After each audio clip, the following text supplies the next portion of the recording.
Tell me the truth if you want to live. Why are you here? Who's with you? And who on earth are you?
In my dreams that unfold like a double helix, I've asked myself that question countless times, but up until now, there has been no answer. Only endless flowing quicksand covering my vision. Remember, you must move your power.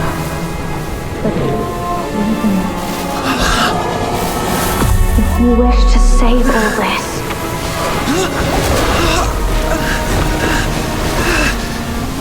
Wait! I can't hear you!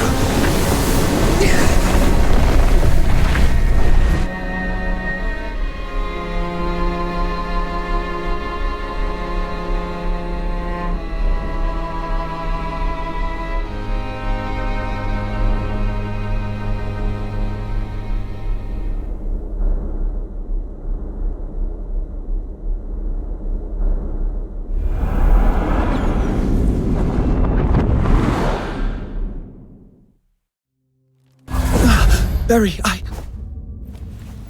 Shh.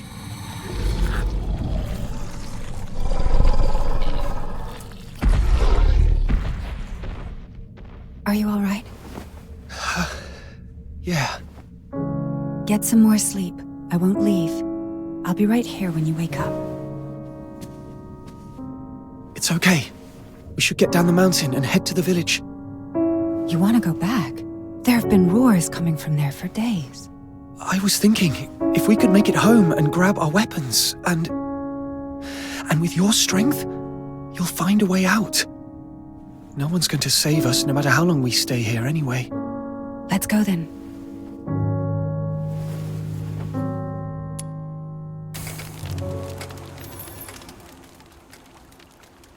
Take it easy.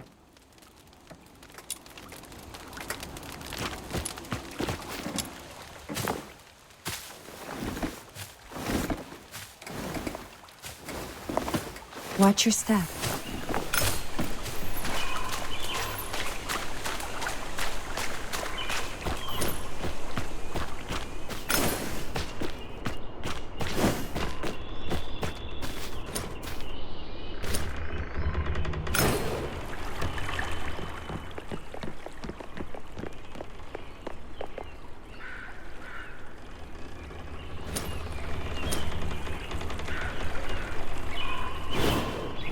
You're not fully recovered. Are you sure you can do this? I'm okay. It's just a few scratches. Don't push yourself too hard. We still have to save some strength for those filthoids.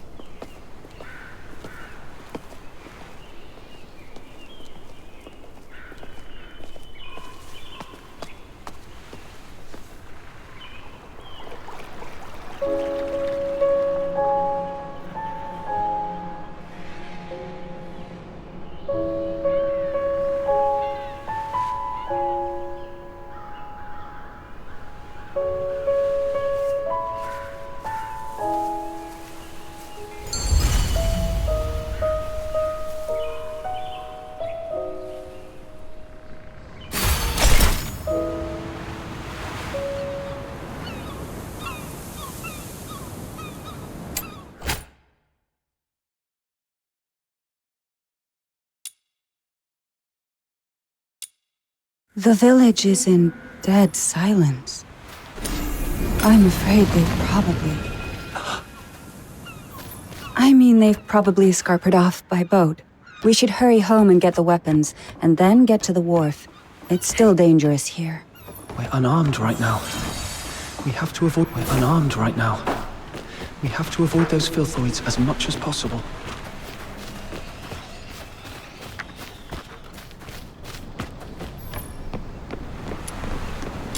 Take that sword with you. It might be helpful one day.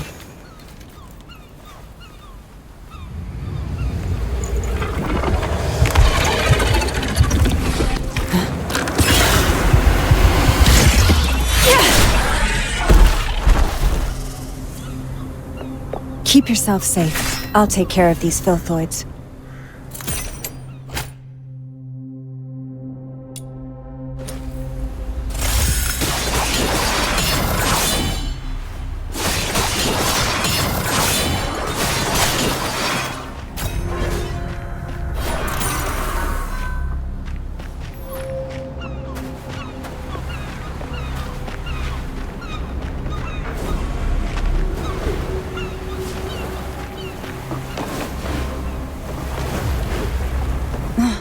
They didn't even leave one single boat. You were at the village when the filthoids came, weren't you? If it wasn't for coming back for me, you could have escaped with them. Don't be silly. You'd have done the same for me. Let's search along the shore and see if there's any old... These are... Someone must have lost them when they ran away. Take it. It's always good to be well armed.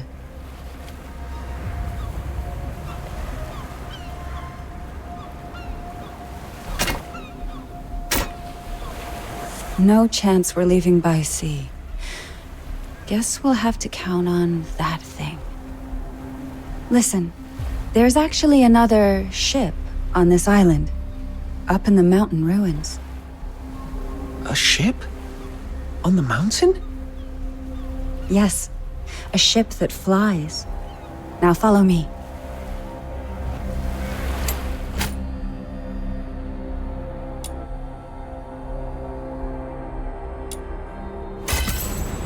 More filthoids are coming. Stay close. If necessary, give out the secret signal.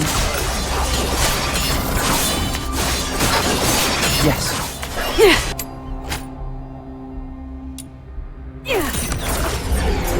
All right, a quick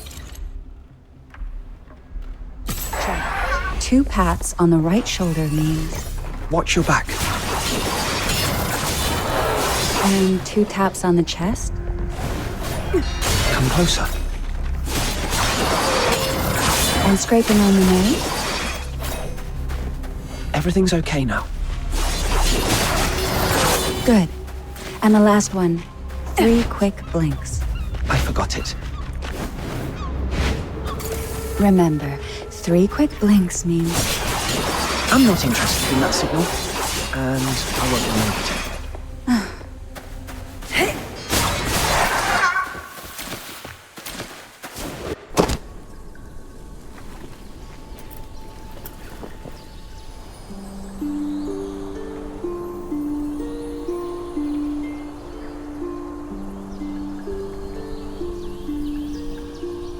Is this place a temple? Yes, someone once left that flying ship here. And a key.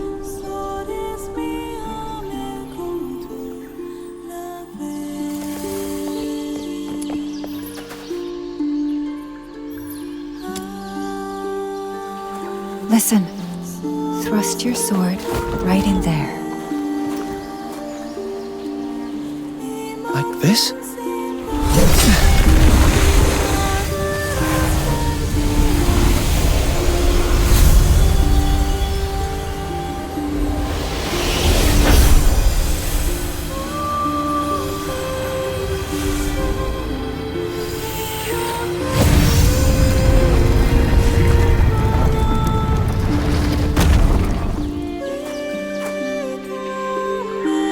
the key is this sword. Yes. Your sword was never meant to hurt. Let's head towards the top of the mountain. There used to be an airship there. If it's still around, we might be able to make it out.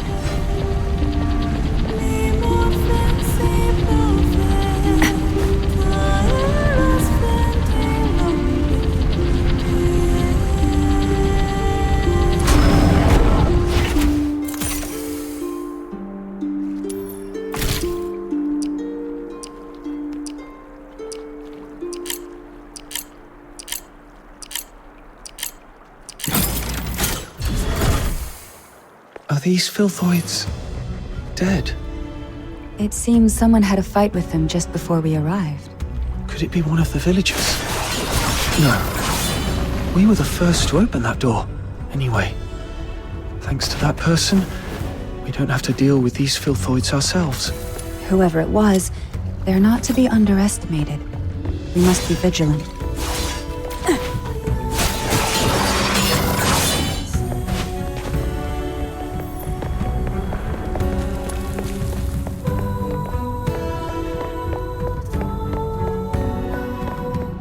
Seems someone used to live here. This was your home. Am I right, Berry? Yes, and no. It was our home. Our home? But I don't remember a thing. It's okay. Maybe it's all for the best. After we make it out, we'll build a new home.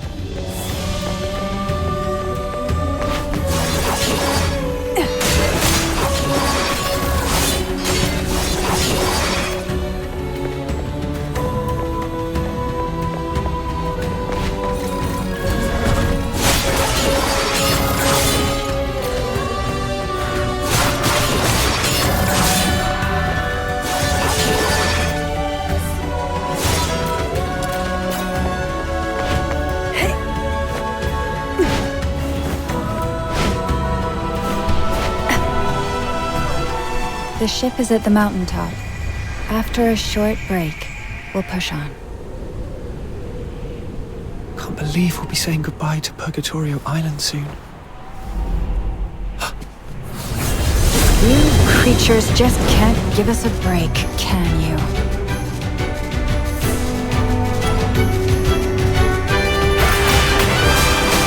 Tear you apart.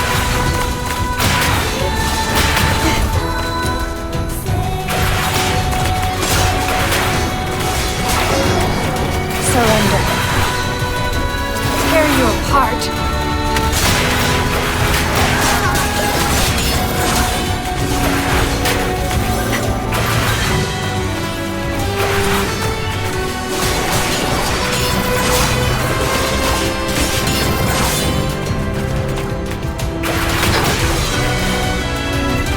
Tear you apart.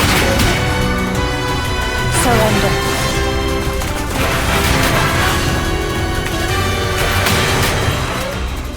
Tear you apart.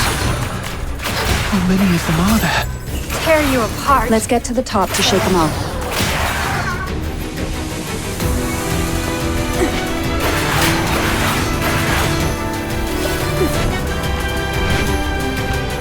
Tear you apart.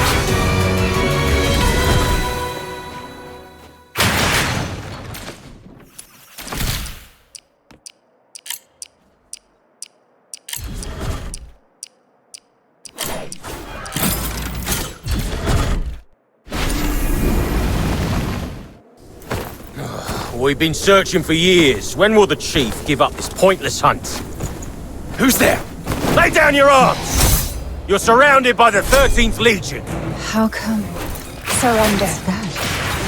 What happened, Berry? Tear you apart. Anyway, we gotta break out first. They must be up to something.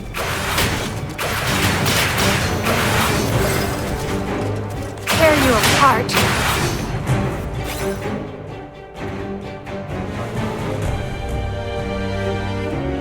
Is this your idea of accurate intel, Randy? You gave me your word. The soldiers did their best with the Filthoids. These are indeed unforeseen circumstances, but we did find something valuable on this island today. Alchemical tool she has used, and an airship with a Legion serial number on it. You realize we're looking for number 0, not this useless junk, right? We've been searching for over a decade, but our maritime unit intercepted several of the village's vessels. They might be able to dig up some... Were those gunshots? Randy. Yes, Mom.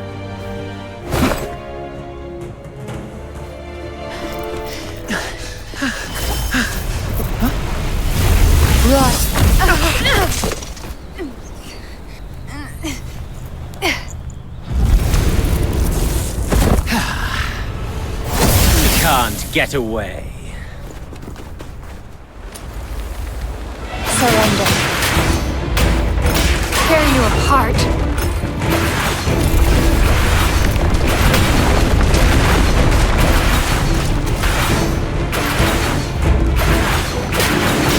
Tear you apart. Surrender. Tear you apart.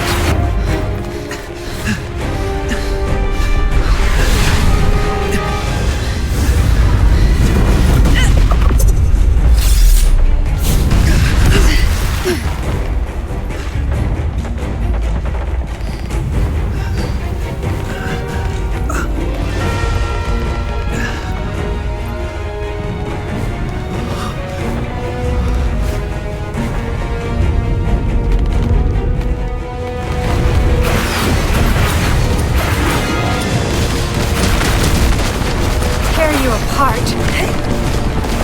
Surrender.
Give it up! It's over! Tear you apart. Surrender. Tear you apart. Surrender. Not bad, I must Tear say. you apart.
Tell me the truth if you want to live.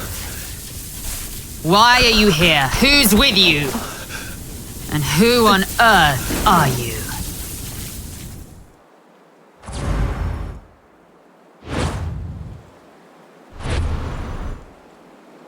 That's how it happened.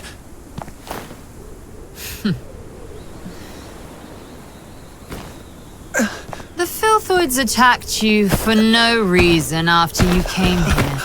And you managed to open the hidden path by chance. Is that really your story? We're telling the truth! Let her go! Chief Sybil, we've checked her spinal structure and confirmed that she's the number 0 we've been looking for.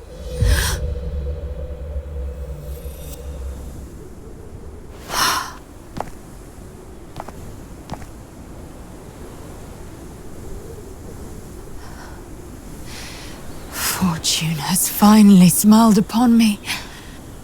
Take her back. As for him...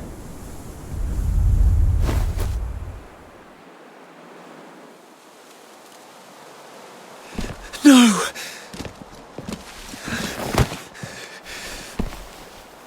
Don't take her.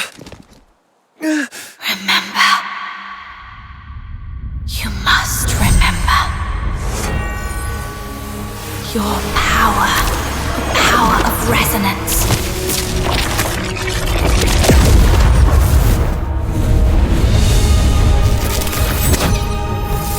If you wish to save all this,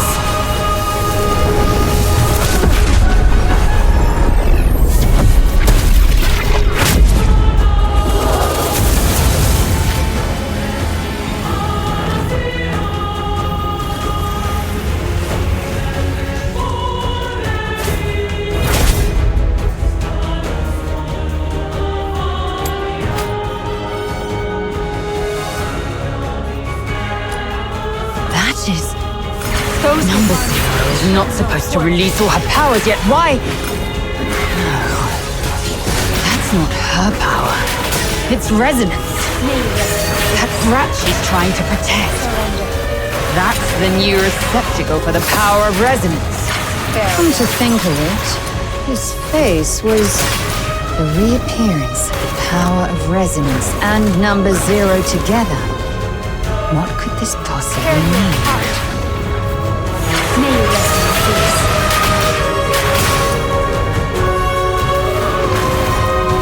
Surrender. Those who harm you will be shown no quarter.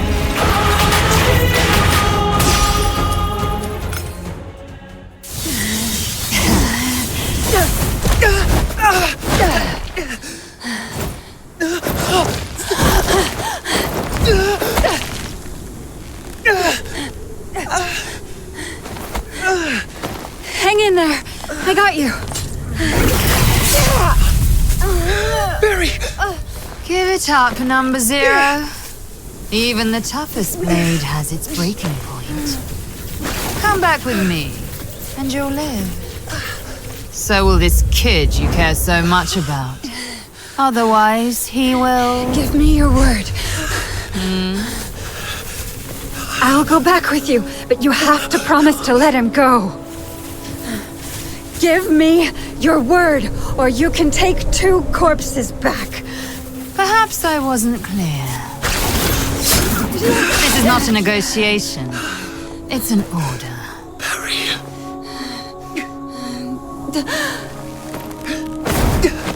You... Get out of here and live.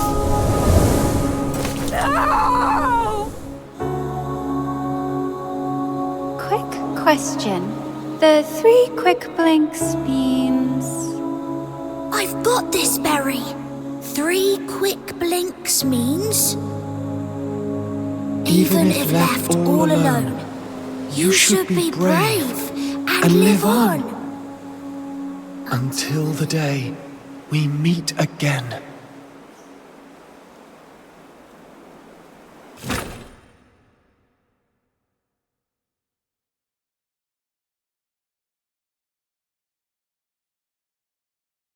You're back. My other half. My reflection. And my echo. You heard my voice and retrieved the power that belongs to you. The resonance. This power didn't change anything. I fell into the sea, and I'll never wake up again. it's all over. No. I can see it. Your future, our future.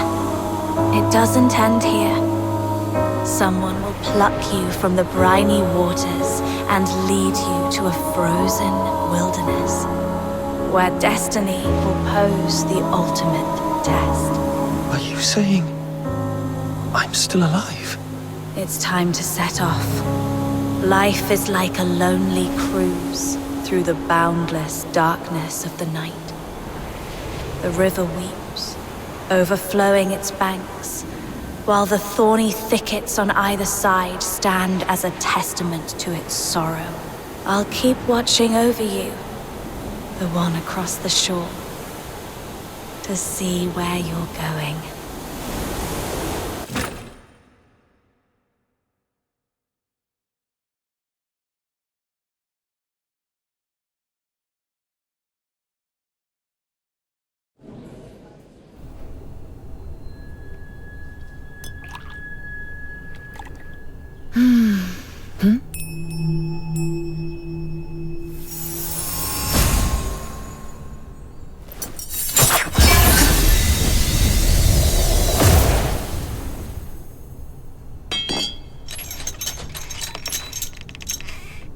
This is my first time in the Cassitis province. Is this how the people here show their hospitality? I don't want to bother you. I just want to strike a small bargain. I'll pay you whatever you want.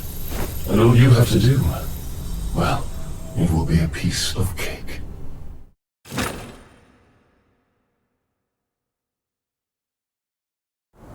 Hello? Hello? Can you hear me? Camilla! Look! He has woken up! Alive and not incapacitated. No broken bones, then. Who are you? How do you know my name? Berry, where are we? No. We were... I must find Berry. If it weren't for me, she would have managed to escape from those soldiers. Maybe. Hey! Are you even listening? Camilla and Snow have come all this way to save you! You better come with us to the city right now, or else you'll soon become a snack for some wandering filthoids! To... the city? Got a fright, huh? No worries, you'll be safe in a jiffy! Ice Lake is the largest city in northern Hyperborea! Hyperborea? I'm in the Hyperborean Empire. Well, yeah. What's the big deal? Do you know this woman called Sybil? Others refer to her as the Chief, and she's supposed to be in this country. I need to find her. Sybil is a common name, but there's only one that's linked with the title Chief. You want to find her? How did you lose your mind to the blizzard? I thought Charons are supposed to be resistant to cold temperatures.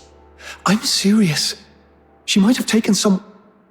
thing that's very important to me. So I must find her and get to the bottom of it. Espionage, assassination, defiance. With what you've just said, the Imperial soldiers could arrest you for these 3 reasons alone. If you really want to find the Chief, I'd advise you not to rush into it. And for the last time, if you don't want to end up as filthoid fodder, come with us.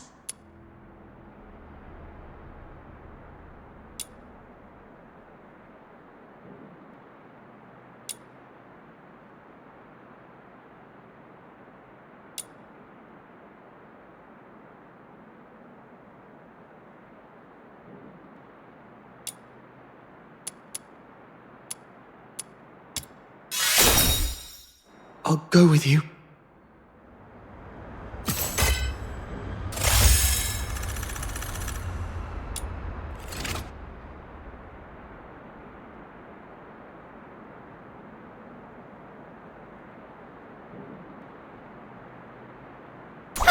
Where are we heading for today's haul?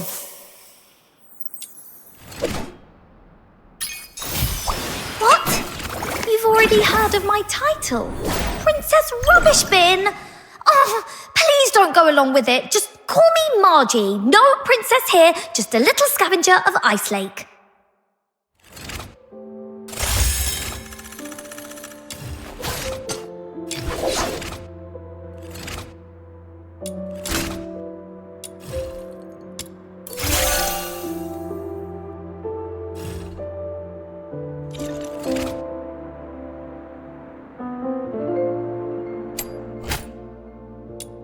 You seem to be all bruises and cuts. Are you alright? I'm fine. The pain's gone now. Something really bad must have happened to you. But no worries! You're under my wing now. Snow will protect you. After all, Snow is... Whoa! What is that over there?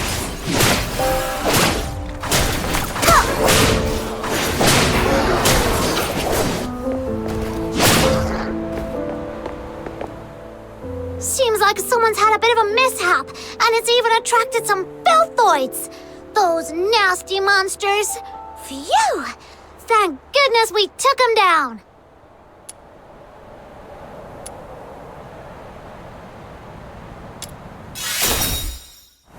Well, that was because you seemed so talented. So I decided to give you a simple test. Anyway, I have another question.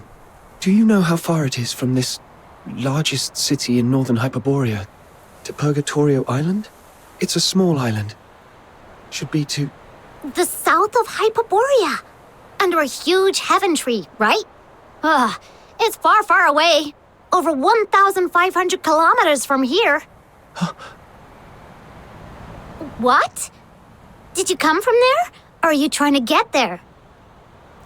Don't worry about that now. Let's find a safe spot to take a breather first. That far away? So, I didn't just drift here. But who? And why would they bring me here?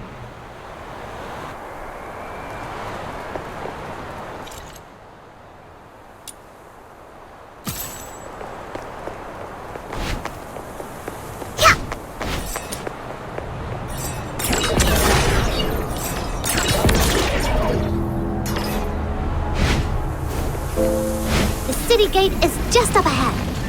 Follow behind us. We'll... Stop right there. Not another check. Don't even remember Camilla and Snow, huh?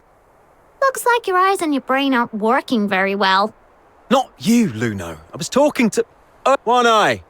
In such a hurry to visit the Security Bureau for tea, eh? Huh. You're not from here, are you? Where are you from? Got your travel permit?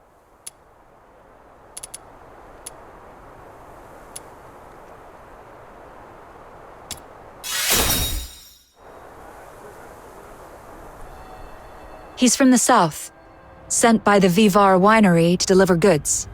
The bridge was slippery, so the cart overturned, and some filthoids destroyed this poor thing's cargo and luggage. I'll reapply for the travel permit soon, but the child is quite shaken. Please, have mercy on this poor thing. Let him in for a warm meal.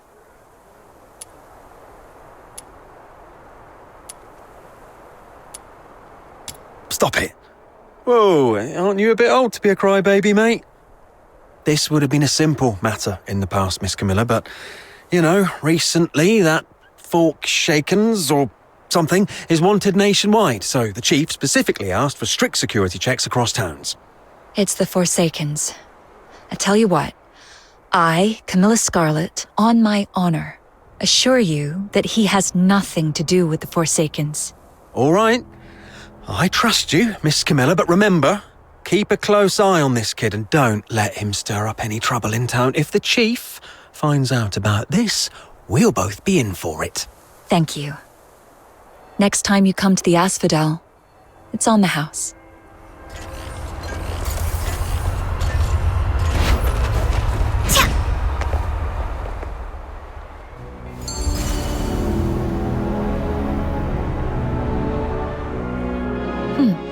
An excellent performance, I must say.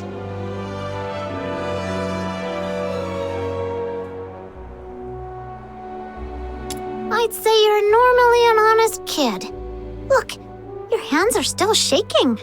It's all right. You'll get used to these tricks of survival in no time in a place like this. All right, now that I've brought you in, the deal is fulfilled. I should go back to my tavern. Stay out of trouble for me, all right? Wait a minute. I'm still quite confused. Then make it quick. Time is money for a merchant.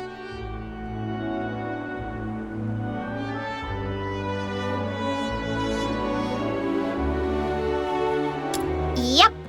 Just yesterday, in the pitch-black windy evening, a fiend cloaked in white light infiltrated Camilla's tavern and threatened her. Well, a hooded man in a white cloak struck a deal with Camilla to find you and bring you into town. Do you remember what this man looked like?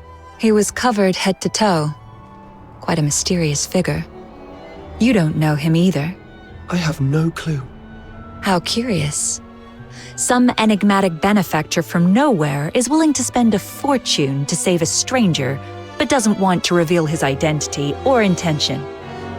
Someone will pluck you from the briny waters and lead you to a frozen wilderness, where destiny will pose the ultimate test. Could it have been the person from my dreams who orchestrated my rescue? To what end have I been brought here?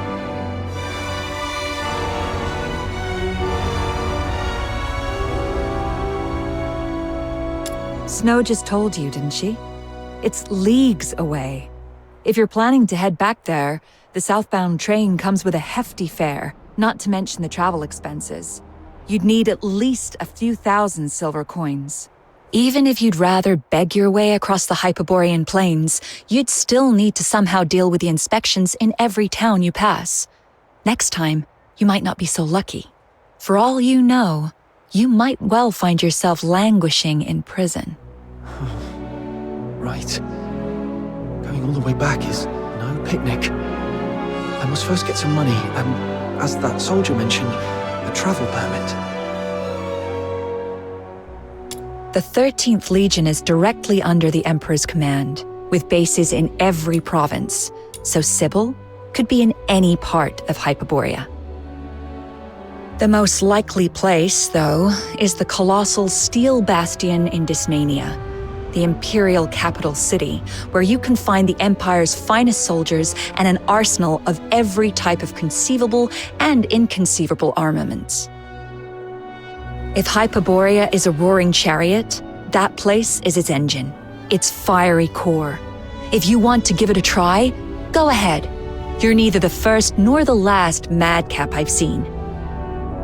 So what I'm facing isn't just Sybil, but the Empire behind her? Do I stand a chance?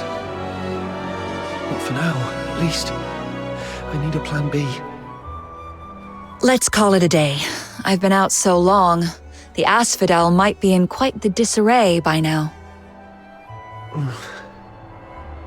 Try and survive on your own. If you can't even do that, then don't ever again mention any mad talk about confronting Sybil to get your stuff back. Look, there's an inn up north called the Hypnos House that might take in someone with a sketchy backstory like you. You mean that spooky haunted house? Where else would take in a Charon without a travel permit, but a place that is so creepy, even the soldiers didn't want to search? I understand. Thank you.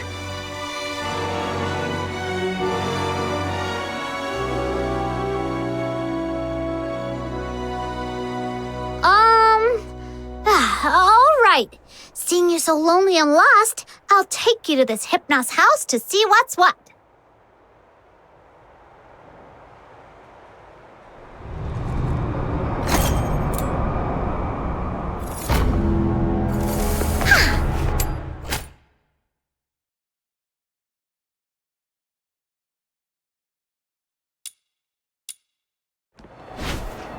What exactly did you mean by haunted house? I heard about it from the guests at the Asphodel. There's always someone complaining. How Like, even though it's such a big inn, the the doors are always shut tight every day, turning away any travelers from outside the town. Or how the lodgers seem to never ever leave. And sometimes there's this really weird smell drifting from the inside of the house. Here we are!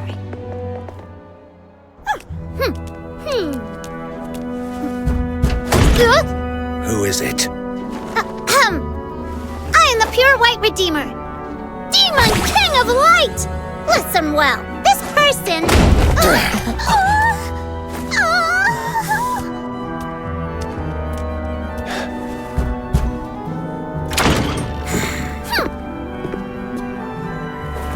Hold on, please. Miss Camilla Scarlet told me to come to this place. I was hoping to stay here for a few days. Would that be possible?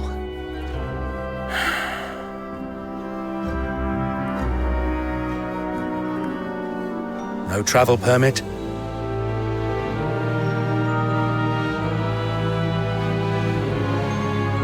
That woman's misplaced compassion knows no bounds. All right then, let's see it. The price you're willing to pay.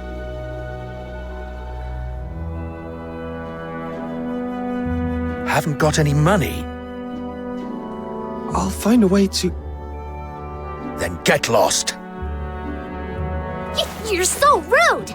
A real disgrace to Ice Lake!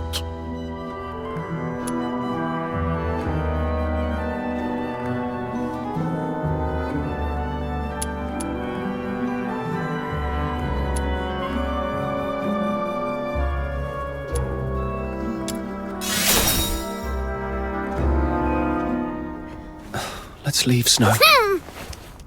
Mr. Henrik, I'm back! I just tidied up the house again, and it's all set. Be careful!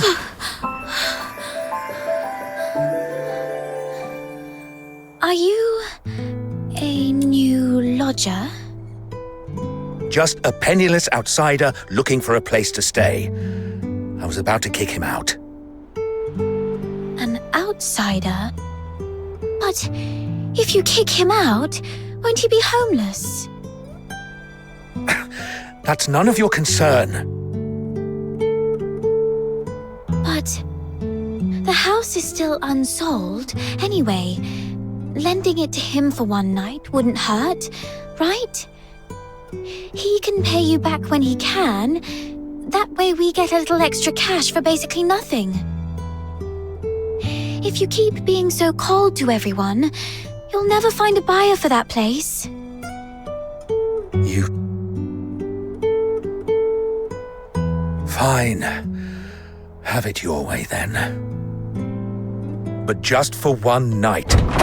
Come morning, you must go wherever you're supposed to. Understood. The house is to the south. Follow me.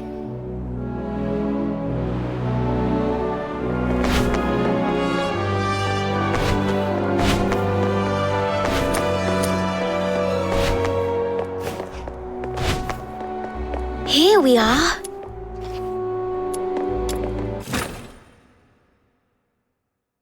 This room has just been cleaned up.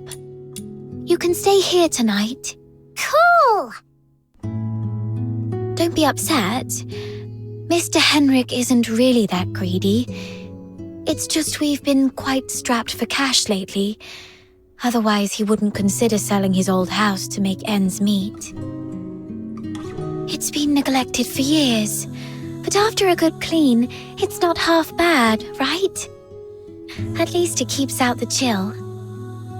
Oh, I haven't introduced myself. I'm Psyche, a lodger at the Hypnos house. And sometimes I help Mr. Henrik out.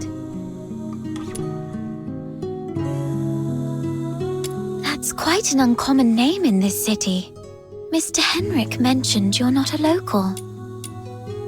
Where are you from? Your outfit is a new sight for me.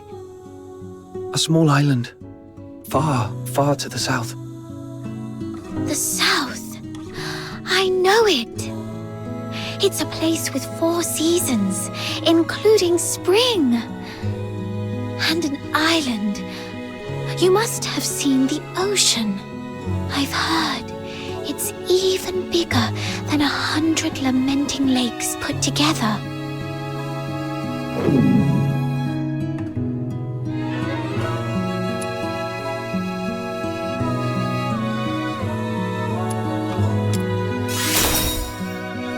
Of course not. We Luno folks aren't as fragile as you. We don't get hungry so easily. Are you hungry? I'll get you something to eat. Be right back.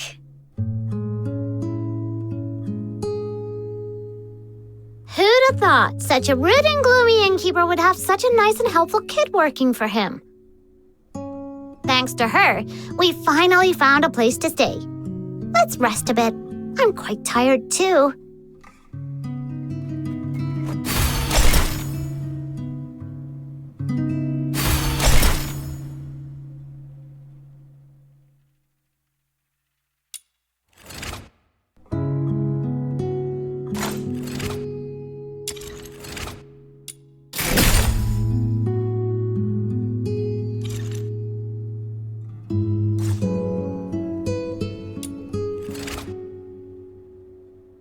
Are you inviting me on a date? What a romantic encounter! Was this the god of love's work? I'm Rebecca, a perfumer. How about indulging in a truly unique scent? The l'essence de l'amour. I made it myself.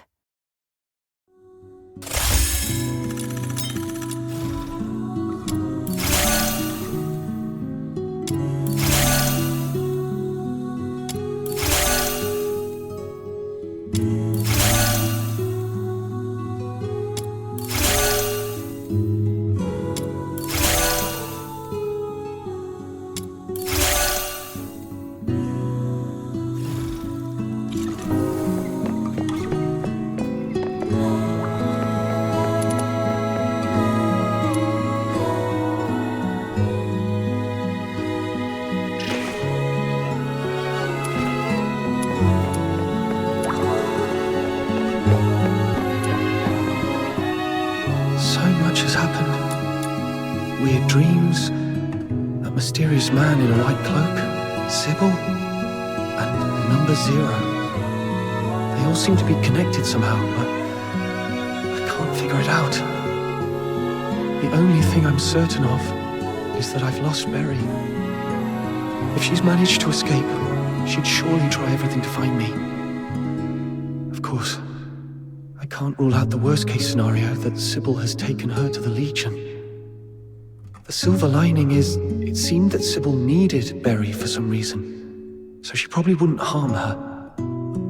Anyway, I need to scrape together some money in Ice Lake, get a travel permit, and then plan for my next move. I'm back. You must be starving. Here's some freshly baked bread. Berry? Huh? Are you all right?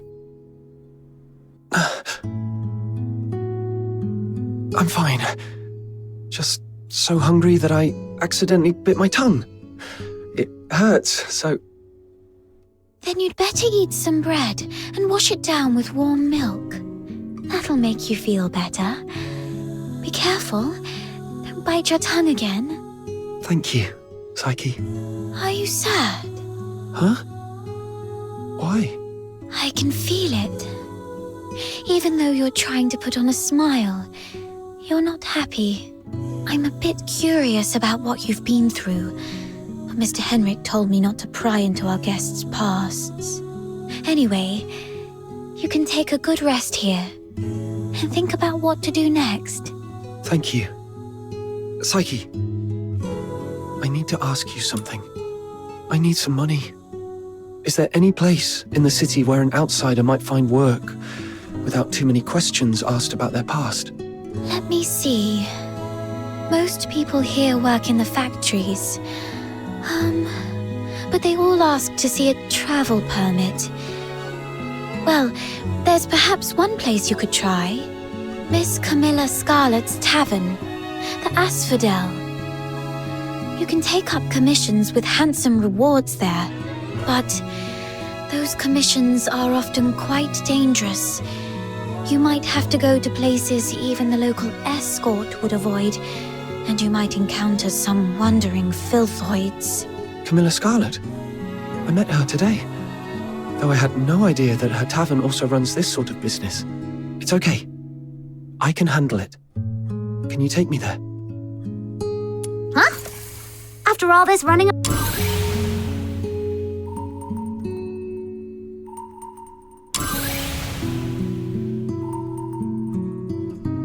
Around, you're going back to Camilla? Then count Snow in! Snow's more than familiar with that place.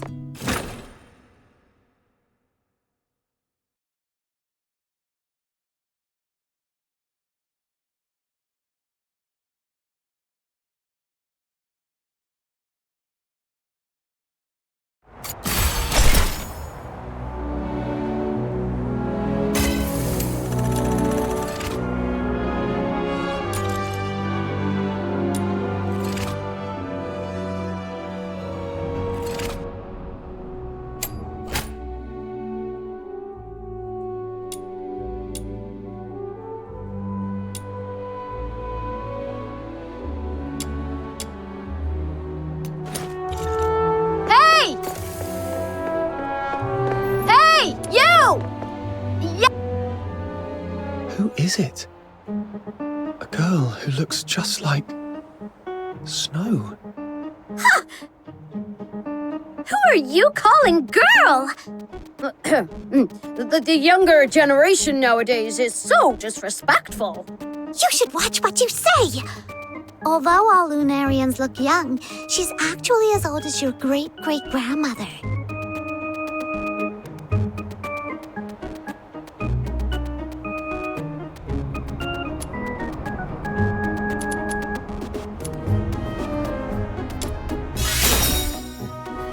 Very well, I'll let it slide this time.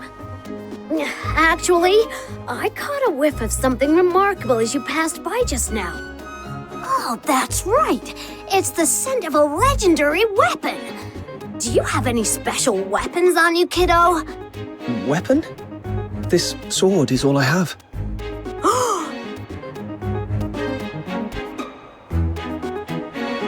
Amazing! That's incredible!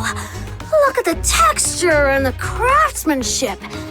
This clearly wasn't made by those mediocre Hyperborean blacksmiths. Where did you get it? I'm not sure. This sword has been with me as long as I can remember. Maybe it was passed down to me by my parents. Intriguing. Very intriguing. I've been a blacksmith my whole life, yet I've never seen a weapon like this before. Kiddo, I'm Lunosmith, a wandering blacksmith. Would you mind if I accompanied you on your journey? I've traveled all over the land, from Hyperborea to Elysium, and I've forged countless weapons. If you require any weapons, I'm at your disposal. Wow! So you're an experienced master blacksmith? All I request is a basic salary and an opportunity to examine your sword.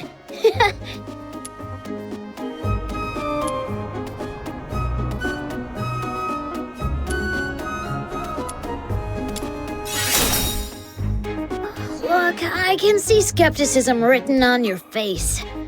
You can trust me. You must know the saying, Lunos never harm.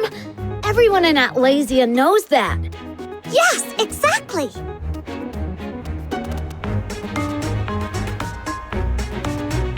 Yeah, you're right. Let's head back together then. So, you'll have me? Excellent! Then take me to where you live.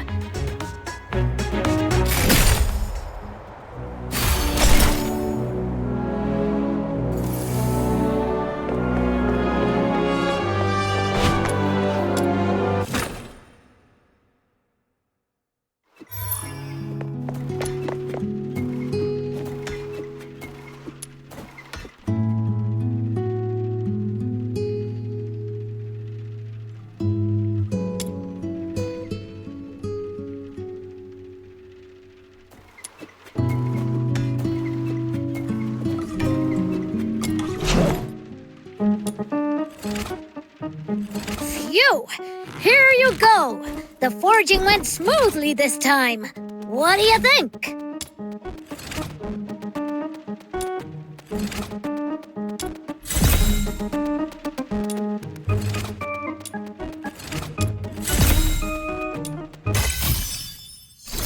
Got any forging plans, kiddo?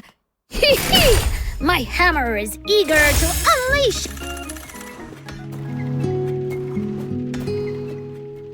Awesome! You're truly amazing! I've seen many who resemble you and Snow. Are they also Lunos?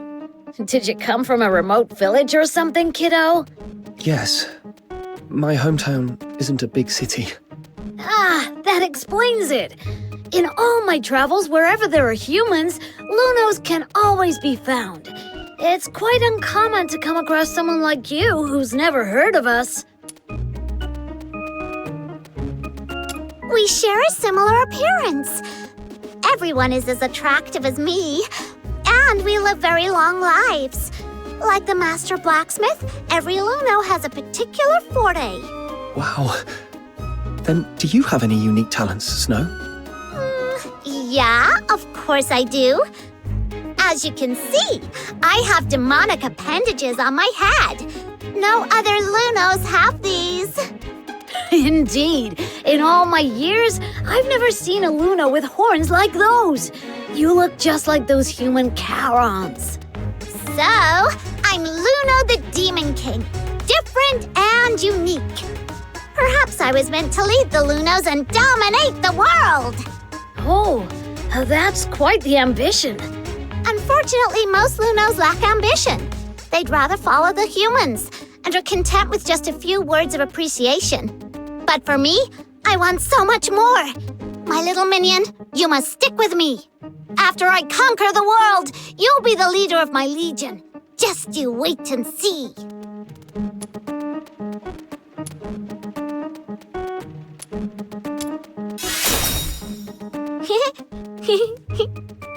Wow. So unique and different from other Lunos.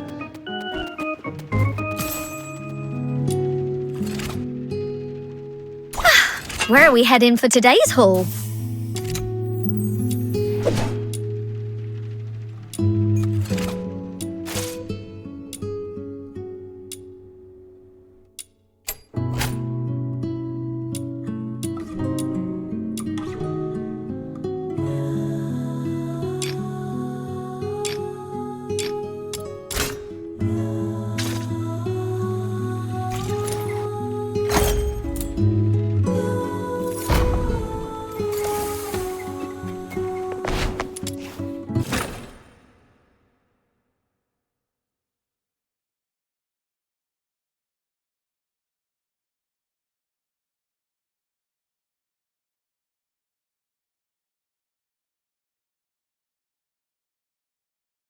The asphodel is just to the south.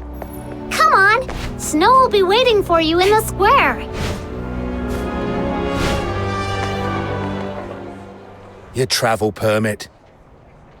Are you deaf? Show me your travel permit. Sorry, sir. I'm a bit slow at this age. Please, bear with me for a moment. Here it is. Huh? Oh, is this you in the photo? You old codger. Yes, sir. How come it looks more like a mongrel to me? Oi, why don't you give us a bark, huh?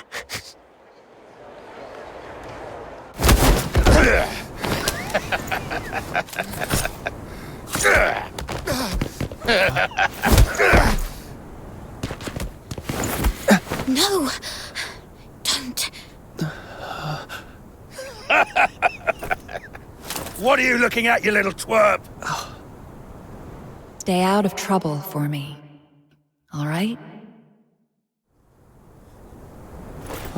Father! You bastards! No! What do you think you're doing?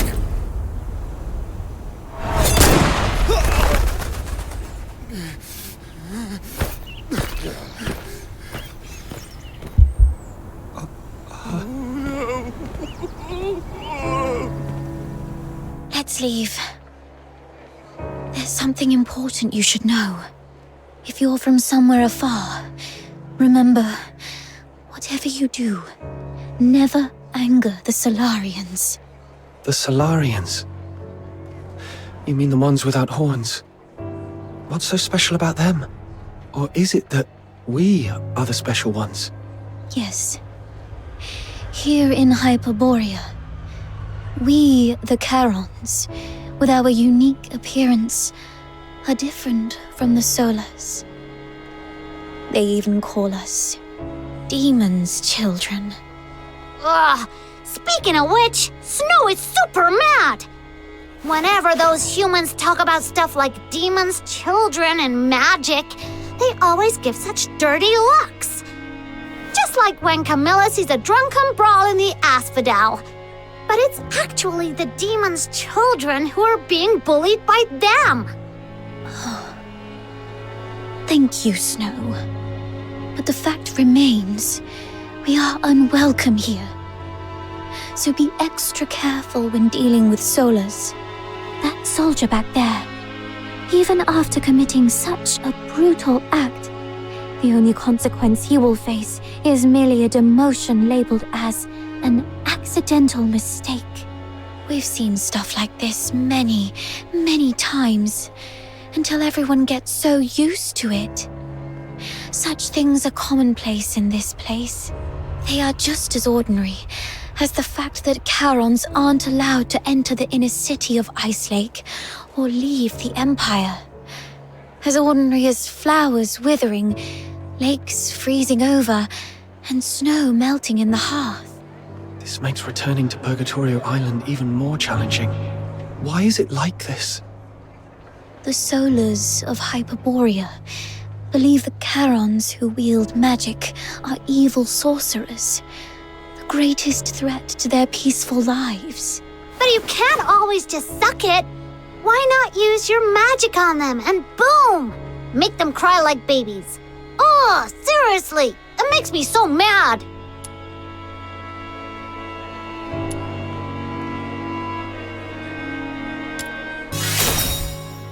Around 18 or 19 years ago, Charons in the Empire once waged a war.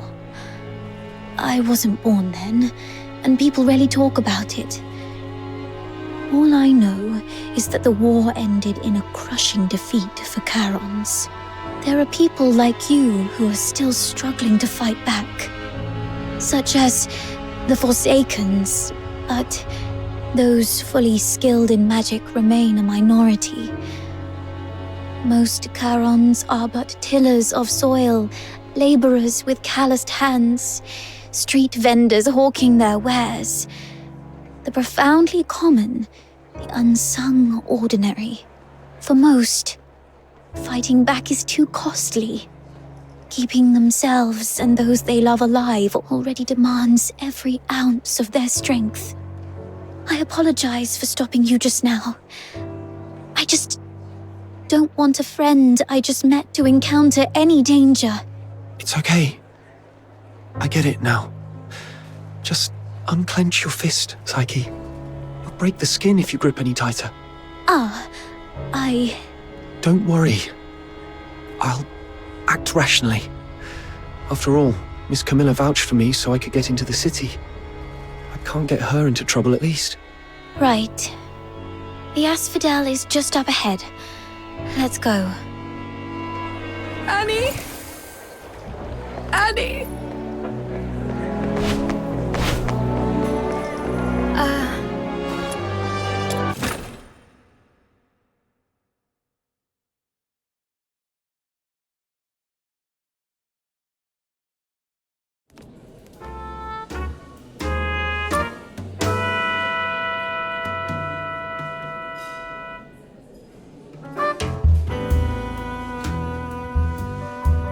Then, out of nowhere, he ambushed me and pinched the cash I'd just gotten.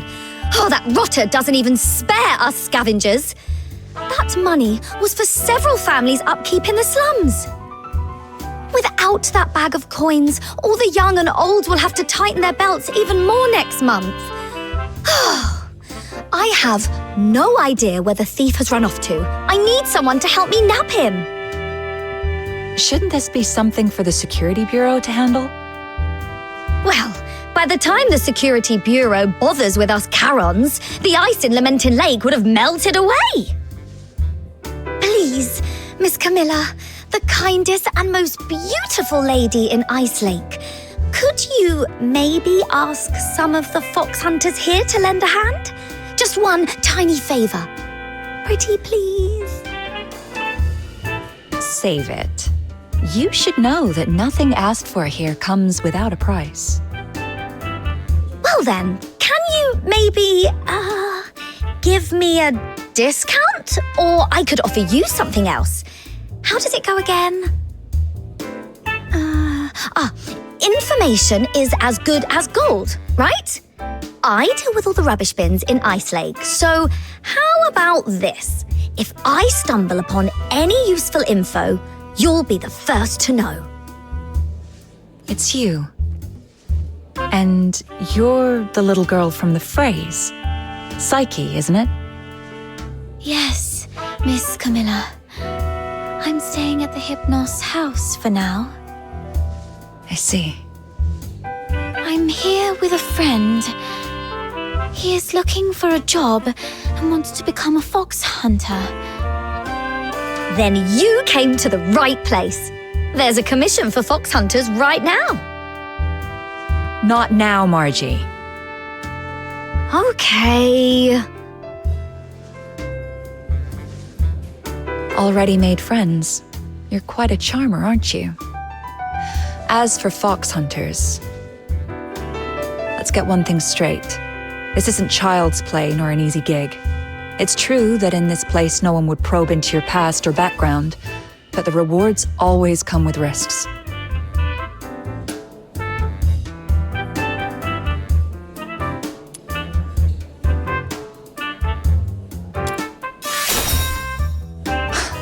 You don't look tough, though your courage is admirable.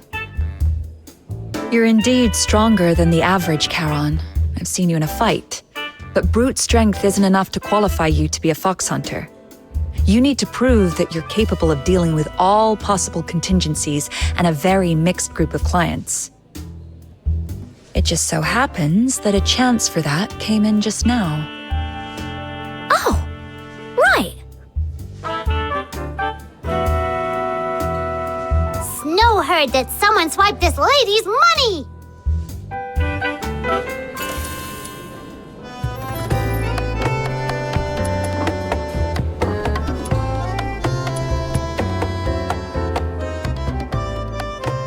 You'd really help me out? Oh, thank you. That scoundrel headed west. But you know, Ice Lake is a maze of streets, so I can't be sure where he might have gone. Let's look for some clues first.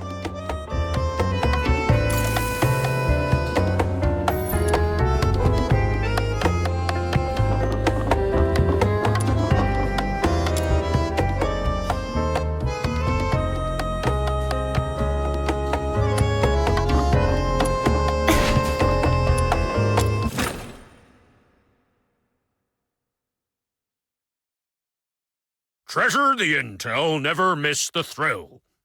Let's start by searching to the west. The thief had dark hair and was wearing a blue top, I think. Oh, look! It's Mr. Baddie from the slums. Hello, Mr. Baddie. Out for a walk? Oh, it's our little princess rubbish bin. How's today's haul? I see you've got two little psychics to help you. I'm not a sidekick. I'm the Demon King. Okay, so you are the Demon King of Rubbish Bin, then? Nuh-uh.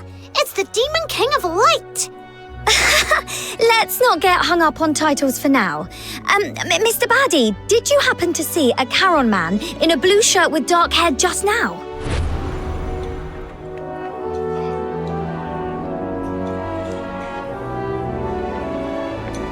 In a way, thanks. I'm going after him. He meant Big Bin number 3. It's quiet around here. No worries. What? Something in the bin? Just making sure he wasn't hiding in... Wow, is that half a bottle of wine and an antique pin? Wow, aren't you the chosen one, blessed by the gods of rubbish bins? But this really isn't the best time. Just a sec.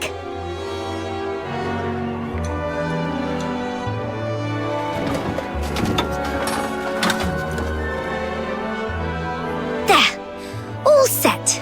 I'll come back for these later. Finders keepers. Oh, I'll share this wine with you once we've caught the thief. I think I'll pass. Thanks.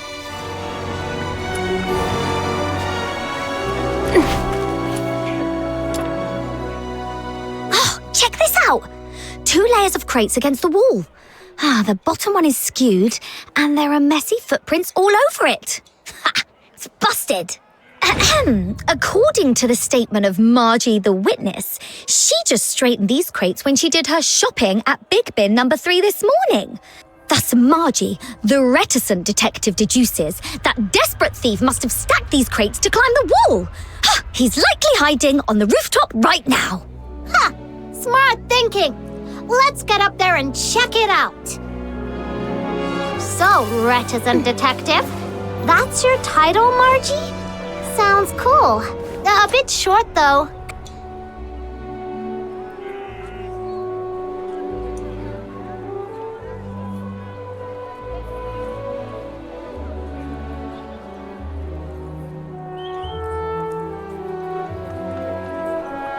Use more punch.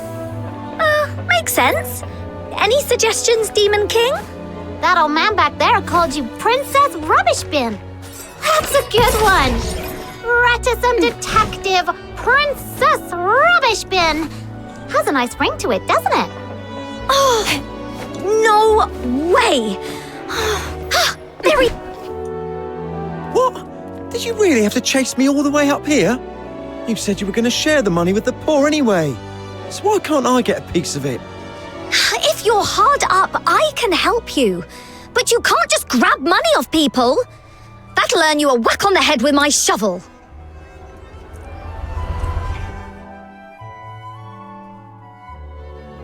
He's disappeared again. What is he, a ghost? He must have ducked into the sewers.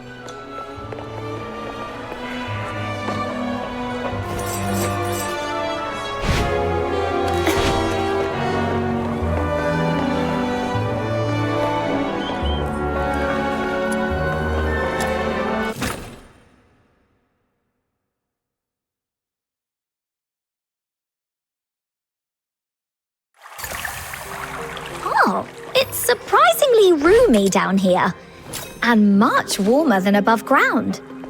Oh, like a secret little kingdom. Chase away those critters and get rid of the smell. Then you could pitch a tent and practically live here. Right! Woo! You should live here. It's rent-free. Let's turf these critters out. Seize their land, and I'll crown myself the Demon King. I'd appoint you as the valiant Cyclopean warrior, the cold lord of Ice Lake, the inaugural Duke.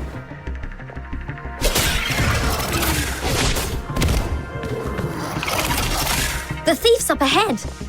Oh no, he's in a fight with filthoids. Let's drive away the filthoids and get him.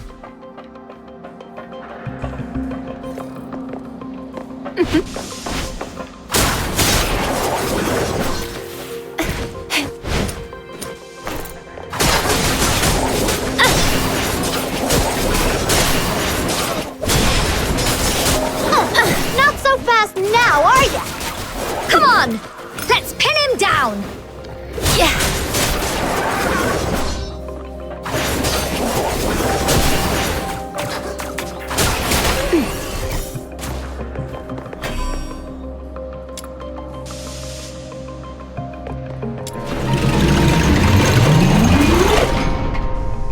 That's for underestimating Snow's minion. Now you know what we've got. All right, here's your money back. I haven't had a decent meal in days, so I got desperate. I'm sorry. Oh, you're starving? Guess what? So is everyone in the slums. And you didn't seem so sorry when you snatched the money bag from me. How about this?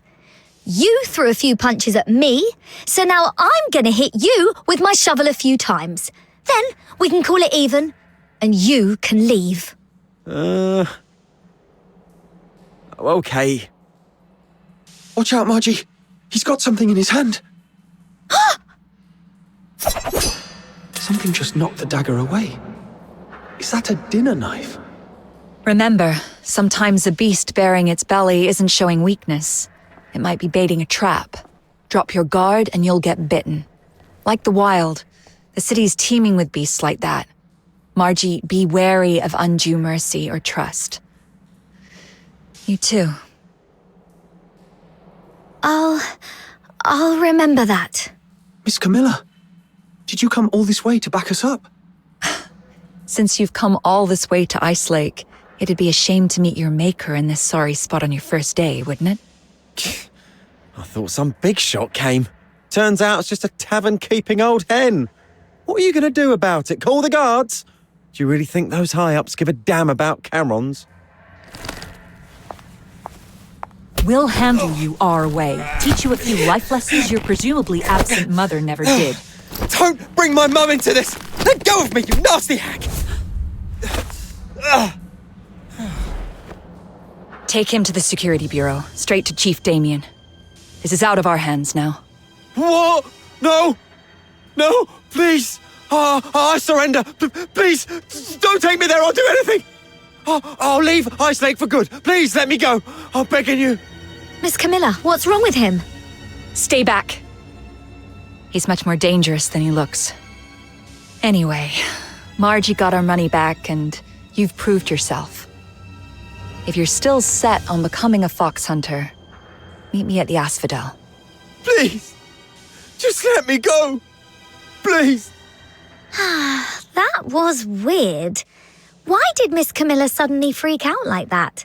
She's usually so cool-headed. And that thief, too? Shaking like a leaf all of a sudden? Is the security bureau really that scary? Looks like he's in for a tough time. All I wanted was to get my money bag back and maybe teach him a lesson. I didn't expect all this. I almost forgot. Here's your reward. Thank you so much. You're a lifesaver. My brother from another mother. Well, I gotta go divvy up these coins. I usually do my shopping all over Ice Lake. If you need me, just drop my name in the slums and they'll help you find me.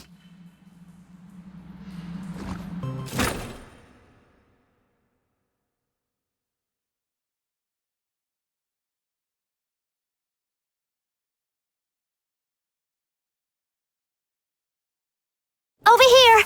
All the commissions for fox hunters are listed on this board. Hi, Snow. Lending a hand to fox hunters again. What is it this time? Nabbed a few hundred bandits? Thwarted a dozen dastardly schemes? Today I'm keeping it low-key. Just nabbed a petty thief. Just one? That sounds almost believable. I've got to see this. I've never fibbed before. Come here, my little minion. This is Mr. Wells, the most hardworking fox hunter around here. Hello, Mr. Wells. So it was you. Looking all neat and tidy. Who'd have thought you had it in you? Thanks. It was just a small thing. A small thing. Let me tell you. It's all these small things that have turned Ice Lake into what it is now.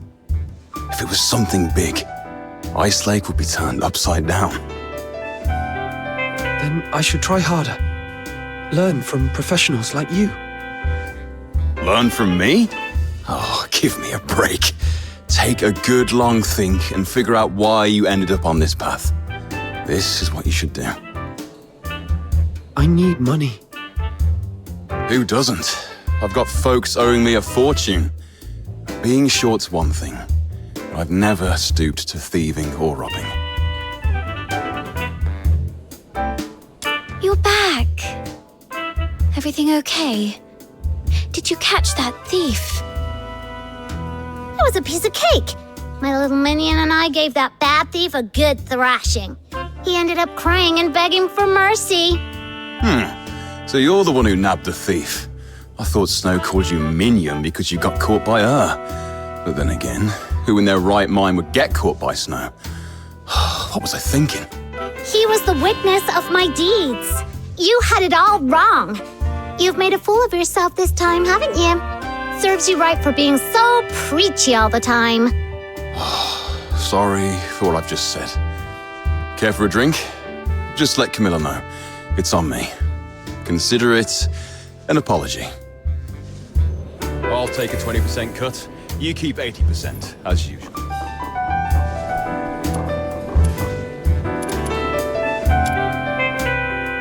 Your first gig was quite slick, and you got on with Wells. Your career as a fox hunter is off to a good start. Here, a hot drink to warm you up. I was going to treat you to one, but since Wells is offered, we'll put it on his tab. Right. I did mistake this lad for a thief. It's the least I can do. Oh, and I can also catch him up on our line of work. To be honest, it's been pretty tough lately. Any commission worth a jot has to be fought for. I just had a gander at today's jobs, and they're all thankless. Except for that hot potato. A right bother of a job. Finding some daft stone. It's no point in telling you. Even us old hands don't dare touch it. Let alone a newbie like you. It's looking for a rare mineral called Crystallo of Stella in the old Glevin pit. The client is Henrik Ethelred. Yes, the very same Henrik you know. Glevin pit is now a den for filthoids. A few fox hunters tried their luck, hoping to find some foxine scraps there, but not a soul came back.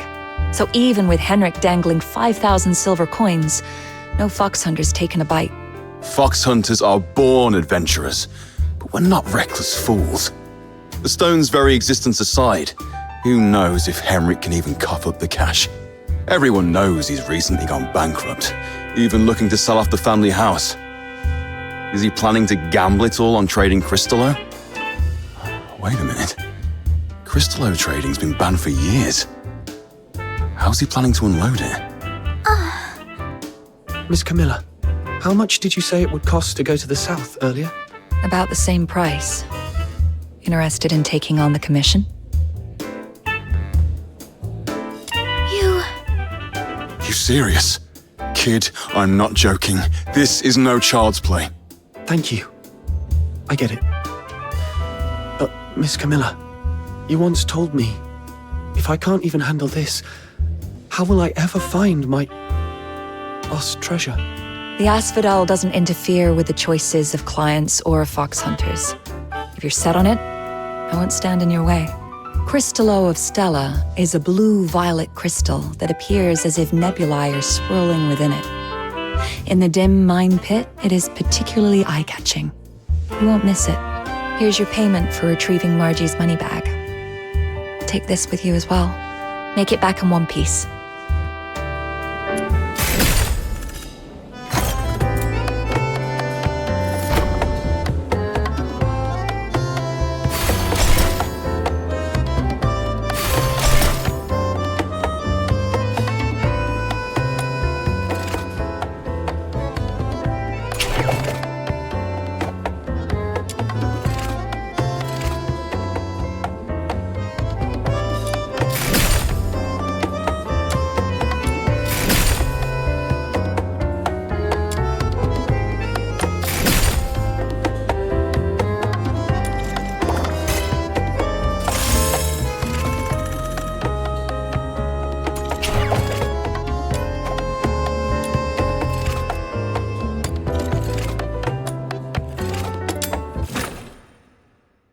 Let's see what we can find this.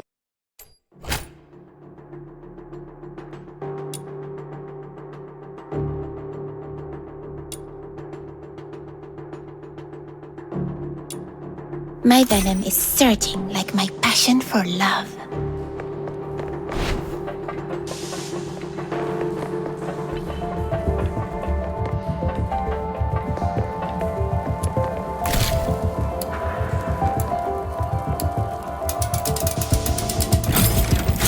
Hurry!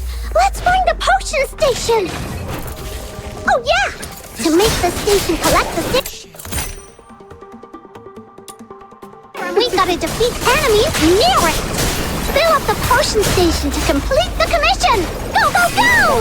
Going down your throat.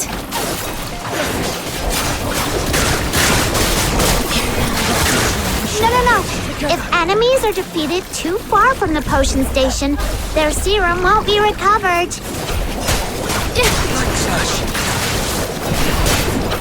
Time to incinerate Southwest!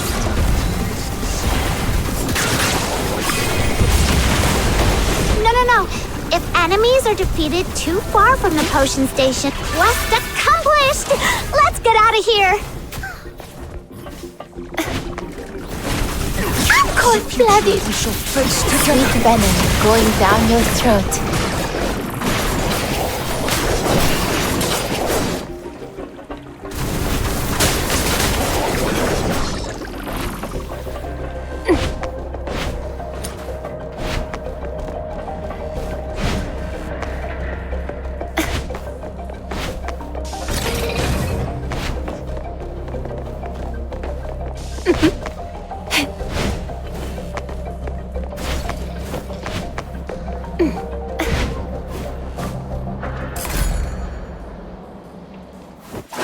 I will punish those who aren't faithful to love in the God of Love's name.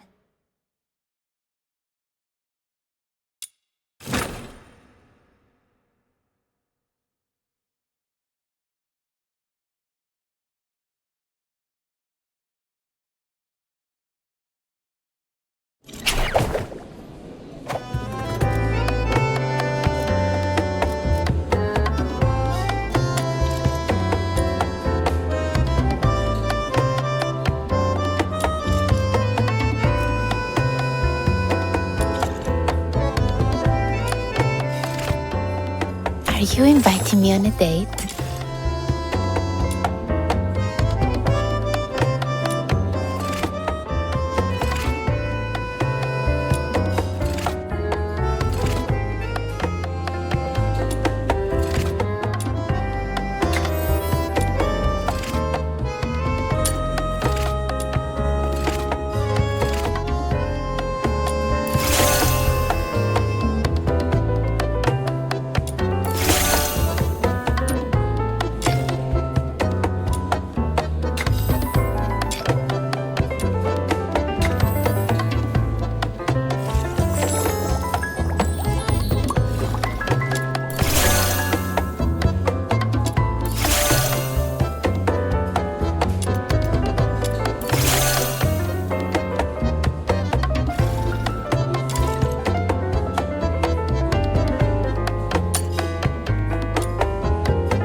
Let's see what we...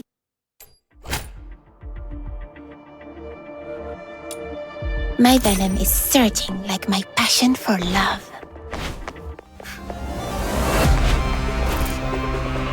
So, this commission is about taking out the enemies in this area? Easy peasy, time to roll up our sleeves!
enough to teach him a lesson.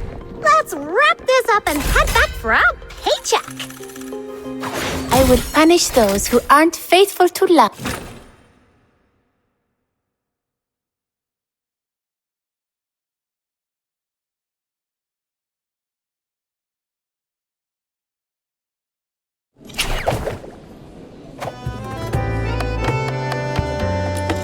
Such wretchedness would surely draw heaven's own tears.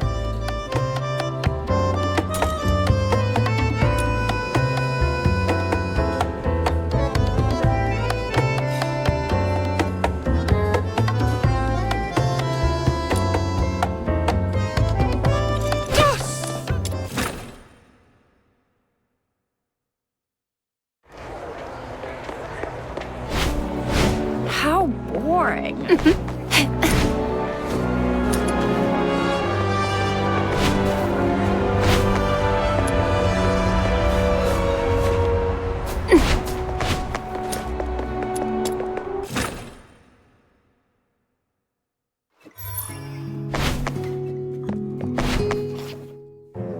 Little minion, big news! I mean, like, really big.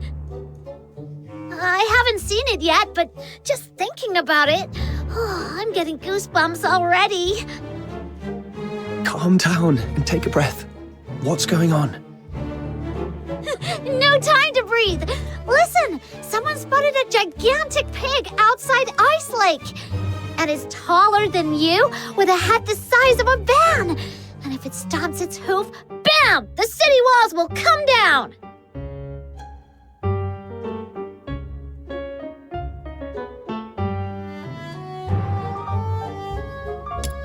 What are you talking about? Are you thinking with your stomach again?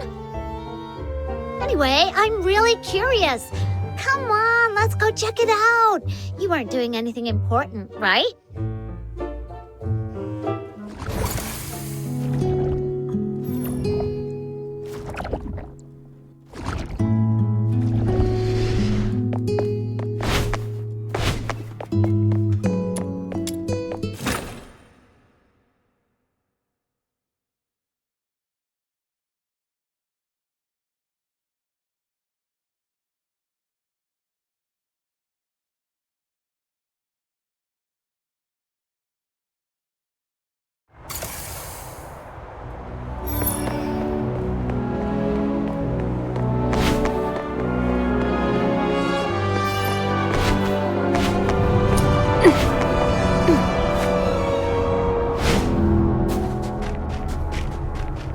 Tools without spirit simply won't cut it.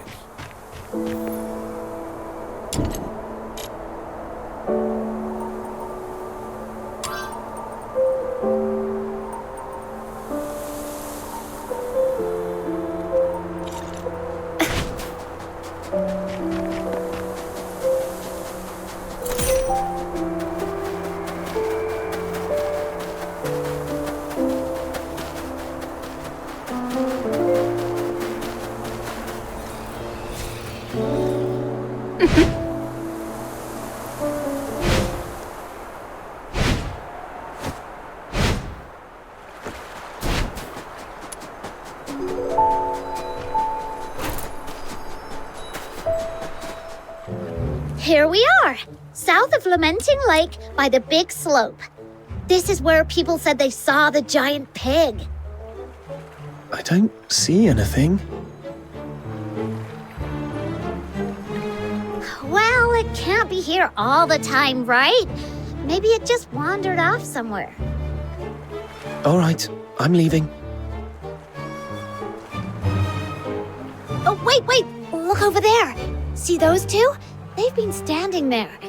Maybe they're waiting for the giant pig, too. Let's go ask them. Come on. If they're not, we'll head back. Hello, may I ask? Shh, keep it down. Can't you see we're expecting something? Oh, my bad. So, you're also here for... Yep. What, you guys too? First come, first served. No cutting in line. Huh? There's even a queue for this? I mean, it's huge. There's enough for everyone. But fine, we'll just watch from the sidelines. Once you're done, we'll take a closer look. Why do I feel like you're not talking about the same thing? What else would it be? Anyone who comes here is obviously here for...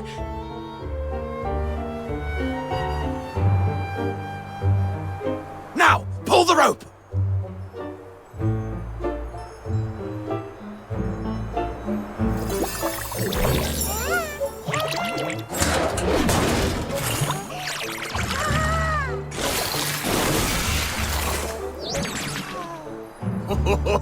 Not bad this time.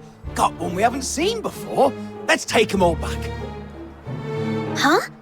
Wait, what are you doing? Don't hurt the Genie-mons! Filbert, knock them off! Oh, for crying out loud! How many more times do we have to run into her? Hurry up, grab all the Genie-mons and move! They're getting away! Sir, and your little friend, could you give me a hand? Whoa! The giant pig is real! And it talks! Okay, I say we do what it says. Those guys look super sketchy anyway.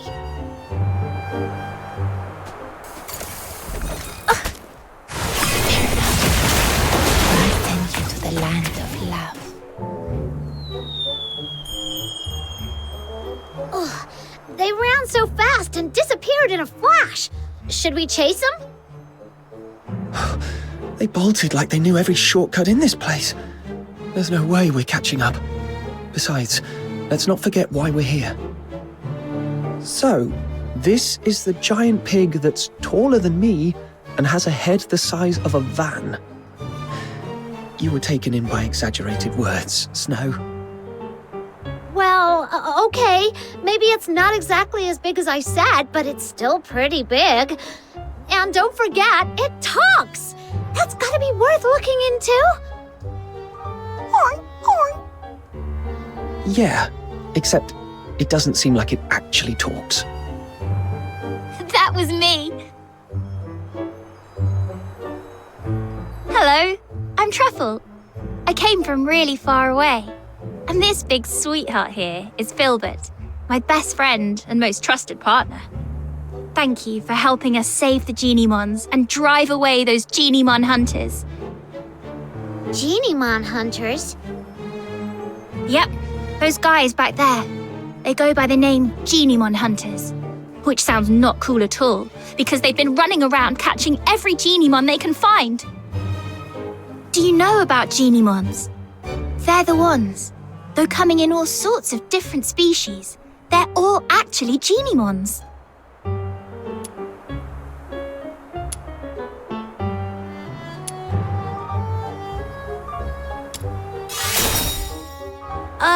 I think I get what you mean, but something about it feels off. Anyway, I read about it in a book, that Genie-mons tap into the power of Foxine and become various forms to adapt to different environments.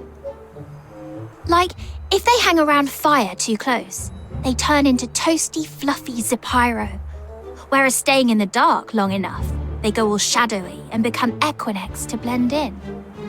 Most people don't understand how it works, so they think it's evil magic and get scared of them. But because they can use the power of Foxine, they've attracted the attention of a group intent on capturing them. I don't know what they're up to, but I know it's nothing good. So, I've been hanging around for the past few days, waiting to make them regret their actions. Oh, I get it! They hunt Genie-mons, and you hunt them! That makes you a Genie-mon hunter-hunter! Genie-mon hunter-hunter? That's a bit of a mouthful. But I guess it fits. Those guys run off the second they see me. All right, let me know if you run into those bad guys again. And little ones, now go home and stay safe.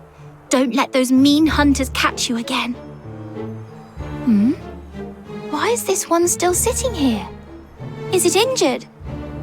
Oh, I'm always out in the wild, and I'm afraid I won't be able to take good care of it. Sir, could you help me out? Here, take the yum treat. Geniemons love it. If you're lucky, open one and they'll follow you right away. If not, just give them a few more.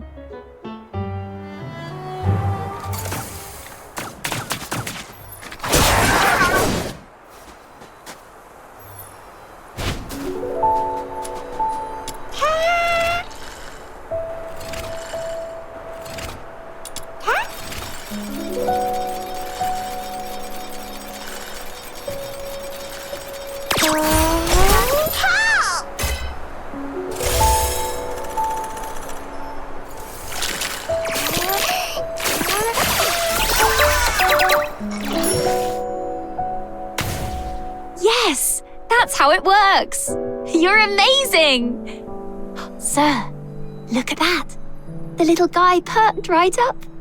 I think it really likes you. What is it, Chirpy? It's talking to him. This little one says you feel familiar, like someone it can trust, and it wants to go with you. You take care of it, and it could come through for you in a pinch.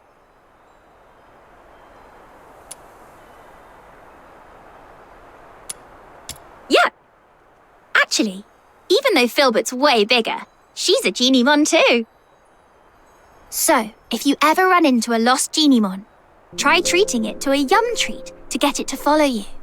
That way, it won't end up in the hands of those bad Geniemon hunters.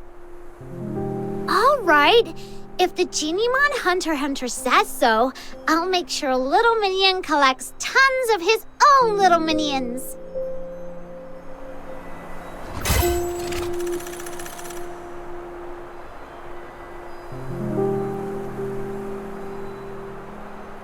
Are you inviting me on a date?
Let's see what...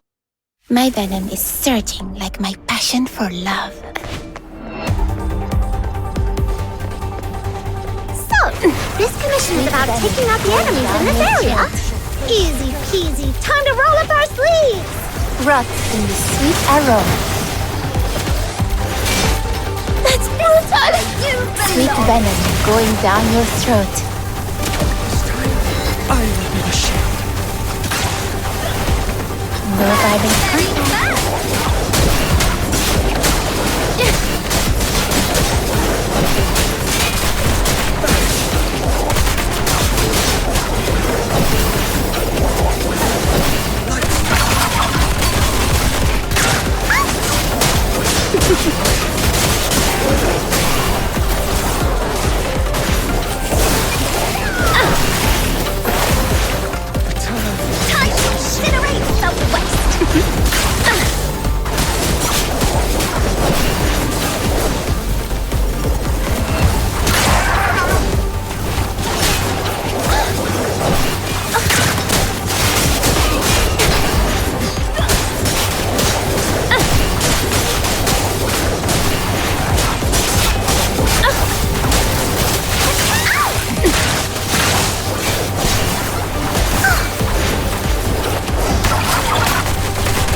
Alright, that should be enough to teach him a lesson.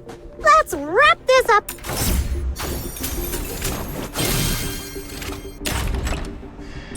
Head back for our paycheck. I will punish those who aren't faithful to love.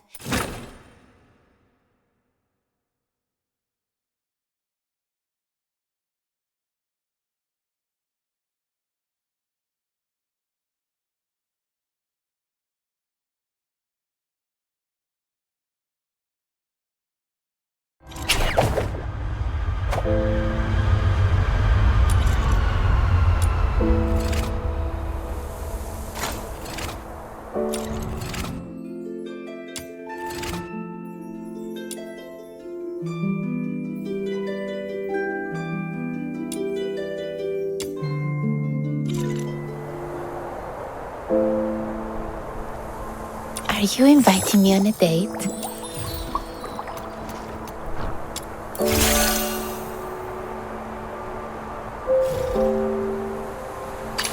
The world outside Purgatorio Island defies all accounts. More expansive, yet more brutal. This cannot be its true destiny. That's why a change must be... Where are we heading for today's haul?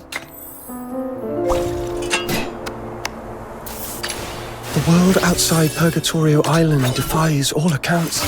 More expansive, yet more brutal. This cannot be it. Where are we heading for today's haul?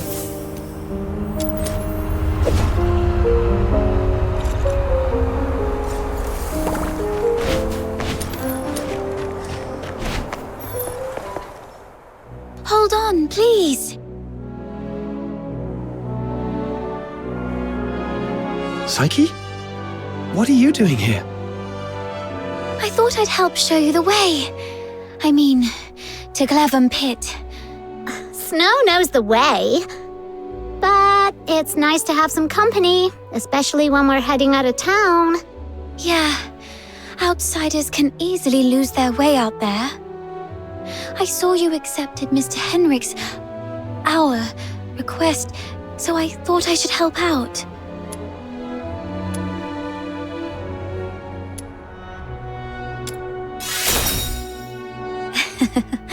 Actually, I was looking forward to a little walk myself, too. Shall we get going?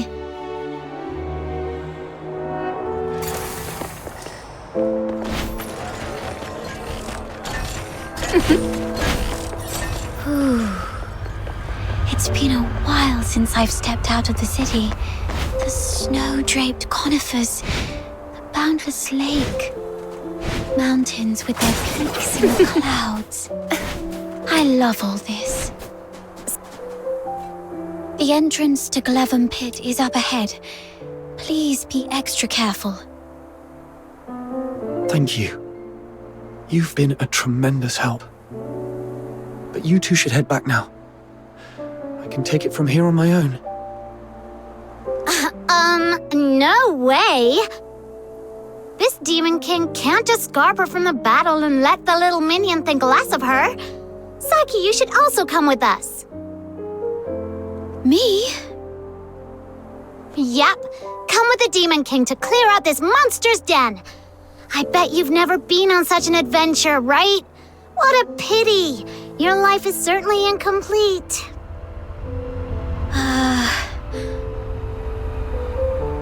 All right. I'm in.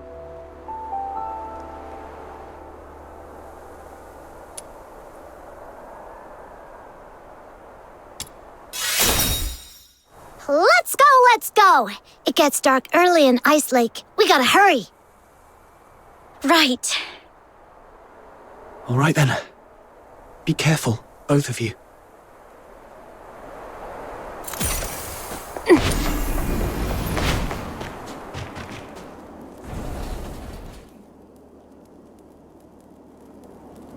it's locked. Watch me bash it open. Ouchie! A door this thick is probably impervious to brute force. Then let's look around to see if there's another way in. Snow, does your head hurt? Let me help you. There. A little puff to ease the pain. Oh, you're so nice. When this Demon King conquers this place, I'll appoint you the gentle green-cloaked mage, the wise master of foxing, the inaugural Grand Duke of Cloven Pit.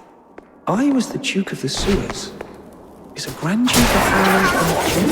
How come Psyche gets a higher title than me? Hold on. Why am I seriously mulling this over again?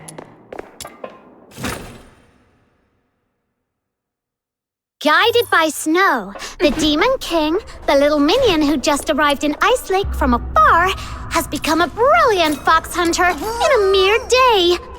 A new chapter in the legend of this Demon King! Fox Hunter is a cool name. Do they all hunt something called fox?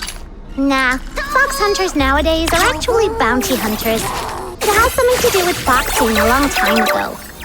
Right.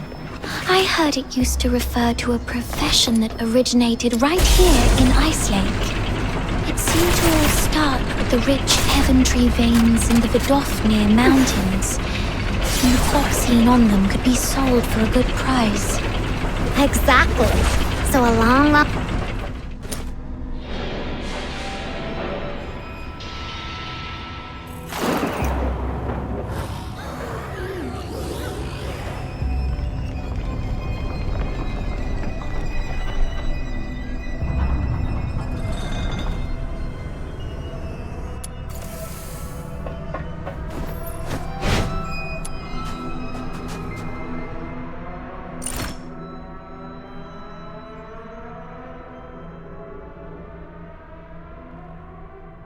Look over there, little minion! There are several powder kegs! I see. The journal also mentioned gunpowder. Maybe we can use the kegs to blow up the yellow crystals. Let's take them with us then! You can never be too prepared when you're adventuring!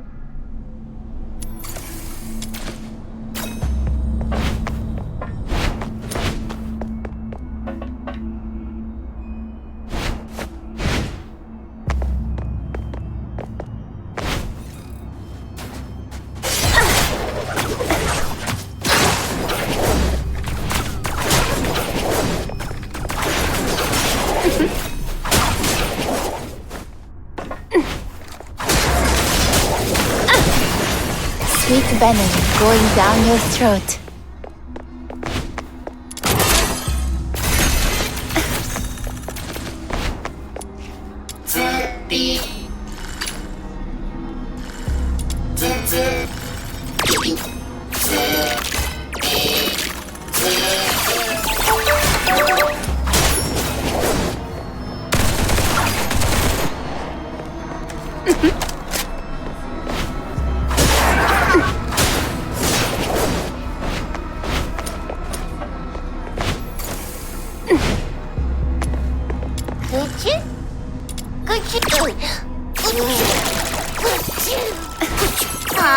Those nasty yellow crystal spikes block our way! Might as well stay away and shoot to detonate them. It works! Oh, are you okay? Why are you squatting on the ground, Demon King? Are you hurt? Huh? I'm fine! It was just a small blast. I'm just, Look! A giant crystal in the middle is glowing! Could it be that the Crystallo of Stellar we're looking for is inside?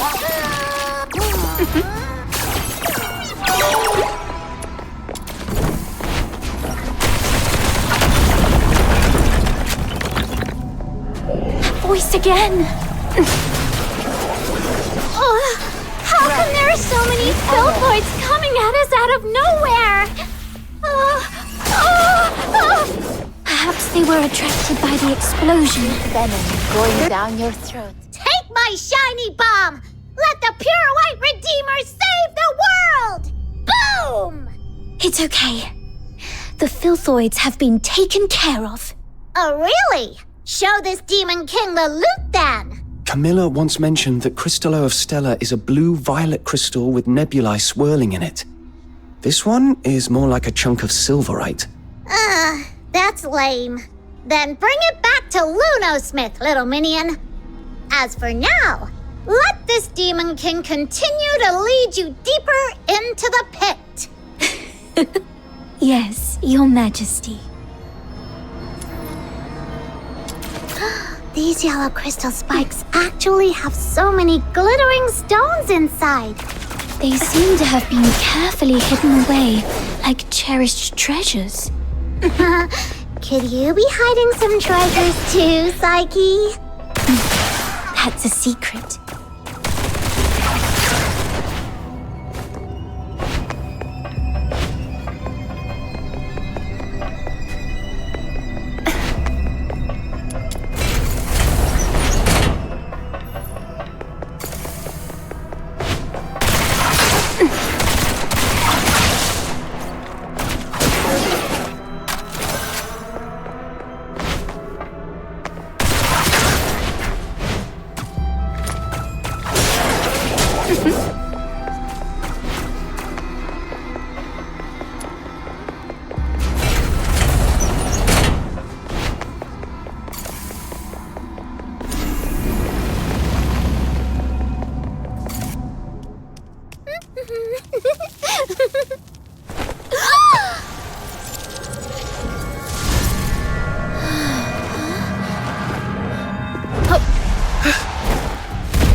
Everything all right?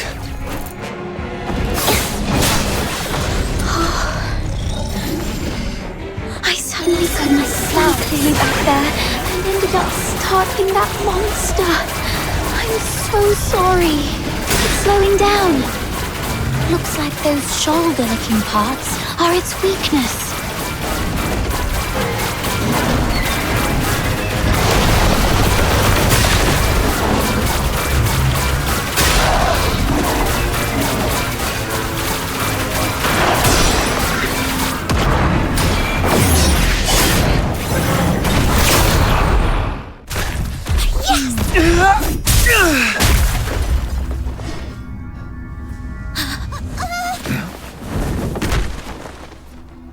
Crystallo of Stella. Look at its beauty. No wonder everyone wants a piece of it. What a commotion I just heard. So it was you guys that took out that giant thing? Impressive! Outsider! How come the Crystallo is in your hands? It was my little minion who first... It was just lying there with no one's name tag on it, wasn't it? Come on. In our line of work, there's no such thing as dibs. And you're new here, right? Someone has to teach you this lesson, and that someone just happened to be me today. Consider this Crystallo as tuition, shall we? Please give it back. That Crystallo is important to him, and to all of us.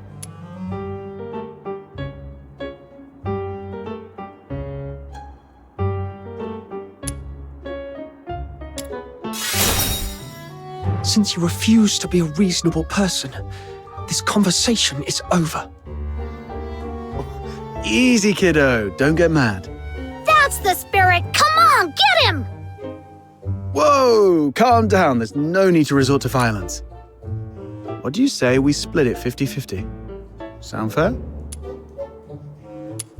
Got a bit of a temper, have we? Perhaps you could talk some sense into your friend, young lady. Sure, but I'm not really familiar with the way you fox hunters handle things.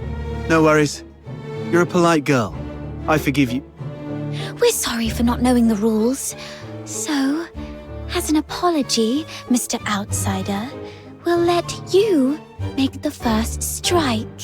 What? Hold on. Even if it's 2-on-1, there's no guarantee you can beat me, am I right? Wait a sec, I'm telling you I'm really strong.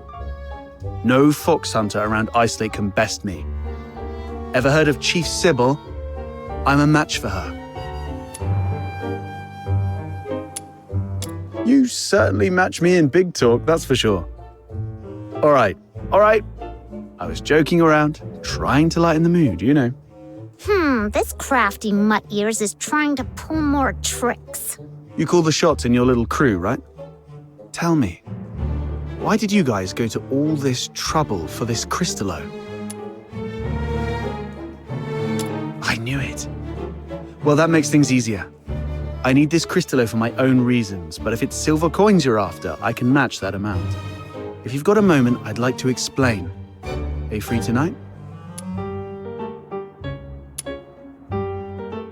Oh, that's easy.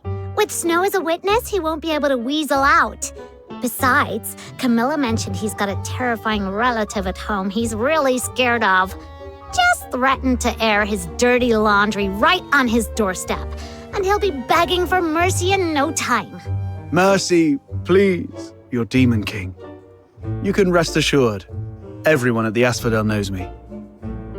Well, I've still got things to take care of here. You kids can go ahead without me. What are you up to? See these packs? If it hadn't been for this monster, their owners might be chilling at the Asphodel, sipping drinks and swapping stories. I want to see if I can identify them and return their belongings to their families. Now that I'm here, I can't just leave it be. Thank goodness it was you Daemons that broke in today. If it had been ordinary folks, they might have ended up just like them. Daemons? Those Charons who've undergone an awakening and gained special powers like us. How come you're as clueless as a newly hatched quail? I bet even that little white button mushroom beside you is more informed. Of course! Snow's really smart. Wait, what did you just call me? How rude! That's not rude, I'm just being honest. My heart is as genuine as this Crystallo. I won't descend to arguing with small potatoes like you. Come here, my little minion.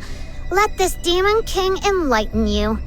Simply put, awakening is a stage of growth every Charon goes through, usually around adulthood. During awakening, their body emits a very bright light. You must have some memory of it. After awakening, some Charons become much stronger, like you, and gain the ability to use special magic. They are called daemons. It was that moment. No wonder I felt lighter than before. And my wounds must have healed around that time too. As for my magic ability, could it be resonance? Daemons are rare, so you guys are lucky ducks. Most Charons aren't so lucky. At best, they only get a bit sturdier. It's said that some may even turn into scary monsters, though I've never seen it myself. The button mushroom covers about most of it. Ordinary Charons might be able to handle small filthoids if they give it their best shot. But huge ones, like the one we just fought, are deadly for them. They were just trying to complete a commission. No. They were just trying to survive. Well, off you go. I'll handle the rest here. I'll be back a bit late. Might miss the Asphodel's closing time. Come and find me at my place. It's among those shabby houses south of the city. The one with the little bird drawn on the door. And come alone. Don't bring anyone unrelated.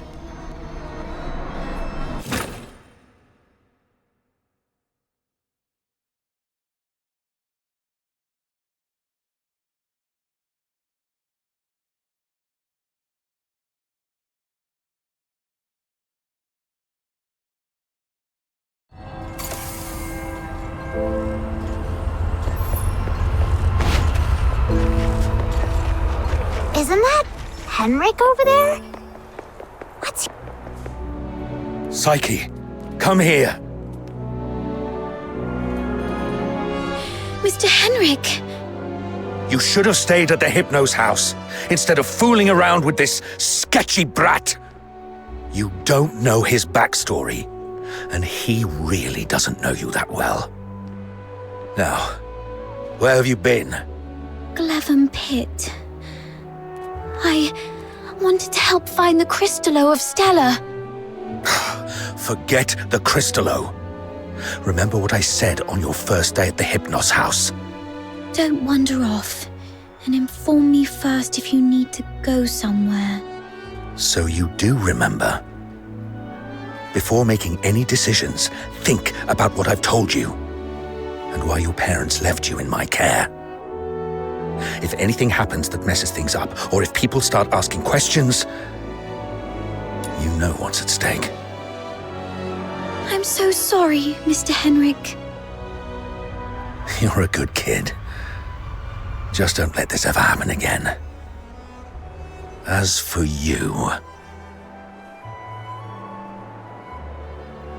tend your own garden, and don't drag irrelevant people into your business. It's better for everyone.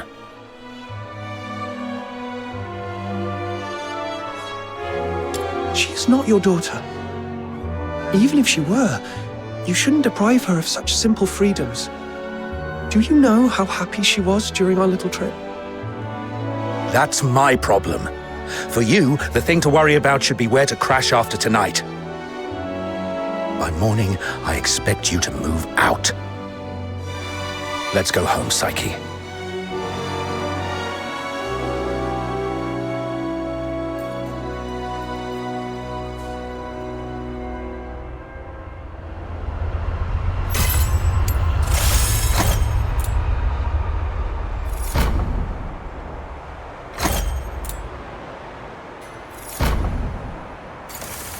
That Henrik always knows how to rile people up.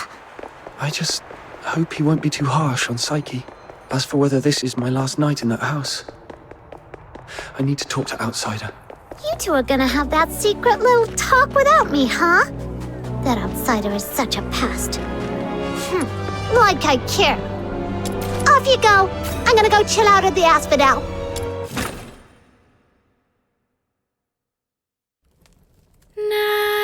Nightingale, broken wings, you can weep, you can sleep. Nightingale, rise above, you will free, you will see. Little Nightingale, look, your magician has returned. Outsider! You're home so late today. Where have you been adventuring?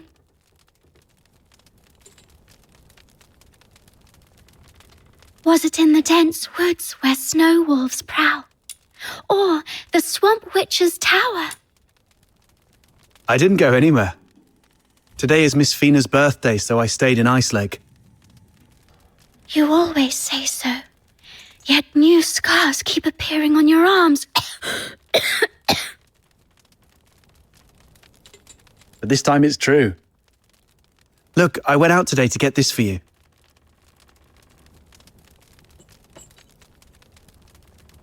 Is this a cake?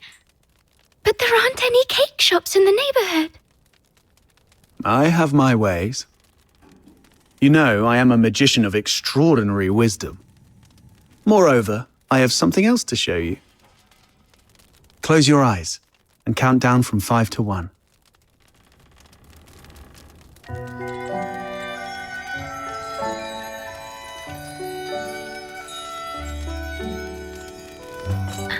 Stars. Twinkling, shining stars. You read the story I wrote, didn't you? The nightingale yearned for the sky, but it was ever so dark. If only I could see the stars once, she wished silently, even but for a fleeting moment. Nights in Ice Lake are always so misty. So you conjured up a starry sky. Thank you, outsider. You are the greatest magician. Ahem. Seems your castle has a visitor. I'll go have a look. Hey, you're here. Come on in. Who is this gentleman? A new friend of mine. Sort of.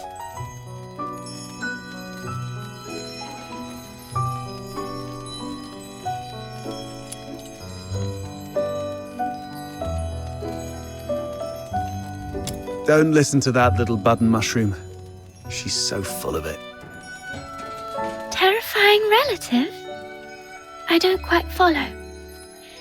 I'm Fina, outsider's sister. Are you all right? I'll get you some warm water. It's okay, I'm fine. Just happy to have a friend of outsiders over. Would you like to join our tea party? We'll have sweet cake. A tea party? It's just water. Don't get hung up on the details. Just play along.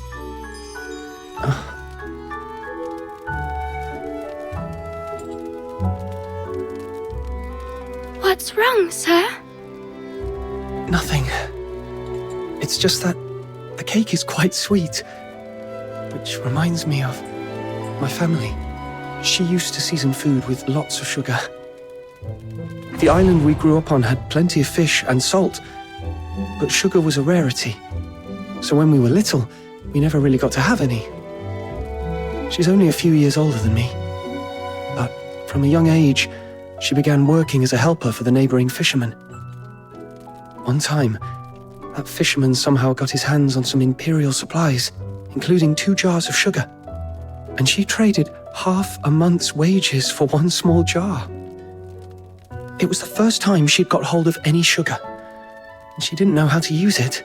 Simply knowing that it was something valuable and delicious, she poured it all into the fish stew. By the time we grew up and started earning more, sugar wasn't such a luxury anymore.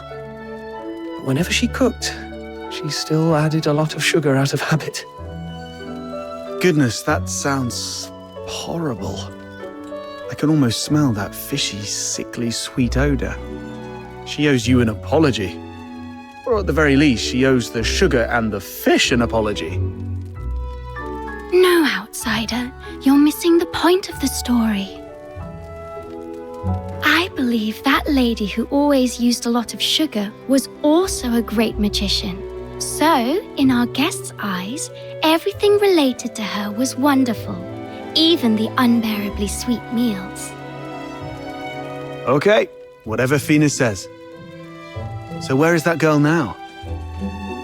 Perhaps you can bring her some cake. Let her know what normal sweets taste like. We got separated and lost each other yesterday. Or maybe longer ago. I'm not sure.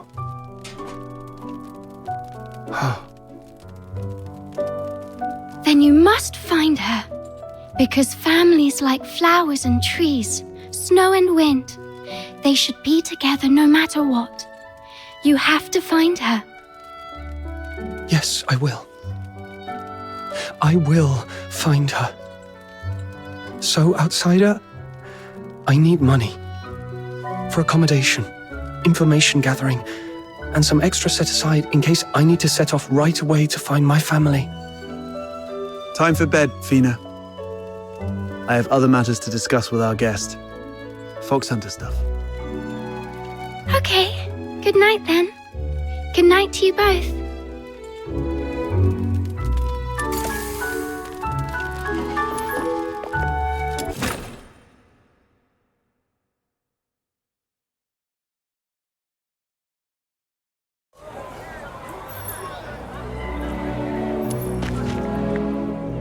Time to get down to business.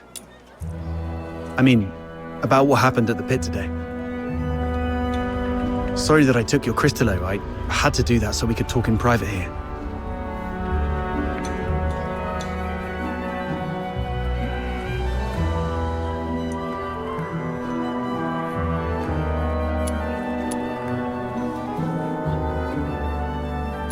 If you're talking about the girl in green, yes. I've seen her going in and out of Hypnos' house. I don't know if she's just a regular lodger or some kind of assistant to Henrik Ethelred. I'll cut to the chase. I don't trust Henrik Ethelred. I suspect he's up to something shady. Something shady? Like what? Do you know anything about the Crystallo of Stella, the stuff he's after? They're beautiful rocks that were popular for their looks, but that's not the whole story. In some countries, they're used for medicinal purposes. There was once a serious case of medical negligence involving Crystallo of Stella in Flagson province, throwing half the city into chaos. That's when they slapped a ban on Crystallo trading. That's not the half of it. How many folks on the streets of Icelake can truly claim clean hands? What really gets me are the rumors about Hypnos' house. People in the neighborhood say that Henrik and his lodgers are a weird bunch.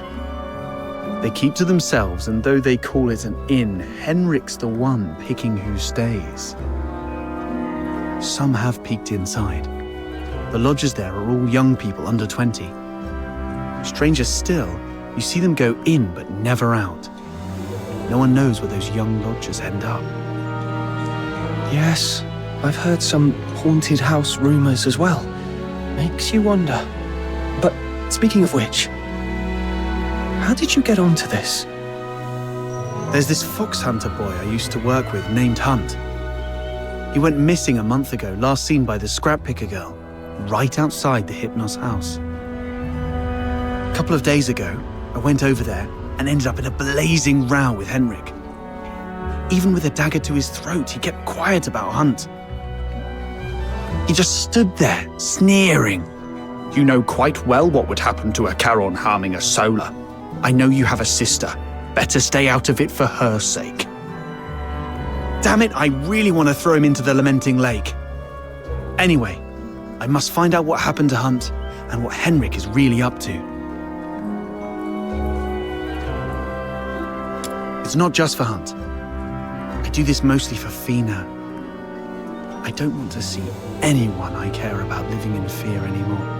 In that case, I'm worried about someone too. I mean Psyche, the girl in green you mentioned. If anything happens that messes things up, or if people start asking questions, you know what's at stake. Whatever's going on with Henrik, that's not my business. But if he's really up to something, I'm worried Psyche might get hurt. Good. We have a common cause then. I was going to get the Crystallo from the pit, then use it as an excuse to apologize to Henrik and take a look inside the inn. I thought no one would take the job, so I went off to sort out a cake first. Didn't expect you newbies to throw a curveball. How about we strike a deal? I can get you something that you really need. An identity. A pass that allows you to move freely in Hyperborea, except for the inner city behind the watchtowers, which is reserved for the high and mighty. Many are willing to offer you money, but few would risk their lives to get you this.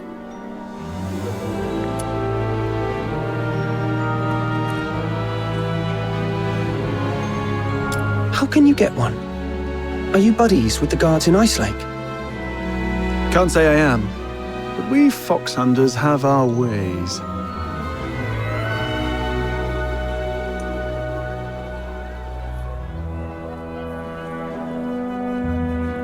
There are things in this city that money can't buy, especially those that could land you in hot water. What you need is the invisible thread of connections between people. Without a travel permit, it's indeed difficult to get around in Hyperborea. So what's the catch? Give you the Crystallo? No, you can have it. And you can trade it with Henrik for silver coins if you want. All I need from you is find a way to get in there and investigate the Hypnos house. You're not one of the locals, so he might not be on his guard as much. You have a bigger chance to actually find something. trade a little snooping for a travel permit. I think I can handle that. It sounds easy, but you should be careful. Meet me here at 12 tomorrow with anything you found.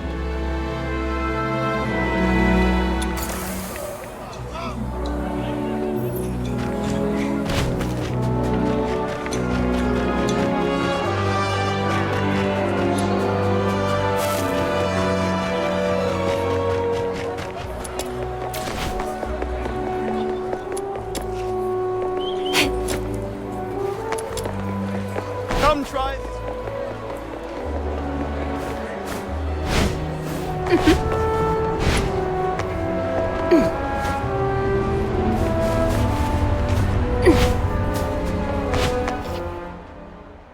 Barry, so much has happened today. Can you see the moon from where you are? The very same moon that I'm looking at. Tomorrow, we shall still be brave and live on. It's dawn. Time to head to the Hypnos house.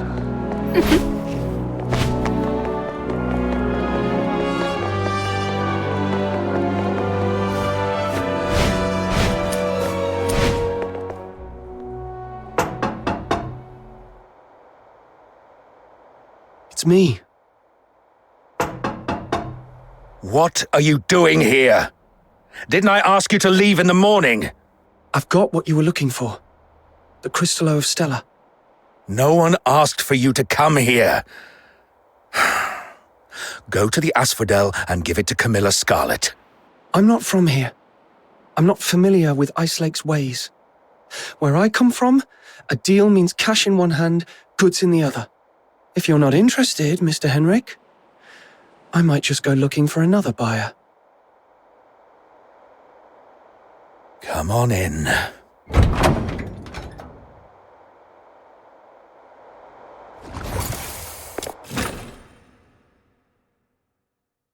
Got the Crystallo with you?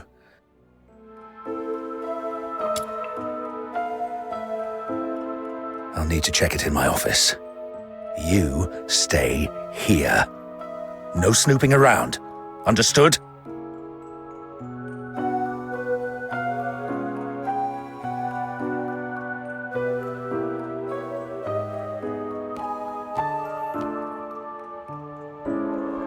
See?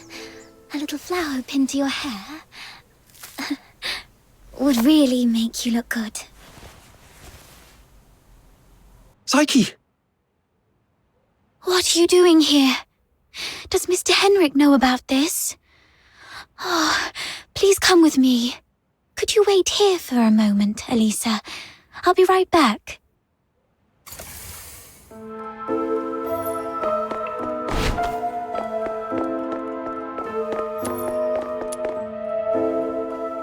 Mr. Henrik doesn't allow outsiders to come in, and you two got off on the wrong foot back then. If he sees you, you're here for the lodging stuff, aren't you? Don't worry, just hide here for a bit. I'll talk to Mr. Henrik again. He'll surely let you stay for a few more days. Ah, really? That's great. But that man is so domineering. How did you make that happen?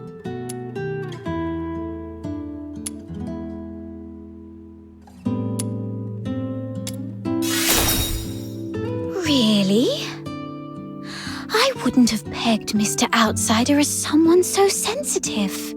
He's a bit different than his brash exterior suggests. Anyway.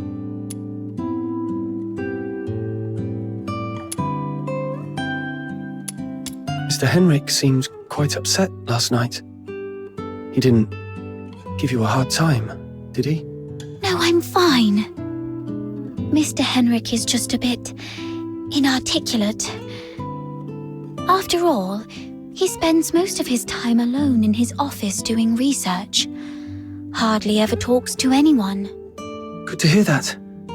Speaking of which, do you know what kind of research he's doing in there? I don't know. Sorry. That's all right. I was just curious. Psyche is withholding something.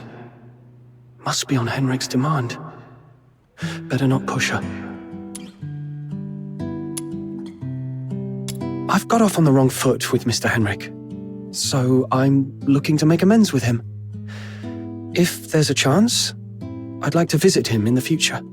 Really? Mr. Henrik is almost always at home. You're welcome to visit any time if he says it's okay. If you'd be willing to come here and share stories about your hometown, the South, the ocean, all those places we've never been, everyone here would be thrilled. Henrik is almost always here, which means this place is under his watch most of the time. Yes.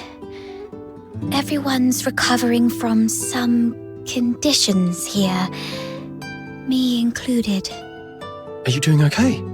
You didn't tell me you were sick. It's just a minor ailment. I was even strong enough to explore the pit with you, remember? Don't worry about me. I'm glad you're okay. So, all the lodgers at the Hypnos house suffer from some kind of illness. Mr. Henrik should be out any minute now. I better go downstairs. You're leaving already? Here, take these cakes with you. They'll keep you going when you're hungry. Oh, just a moment. And take this too. Mum always said that carrying a flower brings good luck. Time to collect some intel downstairs.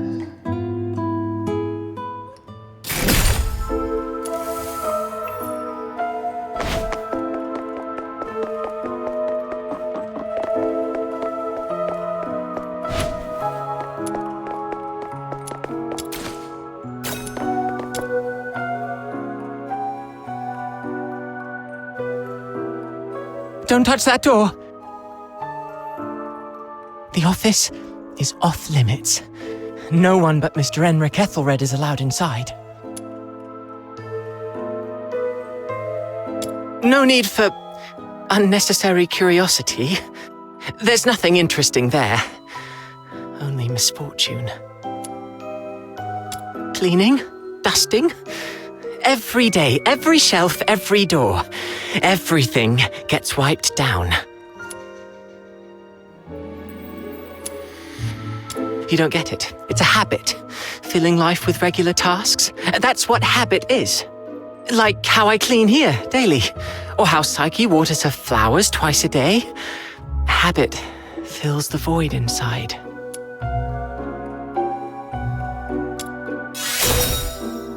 He seems quite disciplined. Probably a good role model for me. Mr. Henrik? He does have some habits. Let me see.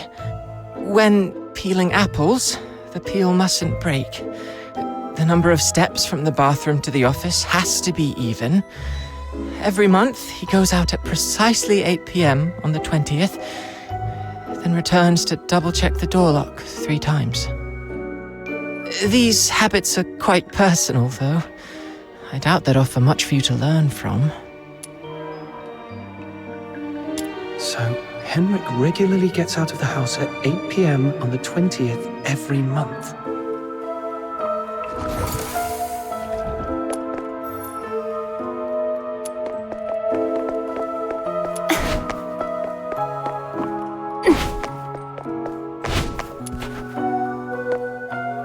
Why? Not only did you leave me, but even the pocket watch you gave me has stopped. It's all right. We'll meet again very soon. Hunt. Huh?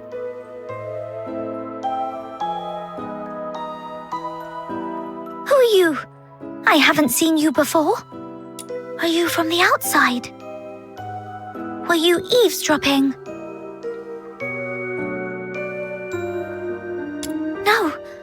No, I wasn't talking to you. I don't know. I don't know anything. Please, stay away from me, or I'll scream! Outsider was right. Hunt, the missing fox hunter, used to live here. But the lodgers here are tight-lipped about his whereabouts.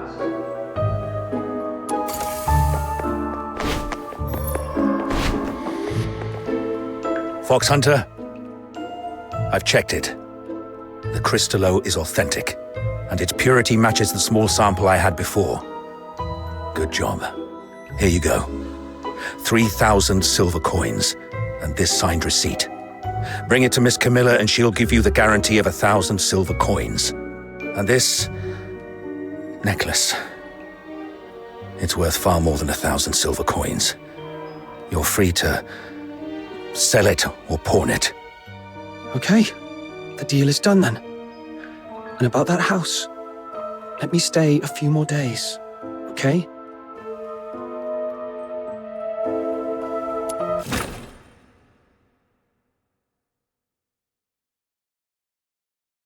Though I couldn't get into the office, I've managed to gather some useful intel. Time to see Outsider.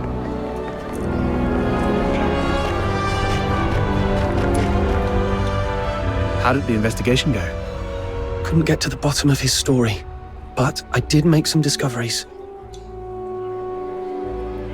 So, it's actually a sanatorium.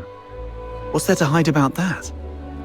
I mean, it's true that Karens lead hard lives, but seeking medical help isn't forbidden. Right. I also learned that someone there knew your missing friend, Hunt. Was he ill? Hunt was quite healthy before he disappeared. So, what illnesses do those lodgers have? No idea. They refuse to talk. Or more likely, Henrik forbids them to. Is Henrik targeting the sick? That's even more disturbing. I'm gonna have to add extra locks and remind Fina to lock the door all the time. Anyway, what exactly happened to Hunt? That's Henrik's office. The lodgers say it's off limits. Nobody but Henrik himself can get in. The door is securely locked and watched. Plus, Henrik himself is in there. I didn't want to be hasty. Smart decision. If Henrik lost it, who knows what might happen. But the locked door isn't the only entrance to that room. When I left, I scoped out the house. It appears the room connects to the chimney on the roof. That's impressive. I'm glad I found you to team up with. So, we just need to find a time when Henrik isn't around. I chatted with the lodgers there and dug out some intel.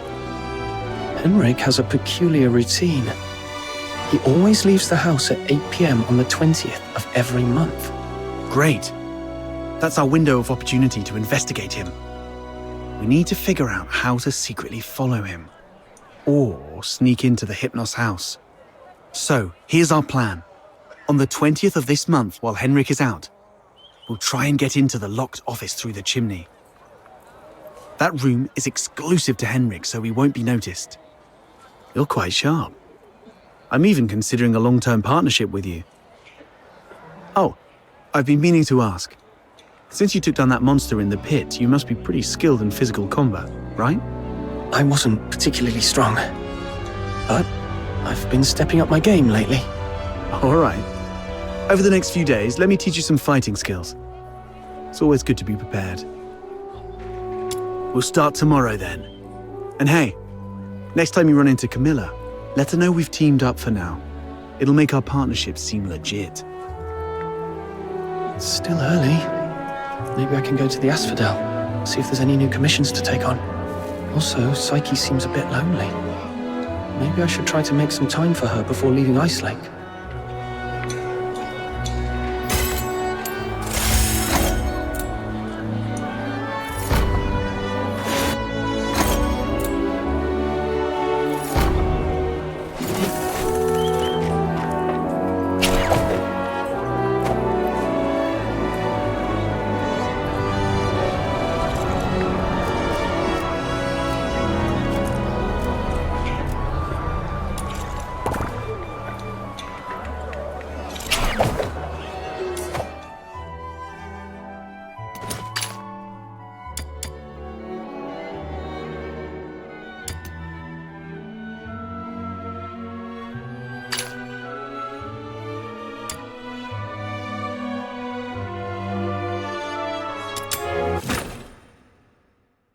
Let's see what we can find this.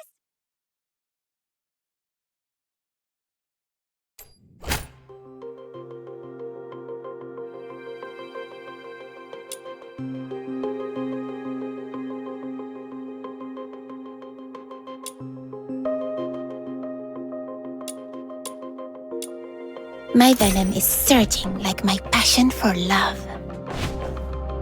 The Forsaken have set up a dangerous bomb here. If we don't destroy it, everyone's lives will be in grave danger. The client mentioned 3 members from the Forsakens are behind this explosion. I'll let you know if I find him. Taking him down before breaking Finale Flare's detonator should smooth things over for the mission.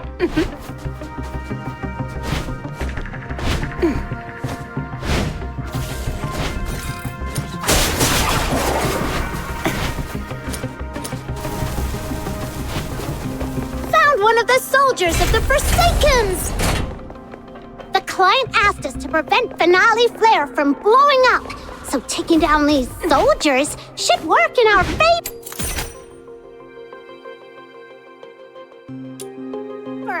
Let's go! Face together.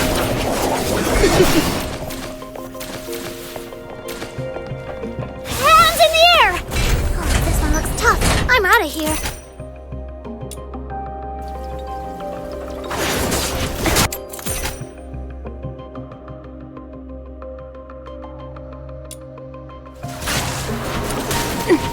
Where you belong. Oh, I've mucked it all up.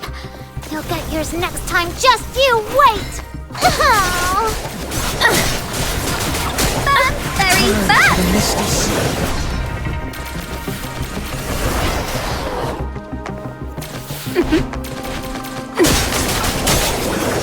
This is where you belong.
I will punish those who aren't faithful to love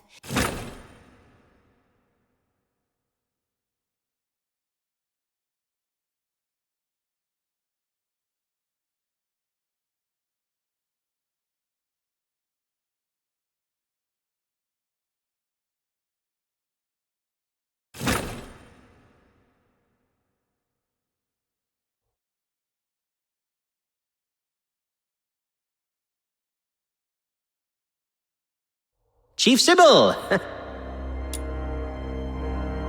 There's a piece of bad news, and another that might be considered bad as well. Let's hear the worst one first. The unit left on Purgatorio Island has been searching the area for 3 days, but they've yet to find any trace of that boy who was with number 0. We searched the nearby waters immediately after he fell off the cliff. Theoretically speaking, he shouldn't have drifted far. Unless... Unless someone rescued him. Continue investigating the residents on nearby islands. Leave no suspect or witness unchecked. Already on it, and we're expanding the search area. But if I may ask, if we do find him, the host of Resonance, what's the plan, Chief?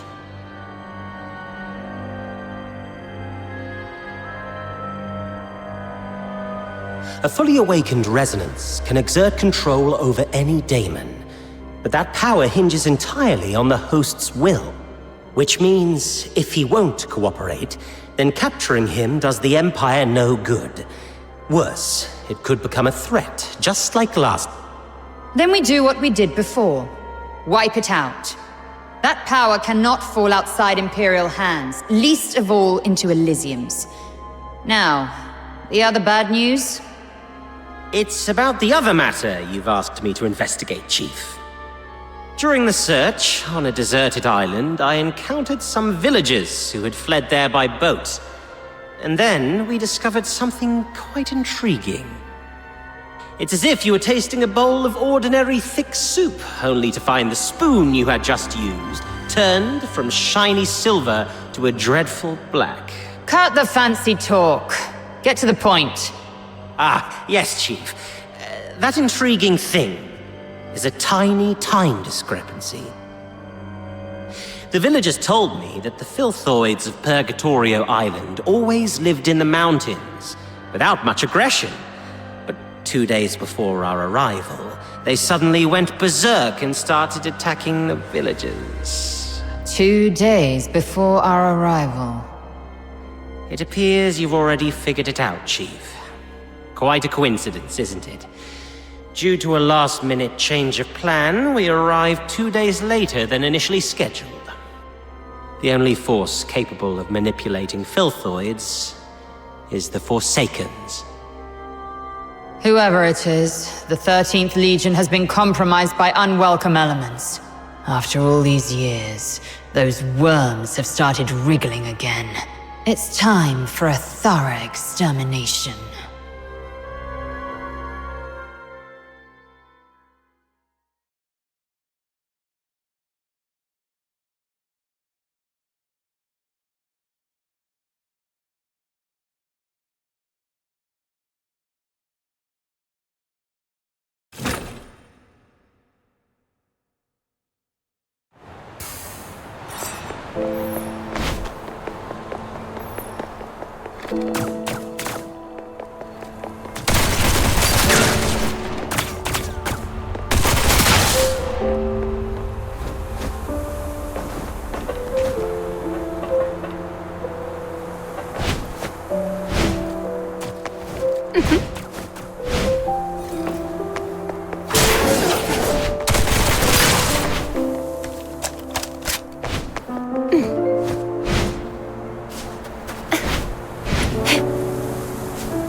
I gotta give that thing a little tweak. It's still early, so why don't you do some casual practice on those beasts nearby? Just don't wander too far. Button Mushroom is in town keeping watch for us. I've already set up some traps. They may look like junk, they're made from scrap after all, but they work quite well. Be careful with them though. They aren't made of the sturdiest materials and might break if you step on them.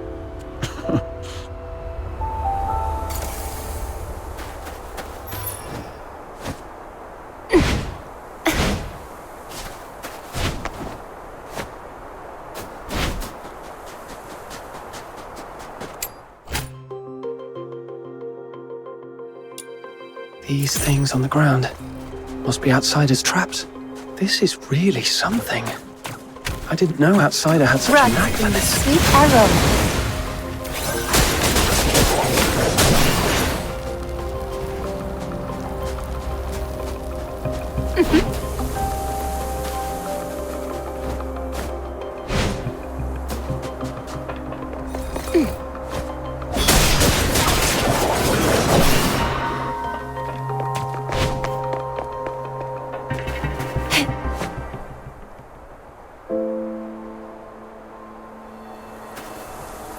What's going on here?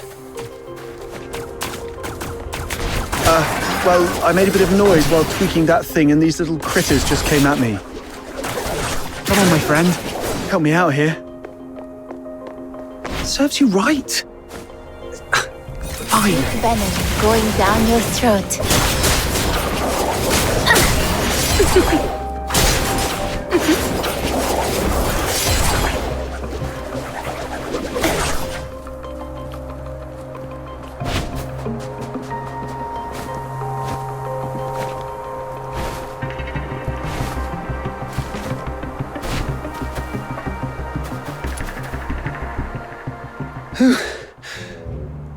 Not bad. You've improved a lot these past few days. Still, there's more to learn. For example, with larger beasts and filthoids, they're fast, but clumsy.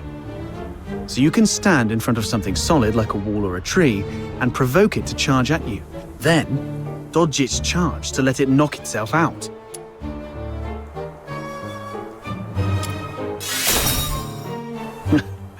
Naturally. It's a trick I picked up growing up tough. It's the same with these enemies. An enraged person isn't much different from a beast. All right, those random critters weren't much of a challenge for you. Now let's find you a worthy opponent. What's this? Is it your voice howling in there? A piece of scrap metal I picked up from the scavenger girl. It's tougher than it looks, and those filthoids can't easily smash it. I've stuck a loudspeaker inside to lure them. Ah, look, here they come.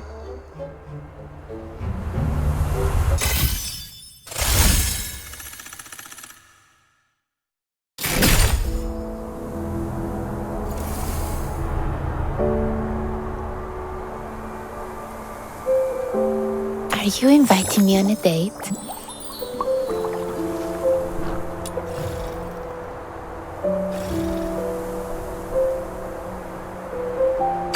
The world outside Purgatorio Island defies all accounts.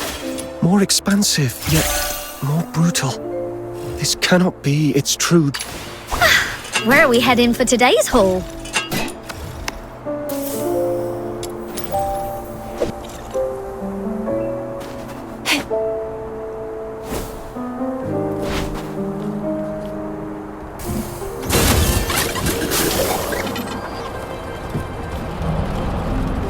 Hurry up. I don't want to ruin our date by being late.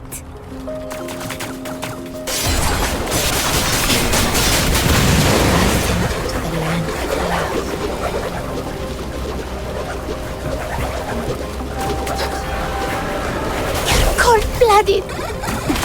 Rot in the sweet aroma.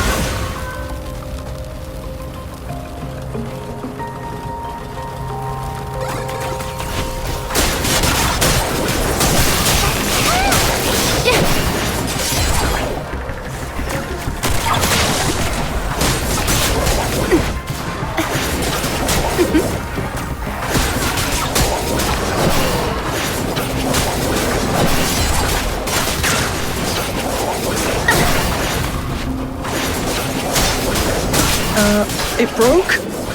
Well, it is made from scrap after all. I was surprised it would work.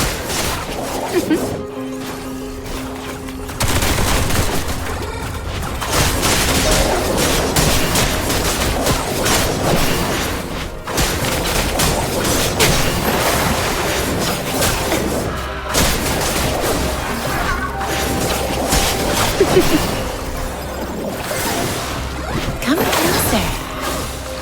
Sweet venom going down your throat.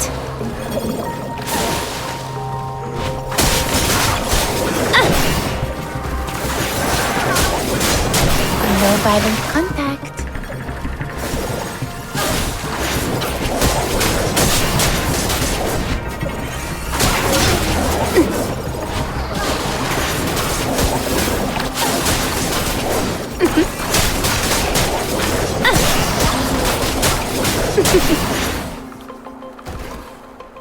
Not bad.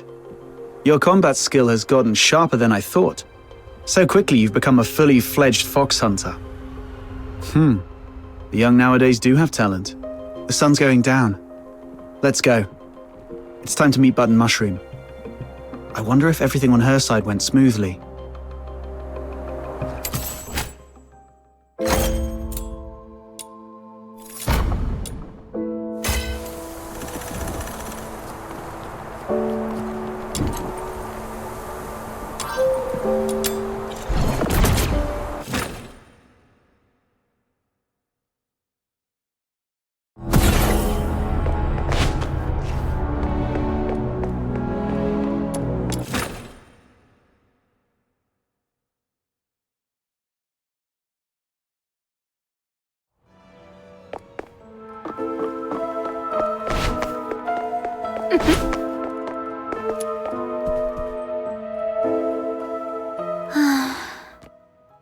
Psyche. Is that you? I promised to come check up on you, remember? Your eyes. Are you having trouble seeing things again? Like what happened at the pit? Yeah. My vision's a bit blurry again. Don't worry. It's just an old problem acting up. I might be a bit tired. A few days rest should help.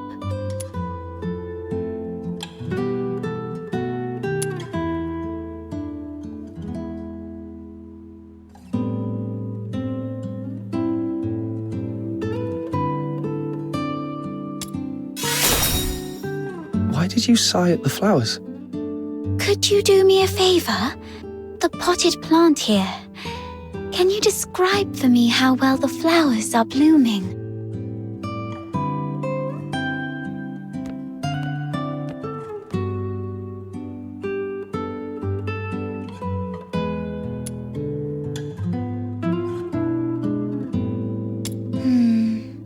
Like I guessed. Could you take a closer look?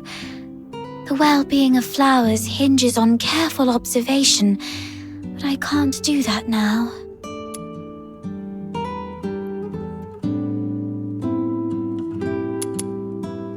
The petals have soft stripes that radiate from the center outward, somewhat resembling the veins of the leaves. However, they seem not to be very plump. The stripes deliver nutrients and function just like the veins of the leaves. Although the flowers usually steal our attention, they're not that different when compared to leaves. Both parts of the plant are doing their best to respire and grow. Let me see. If they look shriveled, they may be low on nutrients. The petals don't have smooth edges. Instead, there are plenty of irregular gaps running along the margins. Right. Try touching the petals softly. I love running my fingers along the edges of petals. Every petal feels different, as if they have their own story to tell. But these petals seem to have lost their shine. The edges are dark and curled, as though they've been burnt. I believe the flowers are thirsting for some water. The flowers are bright yellow, a very vibrant hue. I love yellow flowers. They remind me of the sun and warm my heart. I think I understand the issue now. Thank you. Is this kind of flower hard to care for? No, it's quite resilient actually. It can even thrive in places with long winters, like Ice Lake. As long as it is well trimmed, fertilized, and given the proper humidity and temperature, it can bloom beautifully for weeks on end. But I didn't do it well. I'm far from being as good a florist as my parents.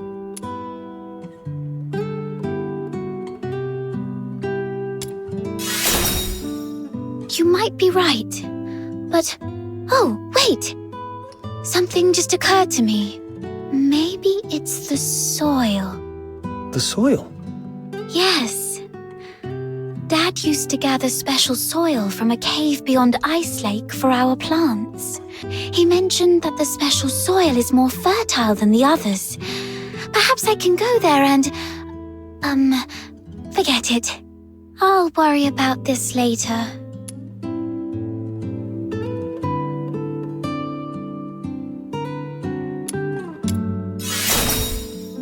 Don't worry. I can collect some for you. You don't have to do that. Just coming here and talking with me is already...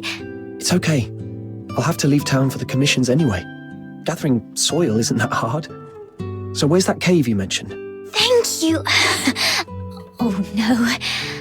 I was about to say thank you, but I think we're beyond such formalities with each other. Let me give you the location of the cave.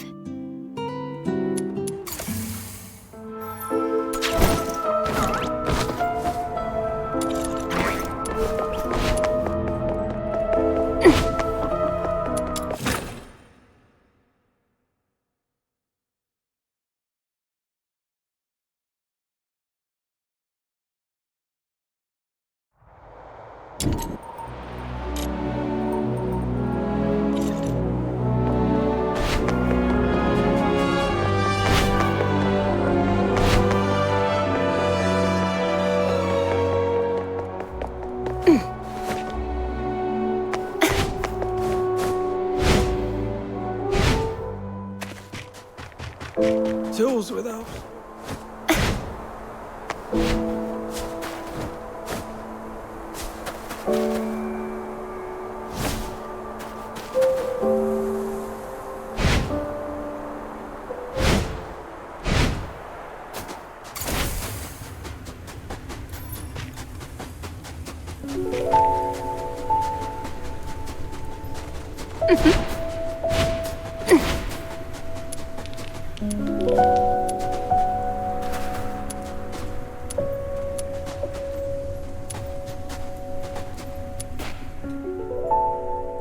The soil here feels dry.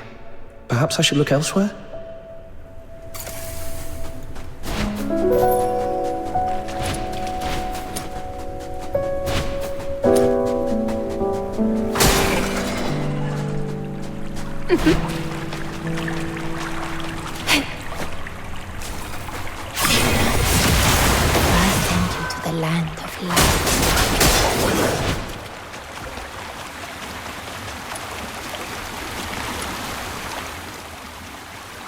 Found it. The soil is soft and the wetness feels right. I should collect more. Okay, this should be enough.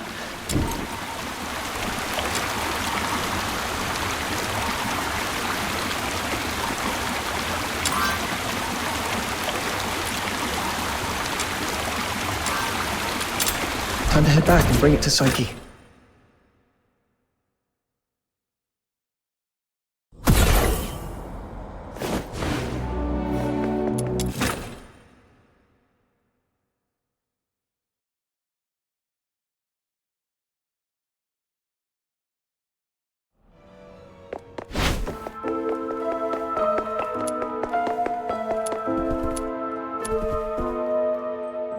Psyche, here's the soil from that cave. Does it look right? Its touch is exactly like that of the soil Dad used to grow flowers with. And there's so much of it. This should be enough to help every plant thrive here.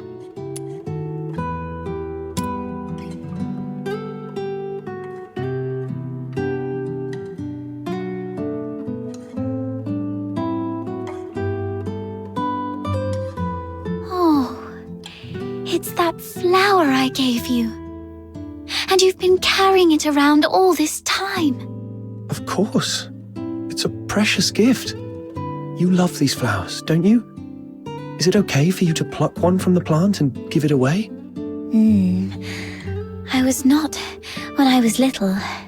Have you seen freshly cut flowers sold at the florist? I never liked that practice. It it always made me feel sorry for the flowers. Flowers, stems, and leaves all belong to the same plant, yet people cut the flowers to admire their beauty, leaving them to wilt and die alone.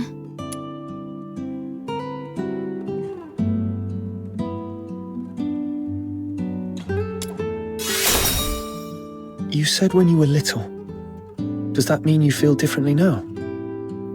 Not entirely, but can I ask you something first? What do you think about flowers that are plucked from their plants?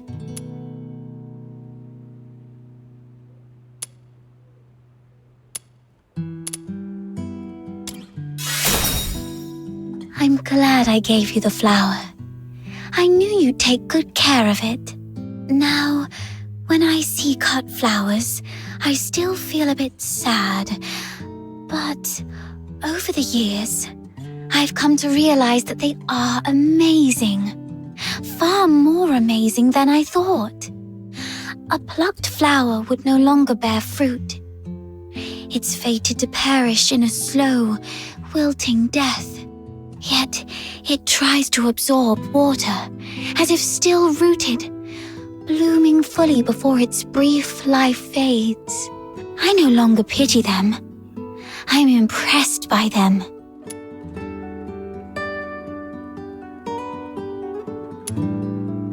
You have a kind soul.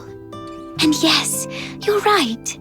It might be best not to cut them at all. Oh, just listen to how somber and heavy our conversation has become. That wasn't my intention. Anyway, the soil you brought back is great. The wetness and softness are perfect. You might have a real knack for gardening. Certainly. I'd be delighted to share all the gardening secrets I know, if time allows. Okay, it's settled then. You are such a wonderful person. Apart from my parents, nobody else has ever taken my casual remarks so seriously or done so much for a simple plant. Please, take this as a token of my appreciation. It's not much, but I hope you'll accept it. Do come back and admire these flowers when they bloom once more.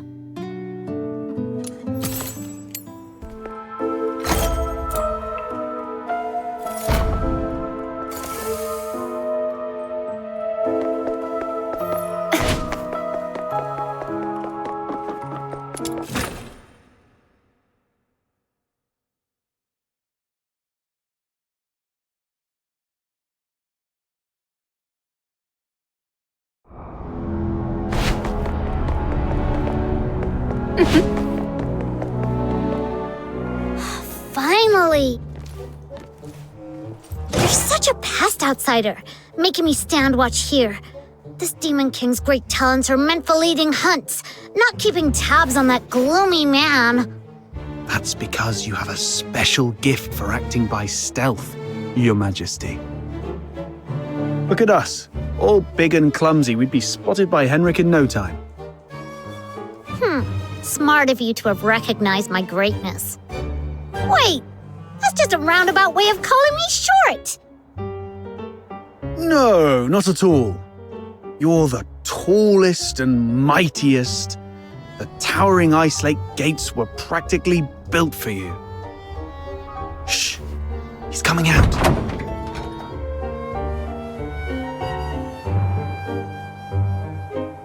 Right on 8 o'clock. If he ever changes careers again, he could offer time-telling services in the town square.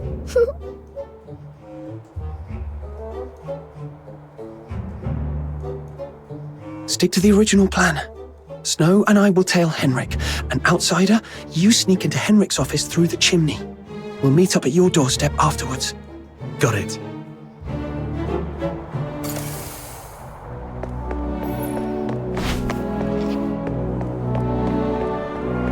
Little minion, hurry up! Shh! Spit down or he will notice us.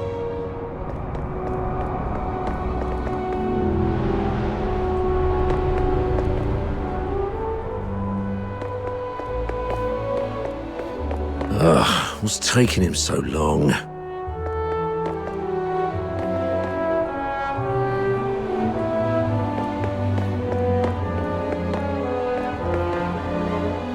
He stopped. We need to find a place to hide. Popcorn! 6!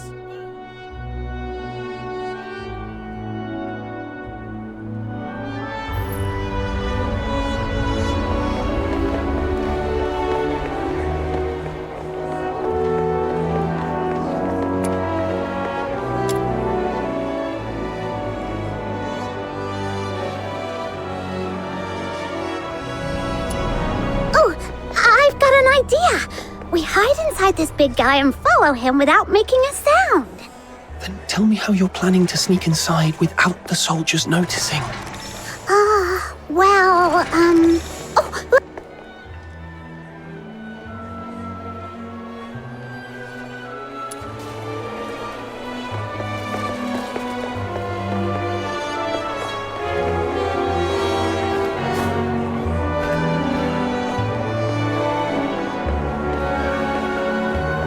wait, we're way too close.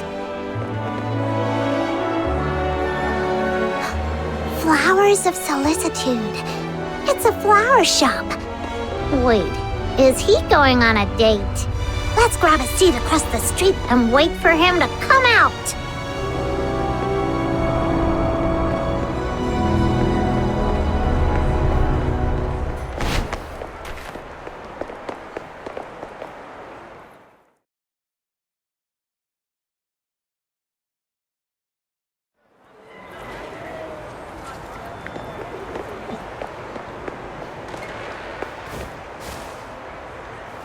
My name is Annie.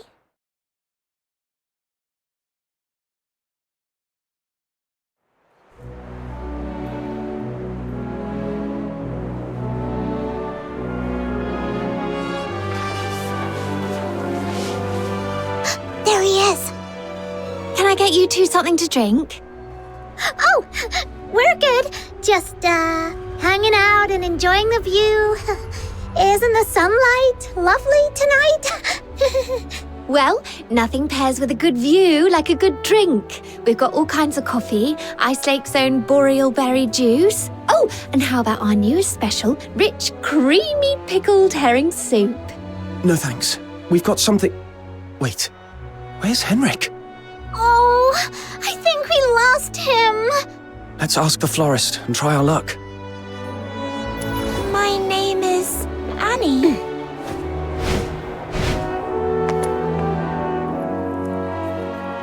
Hello, we found this silver coin. Pretty sure that man just dropped it. We wanted to return it to him. Wait, are you crying? Did that guy say something mean to you? No. It's just some dewillet pollen in my eyes. Thank you for asking. If you mean the gentleman in white, I believe he's by the pond, northeast of here. Got it. Thank you. Wait, you... Are you talking to me? No. I might have mistaken you for someone else. Sorry. Here, please take this. You are giving me this? For free? That's right. Your eyes sparkle like rubies, perfectly matching this flower. I hope you have a lovely day. Thank you. Then, I'll gladly accept it. Whoa, a gift from a stranger? My little minion is way too charming.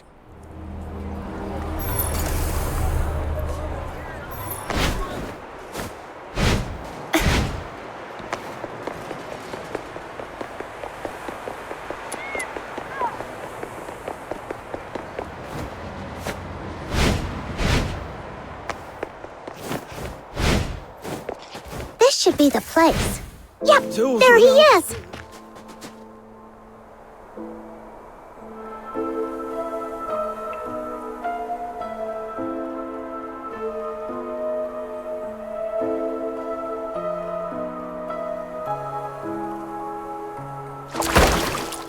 Did you see that? Henrik just threw something in there. This has gotta be his horrible secret. You stay here. I'll go fish it out.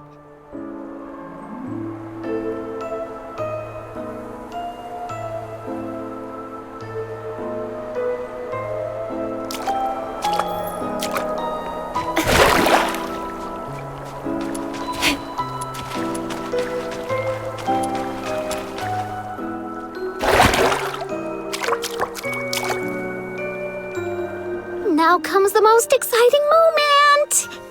Through great trials and hardships, the Demon King and her minion finally retrieved a precious treasure from the deep waters. With hopeful hearts and anxious breaths, they opened the box, only to find... Huh? It's empty!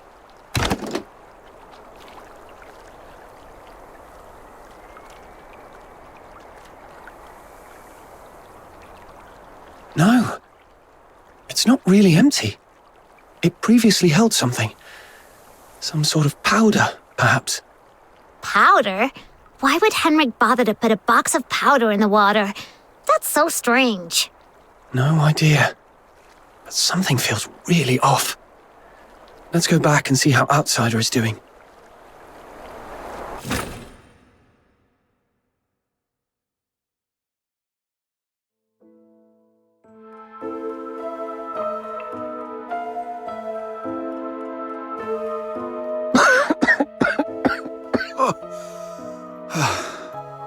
I got all covered in soot. Fina's going to make a fuss about it when I get home. Anyway, finally made it in.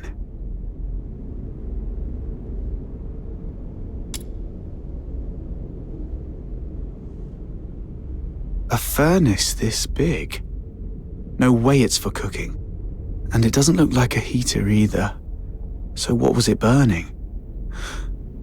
Could it be...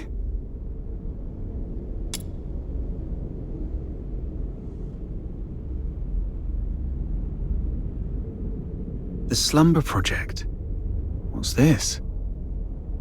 September 3rd. Carolina Brown. October 29th. Hunt Clark. Hunt? Don't tell me he's already... November 25th. Psyche Frey.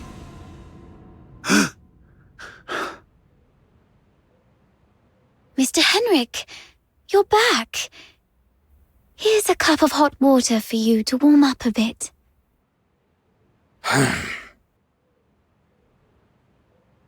Drat. Henrik's back.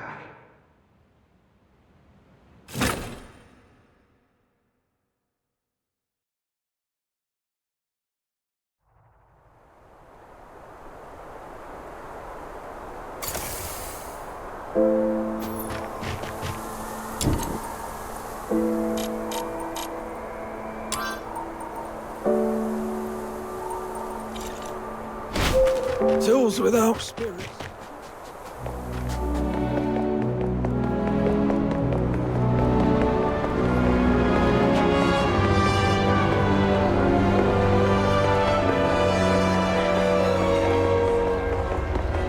How boring. Treasure the...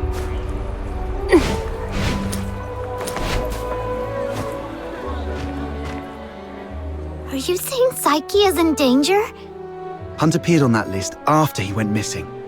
I fear things didn't end well for him. And I'm worried your friend Psyche might be next. Henrik came back at a bad time. If I had just a few more minutes. It's my fault. I wasted too much time with that chimney. Damn it. I knew he was up to no good. What do we do now? Psyche is a good girl. We have to find a way to save her. I'm going to the Hypnos house right now. Don't rush into it. We still have 5 days, so let's go back and get prepared first. No. It's always better to act sooner rather than later to save someone. I can't just... Just stand there, helplessly watching her leave. Right? How did you know? Just a guess. You seem pretty shaken up, tossing all caution and reservation to the wind all of a sudden. She means a lot to you, doesn't she? Imagine being thrown into a foreign land all alone, feeling unwanted and helpless. Then someone reaches out and encourages you to hang in there for good things to happen. If this person were in danger, you'd do anything to help too. Maybe you're right. The bitterness of failure after trying beats the endless regret of, why wasn't I braver back then? But remember, being brave doesn't mean acting recklessly. Being brave is saying, I'm aware of all the possible endings of this path, and I accept them all. Then I tread this path with no regrets, and nothing will change my mind. Thank you. I've calmed down. I'll make some preparations.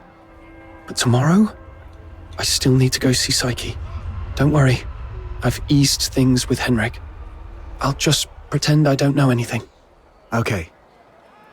We'll also need a plan after we rescue those lodgers.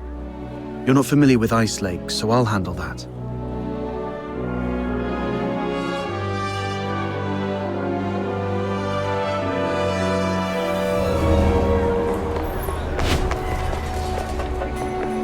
How boring.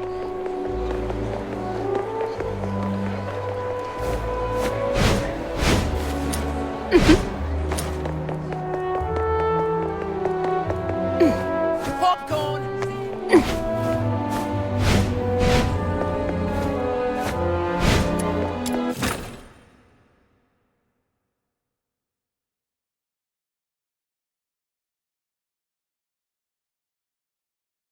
Gotta act casually when I see Psyche to avoid suspicion.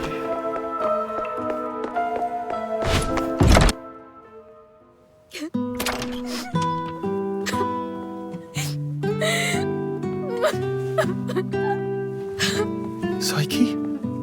Are you crying? Sorry, I just... What happened? I'm sorry. Oh, it's you. What's going on? What happened to Psyche? She's sick and needs treatment. And she needs some time to rest. It's nothing serious, but please leave her alone for the next few days. Psyche, would you like to go out for a walk with me? Let's go outside for some fresh air. Don't be afraid. I want to go to the Lamenting Lake. Sure. I'll go with you. Mr. Henrik, may I go out for a walk? Don't worry, it won't take long. I promise to come back shortly. Go ahead. But remember what I've told you. Otherwise, you know what will happen. I understand. If anything happens to Psyche, you won't have a second chance to leave Ice Lake. Keep that in mind.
The sun should be setting by now.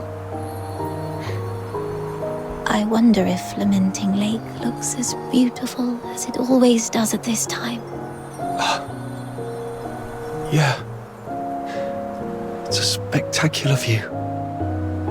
Would you like to take a walk with me by the lakeside?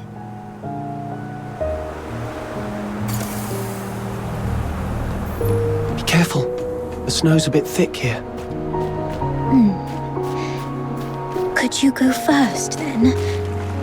Where does this river lead? I'm not sure. Maybe to the ocean? No. That can't be right. I remember reading that ocean water is salty.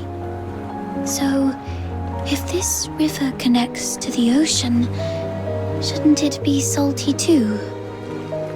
But when I tried the water here before, it wasn't salty at all. Really? Let me try. Oh, What's wrong? that's freezing. My whole mouth just went numb.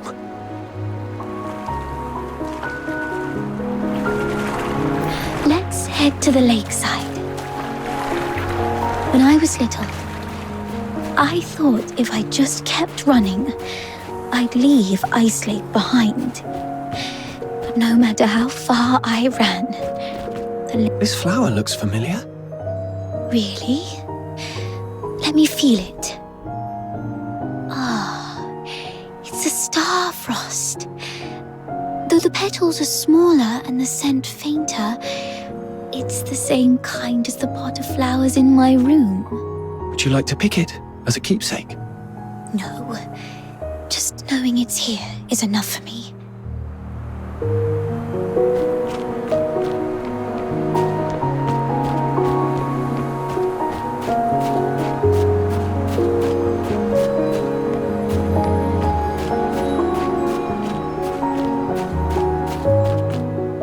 It sounds like a steam whistle. Is there a train passing by?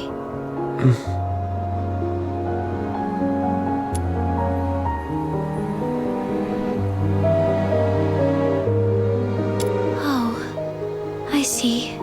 Psyche, when did your eyesight start to fade? When was it? I don't really know. I thought it'd be the same as before. Just blurry for a while, and then it would go away. But now it just... Let's not talk about that. There's a place I'd like to visit. Could you come with me? It's by the Lamenting Lake, near an old tree stump. Here we are.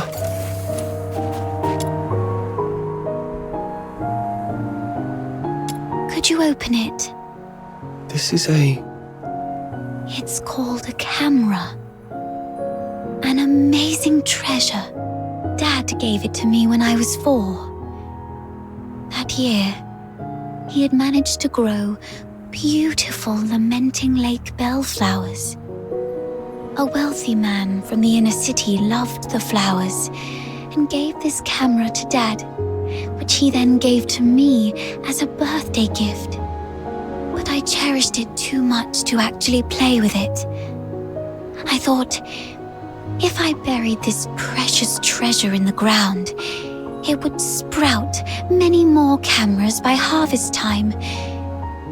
Then our family would become rich, and my parents wouldn't have to work so hard. So I came here alone and sewed it. I was quite silly back then. When Mum and Dad found out about this later, they didn't get mad at me. Instead, they said, "Let's dig it up on your coming of age as a gift to your future self." Thank you for keeping me company these past days, but I don't have anything valuable to give you. Please, take this camera as a gift from me.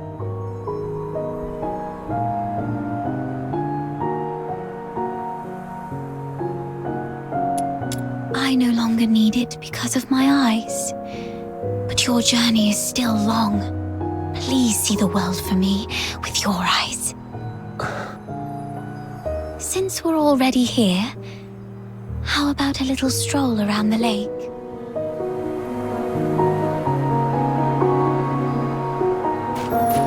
When I was little, Dad would sometimes bring me here for walks. Despite the occasional hide and seek with the filthoids, I always looked forward to coming here because I loved the floating ice and mountains here.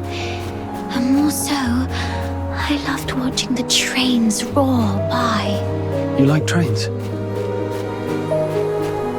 Yeah, I'm fascinated by their destination. The South.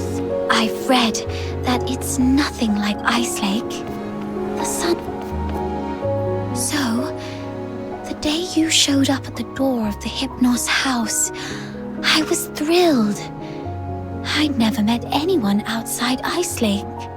I've always secretly wondered what your homeland is like. Have you seen the ocean with your own eyes? Is it as large as 100 lakes put together? If only I could also see it for myself. Look at me.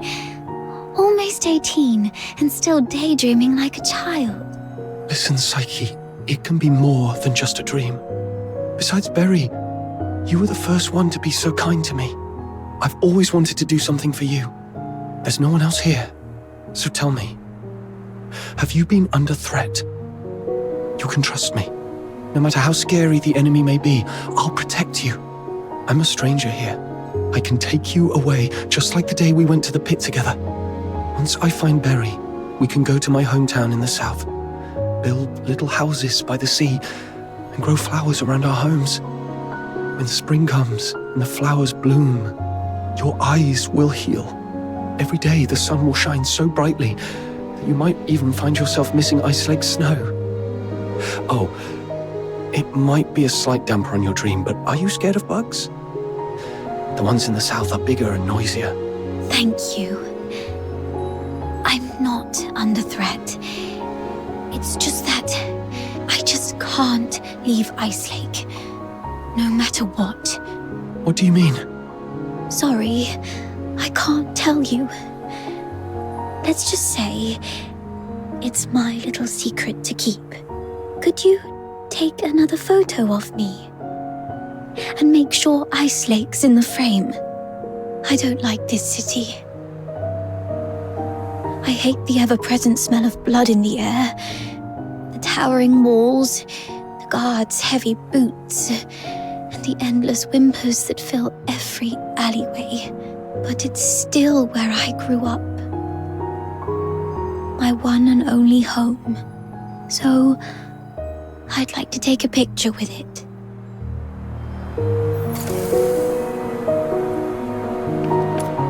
Okay.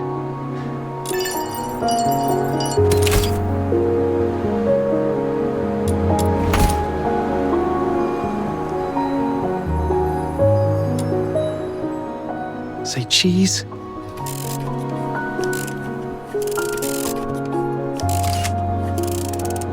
Let's take another one. 3, 2, 1.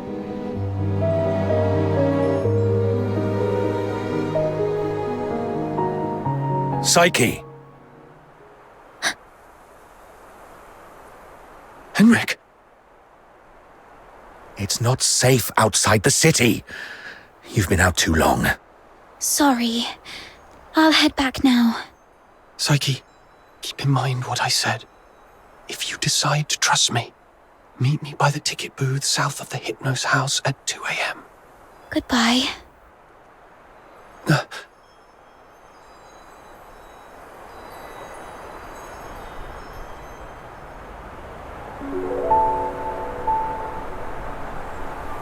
Can't leave Ice Lake. What does she mean by that? Well, that guy over there looks familiar. Have I met him before?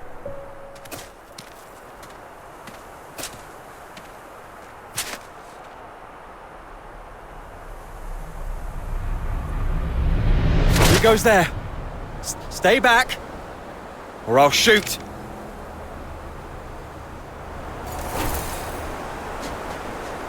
Sweet venom going down your throat.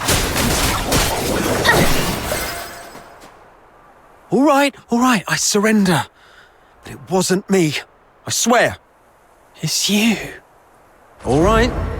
I trust you, Miss Camilla, but remember, keep a close eye on this kid and don't let him stir up any trouble in town. If the chief finds out about this, we'll both be in for it. Damn, didn't expect to run into you. Do me a favour, mate. Keep this between us, will you? Who is this? All right, here's your money back. I haven't had a decent meal in days, so I got desperate. I'm sorry. You executed him. I don't think he deserved this. Keep it down! I told you it wasn't me. I was just trying to sneak the body out. My name's Kevin. We've met before. I'm in the outskirts escort. And this poor soul here is Hal, my old neighbour. We've known each other since we were kids. He lost his mother at an early age and had been getting into countless brawls ever since. My family doesn't allow me to interact with Charons, but he was an old friend from when I was a kid, so I'd sometimes help him out. One day he came to me, acting all weird. I thought he'd racked up debts again, or that he came to moan about being hit by his drunkard dad. But to my surprise, he said he was showing signs of deterioration. What exactly is deterioration? As a Charon, you don't know about deterioration. Are you really a native?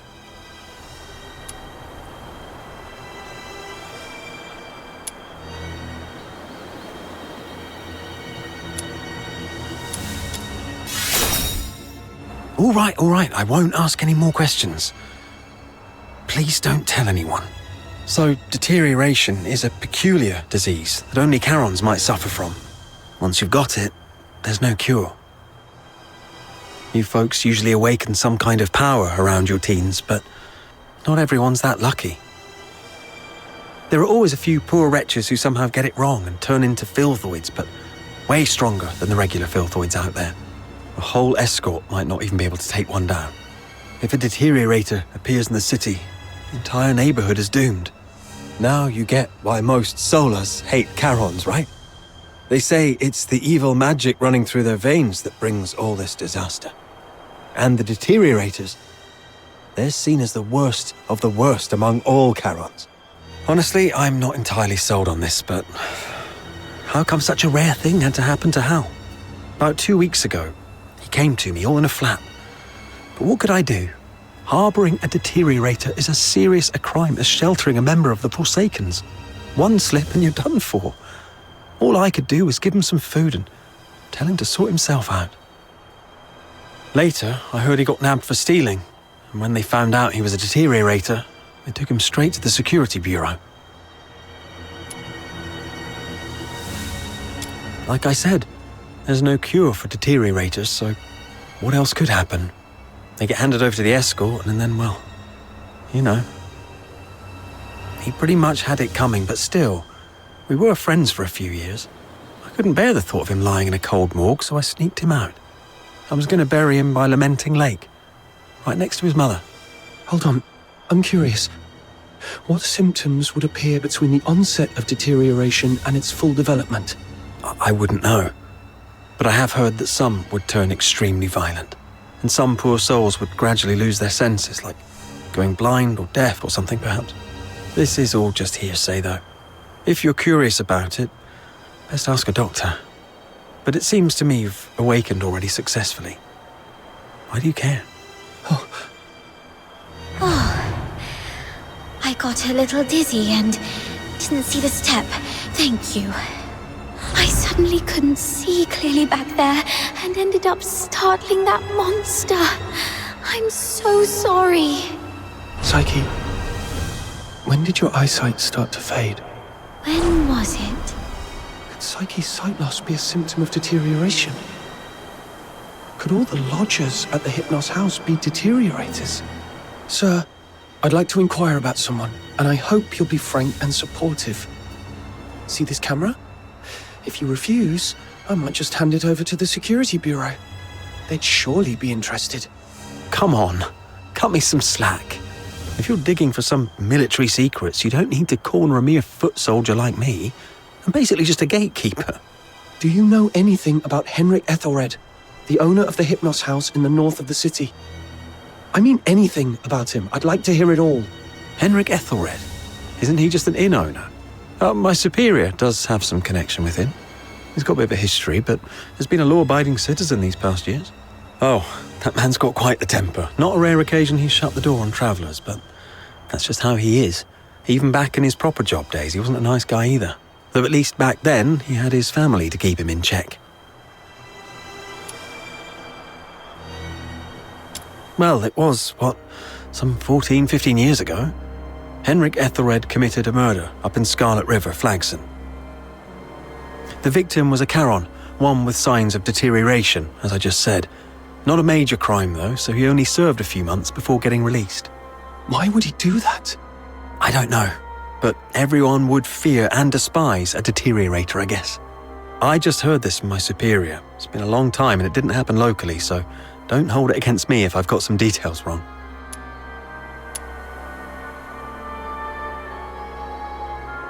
He had a wife and a daughter. They were just an ordinary family of 3.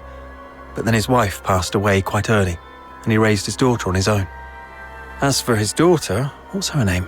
Heidi, Haley, I don't quite remember. Anyway, she went on a trip to Scarlet River with Henrik, but never returned with him. He never talks about his daughter. One year my superior asked about her over drinks, and Henrik just smashed his glass and stormed off. The older folks in Icalake all know that Henrik was once a renowned doctor. Quite the skilled medic he was. Even the nobles from the inner city would go to him. But then something happened, and he shut down his clinic at the height of his fame, only to reopen it as an inn a couple of years later. Come to think of it, that was right around the time he got in trouble in Scarlet River. I swear, I've told you everything I know. Can you please let me off now? Just give me the film. Damn it. You look nice. How could you be so cunning?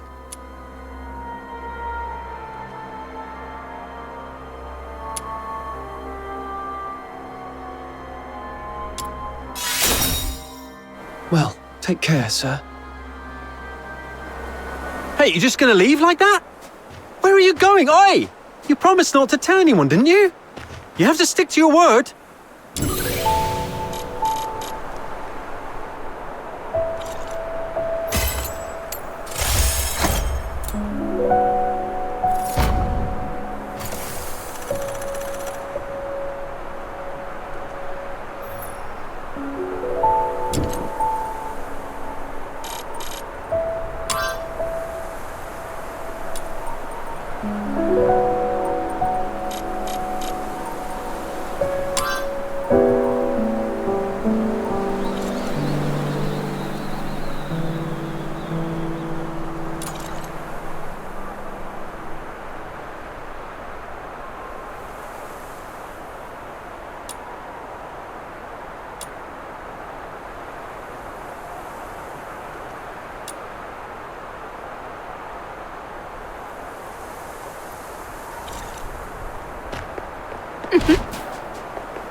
Properly disinfected, it can become a delicious dish.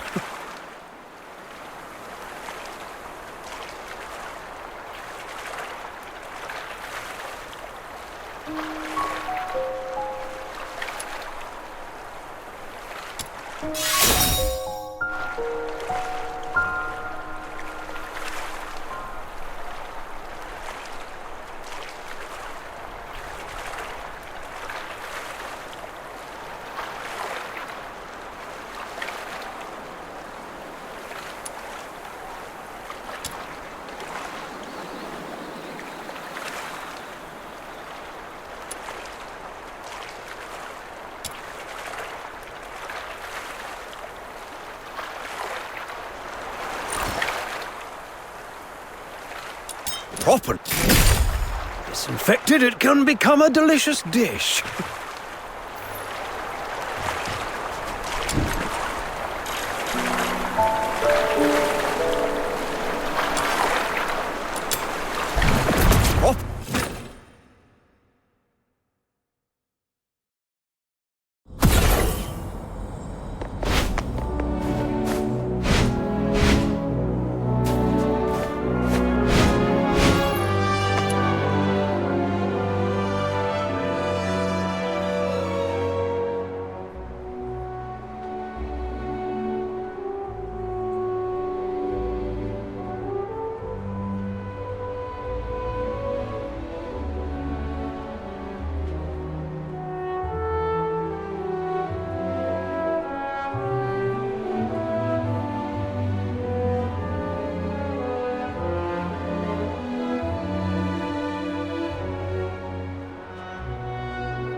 Are you inviting me on a date?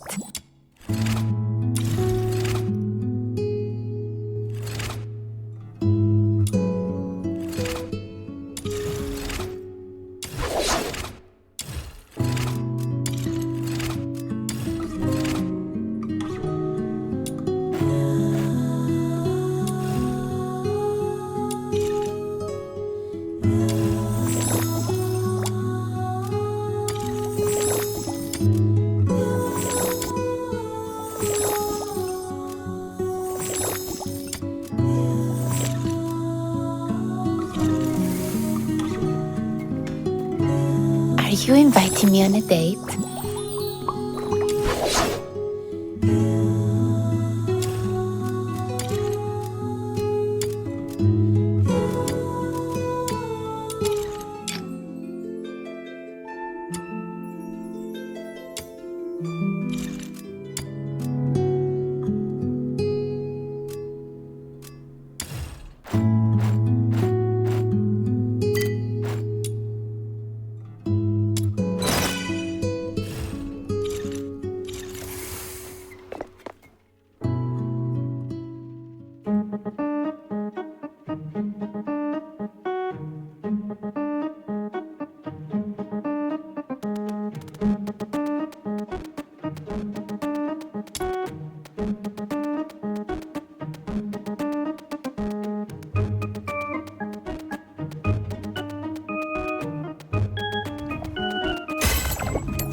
Properly disinfected, it can become a delicious dish.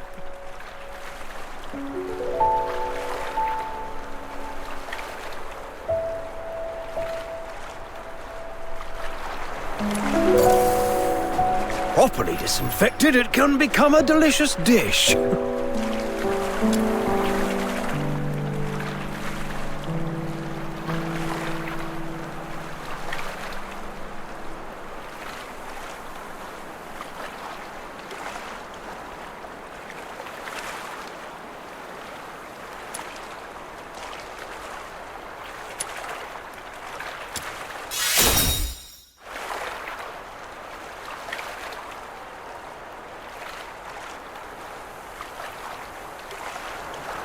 Properly disinfected.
boring.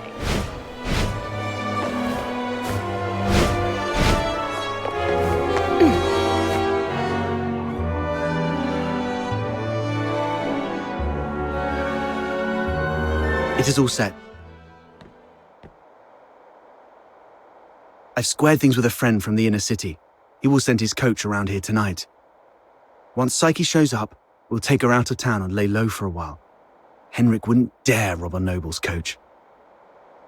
After that, we'll have to play it by ear. You really have a wide network, don't you? Ha! Gotta make the most of all the crap I've been through these years. But are you sure she'll come? I'm not sure. Anyway, if she doesn't show up, we'll go with plan B. We break into the Hypnos house and confront Henrik.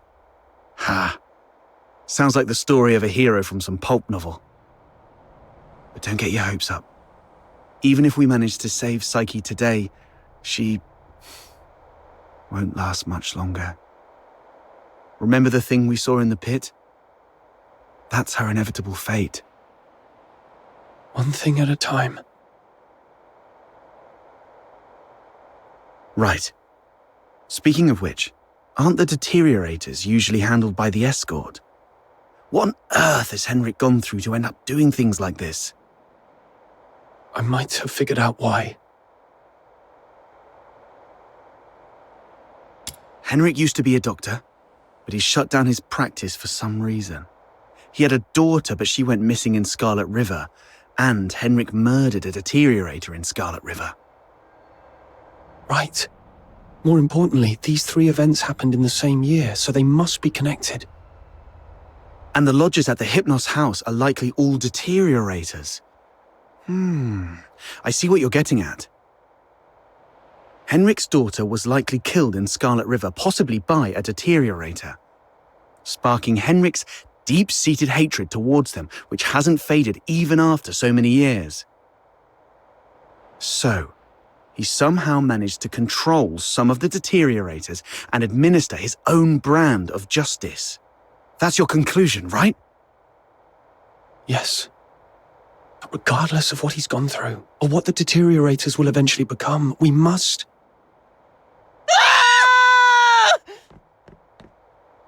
Did you hear that? Screams from the direction of the Hypnos house. Let's go.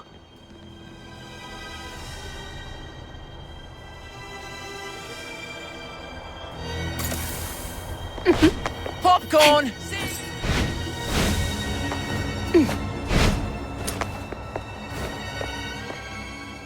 You're finally here! You've no idea how scary it was! Was that you shrieking just now? What happened? I was just keeping watch here as you asked me to, and just like you expected, Psyche came out. I ran to her, ready to take her to you. But she suddenly lunged at me, looking all scary. Lucky I was quick on my feet, but was that really Psyche? She was nothing like her usual self, more like a wild beast. Oh no, the deterioration started.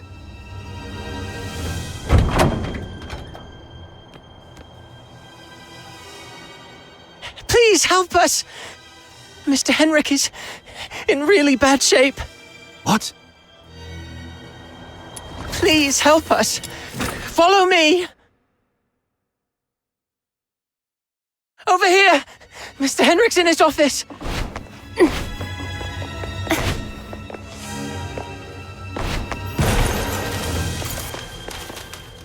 Henrik? He's still breathing. Snow, see if you can find any bandages or strips of cloth. Anything. Don't waste your time on me. I deserve this. Please. You... Don't bother, he's a goner. Let him finish his last words. You have to stop Psyche. Stop her? The Hypnos house shelters deteriorators. Those abandoned by fate. Their destined end was supposed to be a cold bullet. Right. In Hyperborea, Any Charon showing signs of deterioration will be taken away immediately to prevent them from turning into filthoids. Wait. Are you saying... Their families didn't have the heart to see, so they hoped that I could help end their misery in a decent, gentle way. Just like how I sent away Haley. Are you saying the deteriorator who was killed in Scarlet River was your daughter Haley? You know about that too. That was merely the last desperate struggle of a father in despair.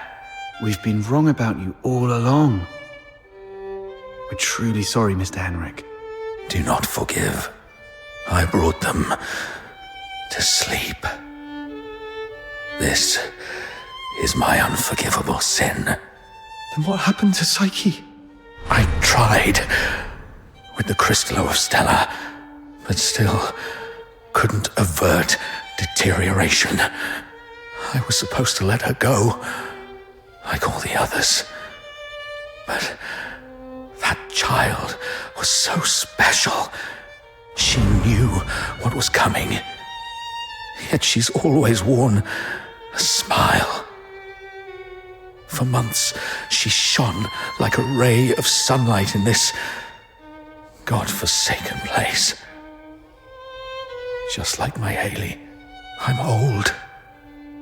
I couldn't do it again.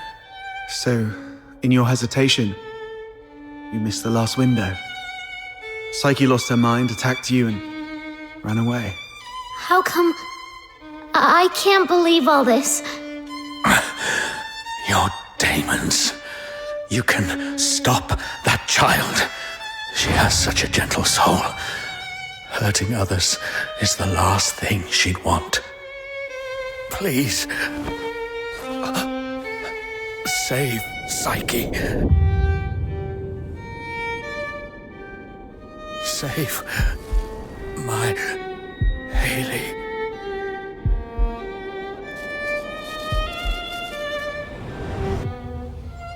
Mr. Henrik! Let's go. We must hurry.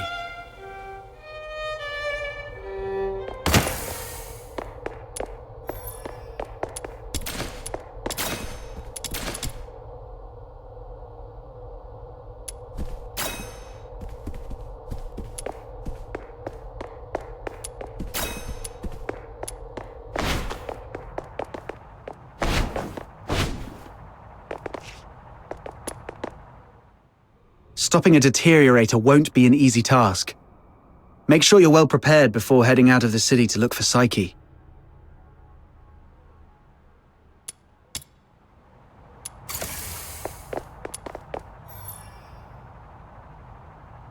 Are you inviting me on a date?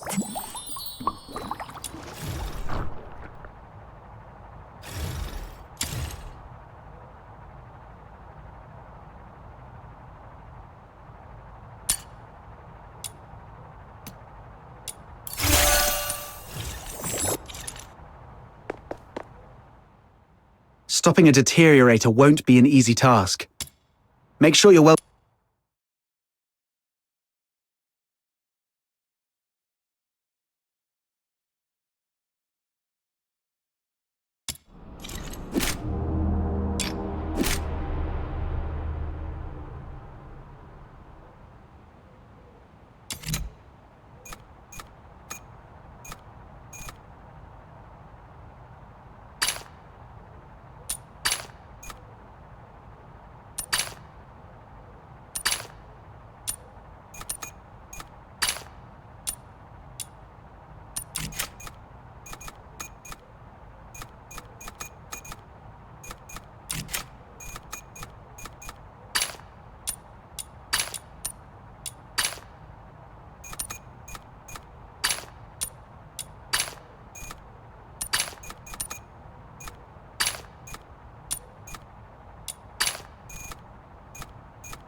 Are you off to find Psyche? Please take this with you. Psyche often gave us flowers. Even though some of us can barely smell or see them clearly anymore, she kept doing it, saying flowers bring good luck. But by the time I wanted to return her kindness, it was already too late. Please bring this flower to her. It's her favorite. And let her know that everyone at the Hypnos house is waiting for her. I will. I'm going to do everything I can to save her. Or at the very least, stop her from doing something she'd regret.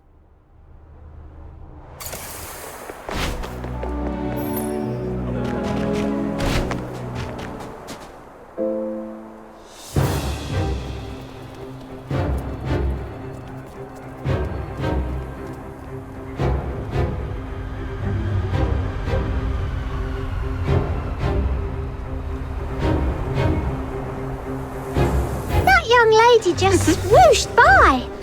How did she do that? Shh! Drop it and get back into the city. That is a Butterflies? How come there are butterflies in such coldness? These filthoids are half dead, probably defeated by Psyche. So if we trace them all the way back, we might be able to find Psyche.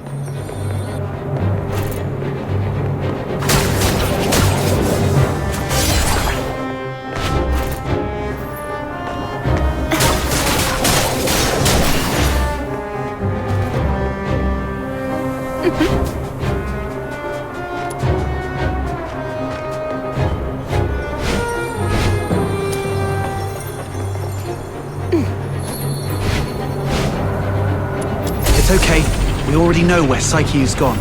All we have to do is follow her trail. Right. As long as we can find Psyche, there's gotta be a way. Whoa! The wind's gonna blow me away!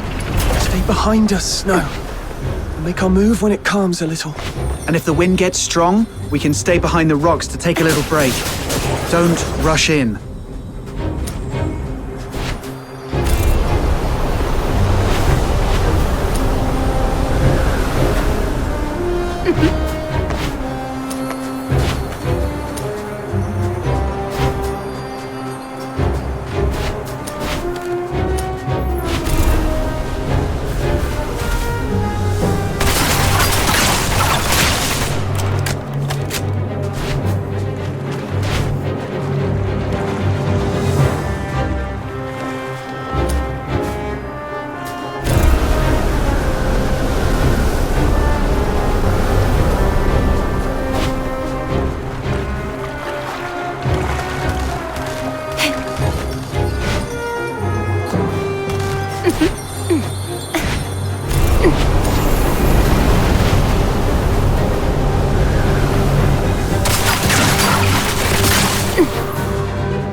Should be the final stretch. Psyche, wait for me. I'm bringing you home.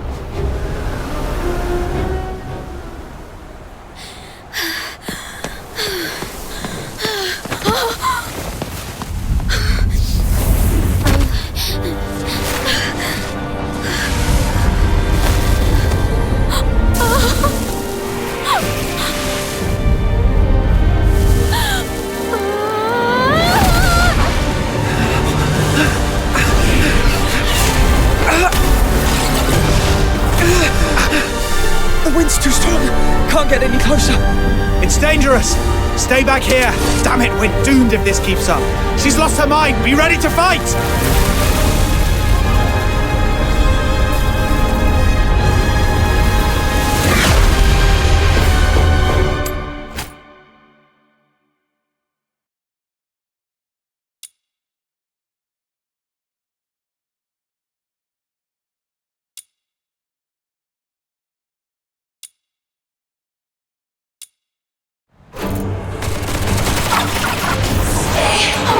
Psyche, can you hear me?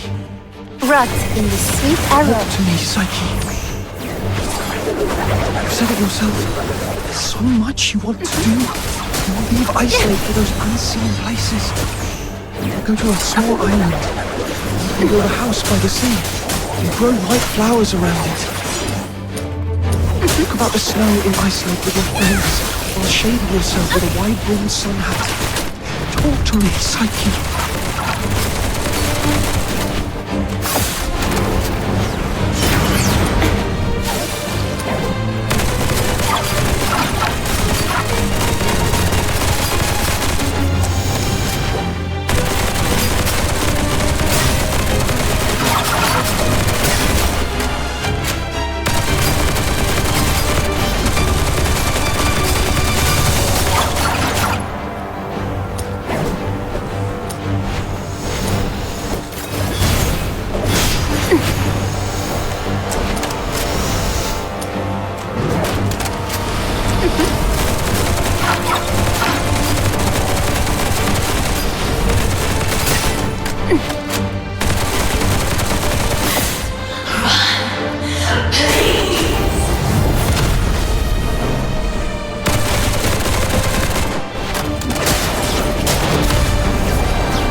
Going down your throat.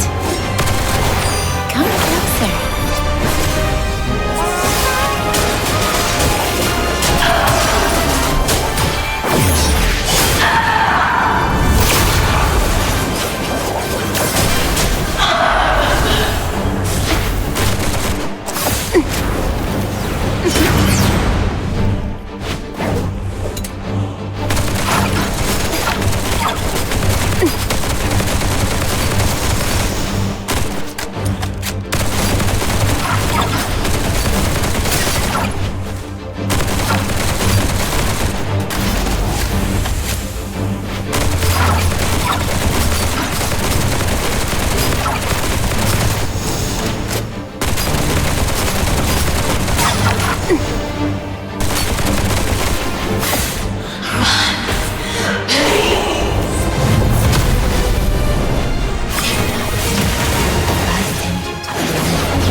Rot in the sweet aroma.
Psyche, I'm here to take you home.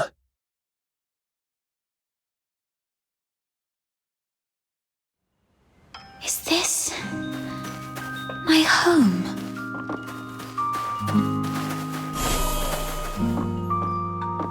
Honey, look. Psyche is smiling at us. I wonder whether this child's birth in this world was a blessing or a curse. Yes, we weren't born with blessings.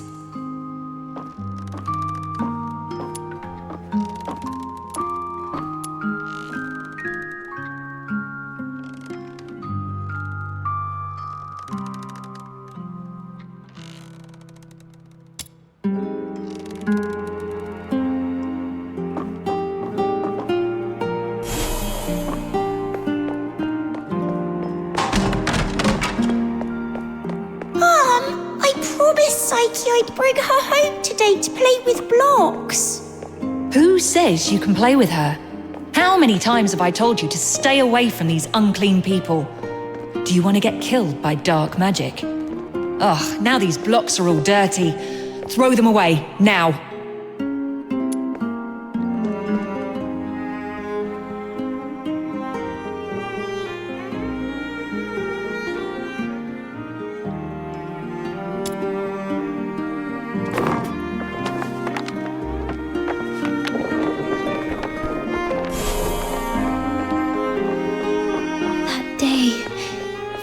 Wronged and confused.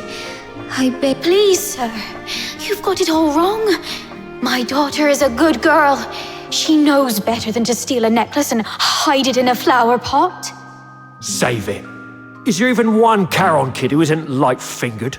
All right, if she's so innocent, she can prove it. Just smash all the flower pots here. That'll clear things up. It's all because we are demons' children.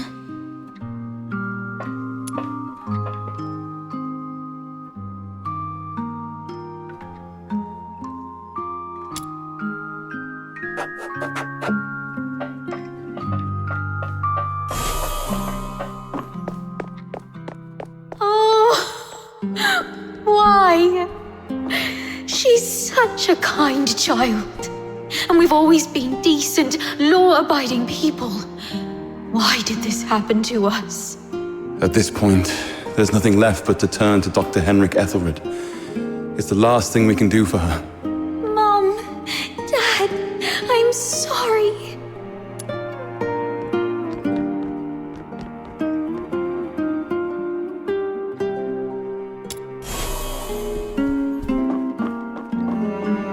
It's all meaningless.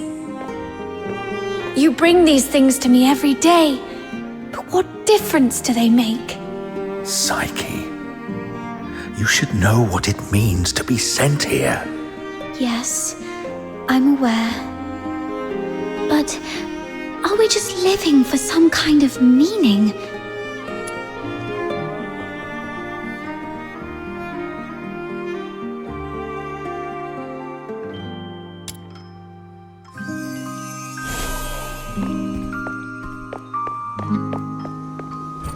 Honey, look. Psyche is smiling at us. This child's birth in this world. Who says you can play with her?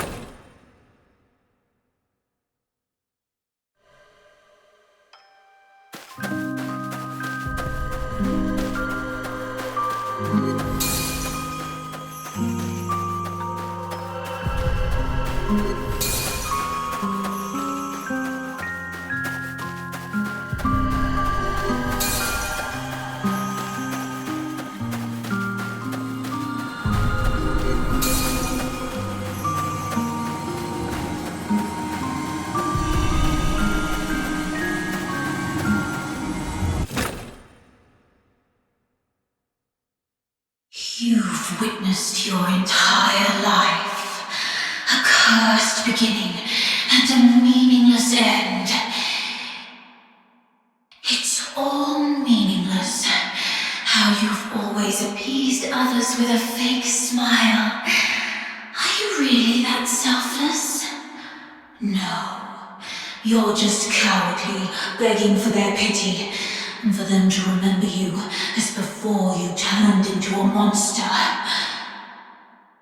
It's all meaningless. Their fleeting pity and memories will soon wither and decay with time, leaving you rotting in the ground, utterly forgotten, What are you thinking? What are you furious about? Ah, I see. You crave to vanquish me. You still harbor the naive thought that by eliminating me, your life will return to those amusingly peaceful and tranquil days. Well, you're wrong. Deterioration is irreversible. Once I die, you'll vanish along with me. Just embrace me and yield to the primal urges of this flesh. Be a beast. None of this absurdity can hurt you anymore. You, demon's child. Just be a beast, you demon's child. Sorry. Just be a beast, you demon's child.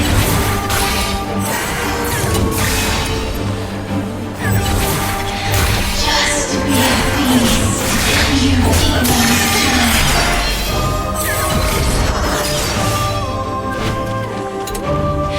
Just be a beast, you demon's child. My journey ends here.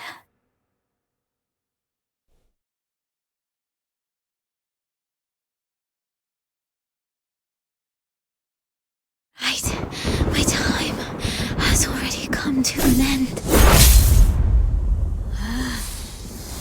It's you. Stand up! Don't yield to this cold, unfeeling world!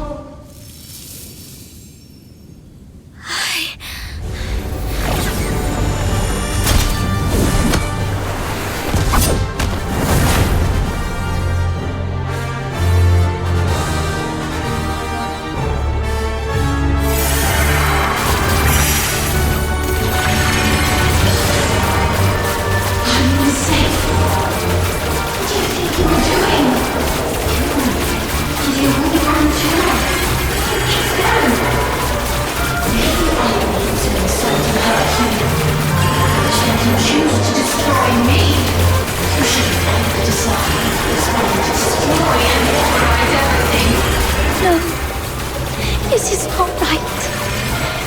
As I remember. Psyche, pinky promise.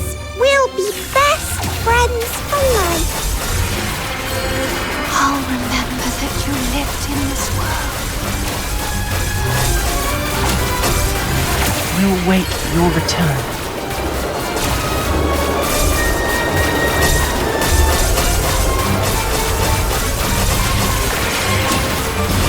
Fate, please have mercy on me. Let me help her fulfill this wish.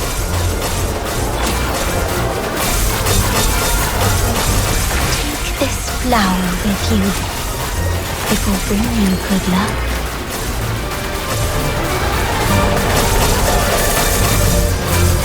We'll go to a small island where you can build a house by the sea and grow white flowers around it.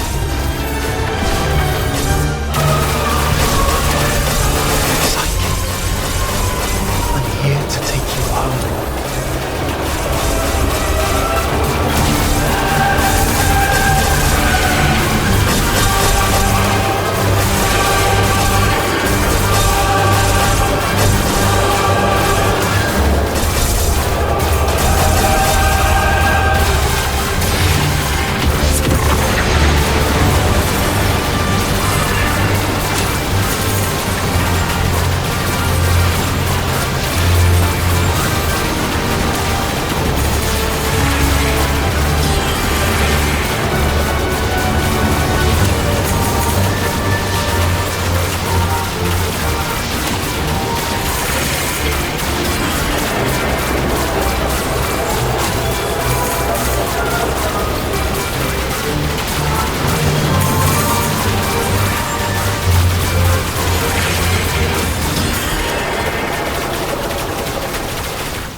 pain and hatred have been my acquaintances.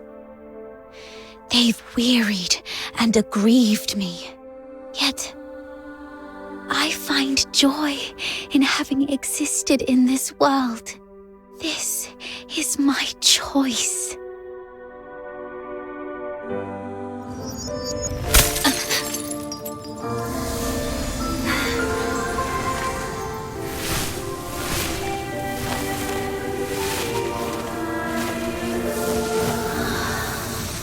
Psyche, do you remember what your deepest wish has always been?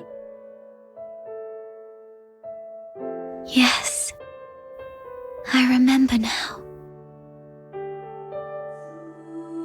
I've always wanted to leave this place and see the world. To find a warm place where flowers always bloom. I wish to make it there. I will make it there.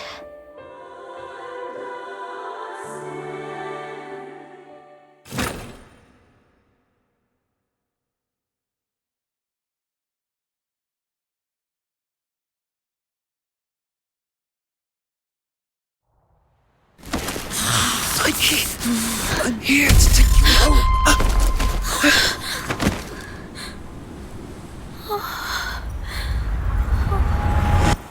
I've still ended up hurting you all. I'm so sorry. It's okay. Let's go home together. They wanted me to tell you they're all waiting for you. Home. But it's already too late. Outsider, aren't you a know-it-all? Didn't you say your brain was 1,000,000 times smarter than mine? Do something now! It's too late. She's fatally wounded. She won't make it, even as a filthoid. What? Little minion, did you really have to hit her that hard? No. It wasn't him. It was me. I killed myself. I can't. And I don't want to live like this. Chin up, Psyche. You said you dreamt of a place, warm and full of blooming flowers. You've said it yourself. Flowers bring good luck. Yes. It must be a beautiful place. No, don't just take my word for it. You have to see it for yourself. Do you know why I love flowers? 'Cause they're seeds, carried by the gentle wind, travel to distant lands, over city walls and mountains. Nothing can stop them. I have one last wish. I'm all ears.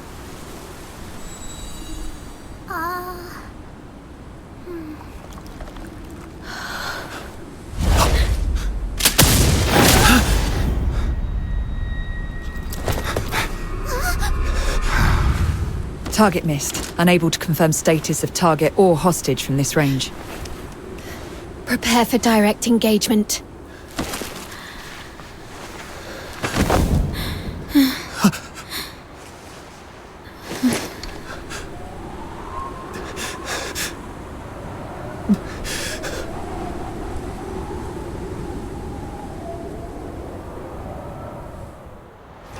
Mom, the deteriorator. It's already... Something's off. But the hostages are safe, at least. Rhythm Fisher, warrant officer of the Cocytus Escort, 6th Legion. The Filthoid is highly dangerous. Although it's ceased attacking, it may only be in temporary dormancy. Return to the city immediately. The escort will take it from here. No need, ma'am. We took care of it before you got here. No point wasting more bullets. took care of it? I see. That would explain why the target was more stable than a typical filthoid. Although... was it just the two of you? You look like fox hunters from your outfits, am I right? Precisely. That's not it. Mum, during my earlier scouting, though from a distance, I saw these Charons using magic. They might be accomplices of the Deteriorator. These low-life beings, all wicked sorcerers, they should all be... I'm not saying... I was just referring to them, Mum. I'm not saying that all Charons are... Anyway, I didn't mean anything by it. Punishing the guilty shouldn't affect the innocent. We appreciate your support of the Legion. Please, come with us to the Security Bureau. We shall offer you handsome rewards. Dispose of the Deteriorator ASAP to avert public alarm. Don't touch her. She was trying to keep away from the crowds. That's why she ran towards the outskirts so desperately. Even in her last moments, she was still trying to do something for others. What do you mean by dispose of? How could you even... What did you say? Are you all right? Should I arrange a military medic for you? Not at all, Mom. My friend is just a bit shaken up. We'll be fine after a few warm drinks at the Asphodel. We'll talk about the reward another time. Got another commission to attend to.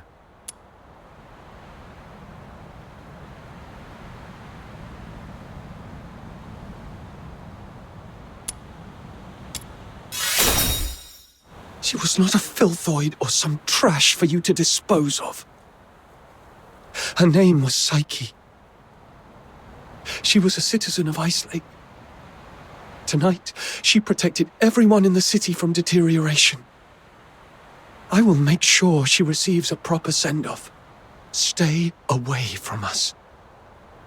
What are you talking about? You're defending a filthoid? Mum, this one-eyed brat is highly suspicious. Might need a thorough interrogation. That's unnecessary. In Charon tradition, we don't bury the deceased. Instead, we set them adrift on water, believing it carries their souls to the eternal misty sea. Let's move on. I'll explain the situation to the higher-ups.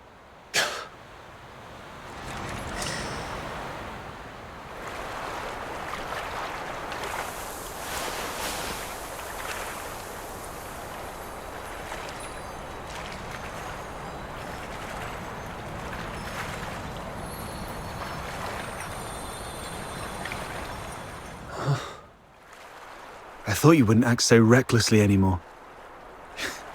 Yet you remain true to yourself, which isn't bad. This is you, who just said goodbye to a brave young lady. I can't let you risk yourself as well. Thanks for covering for me back there. There's nothing to thank me for. After all these years, I've changed from a hedgehog to a rat, living only to see another day. Don't end up like me. A hedgehog retains its dignity. So, it's better to leave the groveling to the rat. Oh, there is one more thing. I'd never heard of any deteriorator regaining their self-consciousness, but Psyche briefly did it. With her last bit of sobriety, she shattered that filthy beast with her own hands, telling everyone that she would not surrender. Did you make that happen? The magic you were using... It was resonance, wasn't it? How did you... Relax. I'm not going to press you about your past. But remember what I'm going to say. This power of yours will spell disaster for you in the Empire. I remember the last person who had this kind of power plunged the whole Empire into bloodshed and chaos. And their end was utterly miserable. They ended up swinging from the gallows in the Square of Dysmania. So, just use your power with utmost caution. All right. It's okay to let it out, man. The wind here is so strong, I can't hear a thing. Even if I hear some noise, it's just the sparrows chirping. I've seen this kind of thing countless times. But I tell myself, we've only got one night for tears.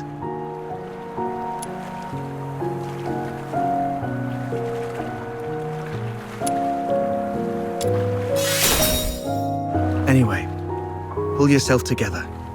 That girl would surely wish you to face tomorrow with a smile. Even if we were once deceived by this world.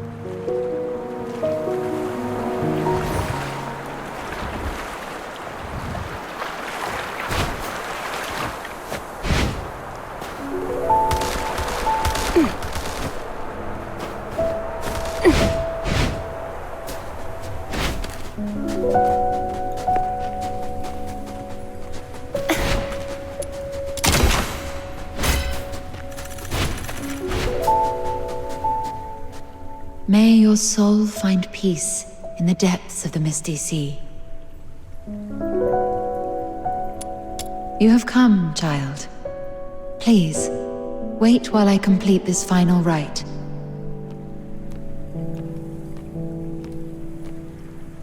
May you be reborn within the bosom of Mother Embla. Greetings, child. I roam as the ferrywoman of the misty sea. Or, if you prefer a more personal touch, you may call me Lady Nifel. Having journeyed here, I've heard the whispers of a wandering soul in this place. Thus I've come to guide her back to the misty sea. A wandering soul? Yes. Child, do you too hold a departed soul in your thoughts? How did you know? My eyes can see the longings of souls. As I guided her, I glimpsed all she held dear, and among these visions, I saw you. She was a friend of mine. I failed to protect her. She must be disappointed in me. Quite the opposite. Many souls I've witnessed depart with intense grievances and bitterness, their cries thick as the fog along the riverbanks. But her voice was very gentle. It bore no sorrow, anger, nor resentment, only expressions of gratitude and blessings. Perhaps those were meant for you. But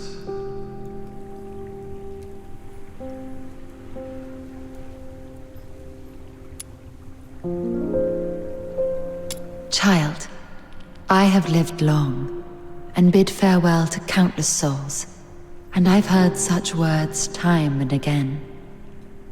Just as plants succumb to wildfires and bugs perish in storms, impermanence is a part of life. Sooner or later, death touches us all. Rather than cursing fate's indifference and cruelty, or lamenting our frailty, we can choose to cherish the memories we hold dear. After all, if death is the inevitable, then every moment alive is a miracle that defies the odds, isn't it? I believe that the gentle soul who journeyed to the misty sea would also wish that when you recall your time together, you'd find yourself smiling, not crying with grief. The misty sea is the cradle and resting place of life for Charons. Souls of the deceased return there, and the living emerge from it.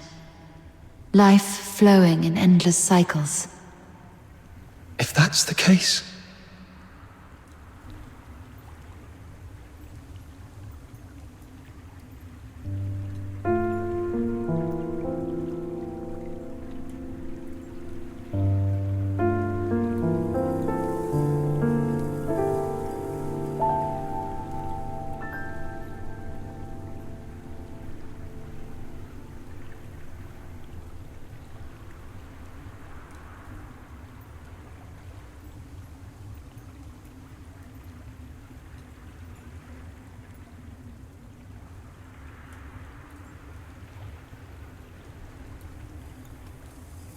were it someone else asking, my answer would be this.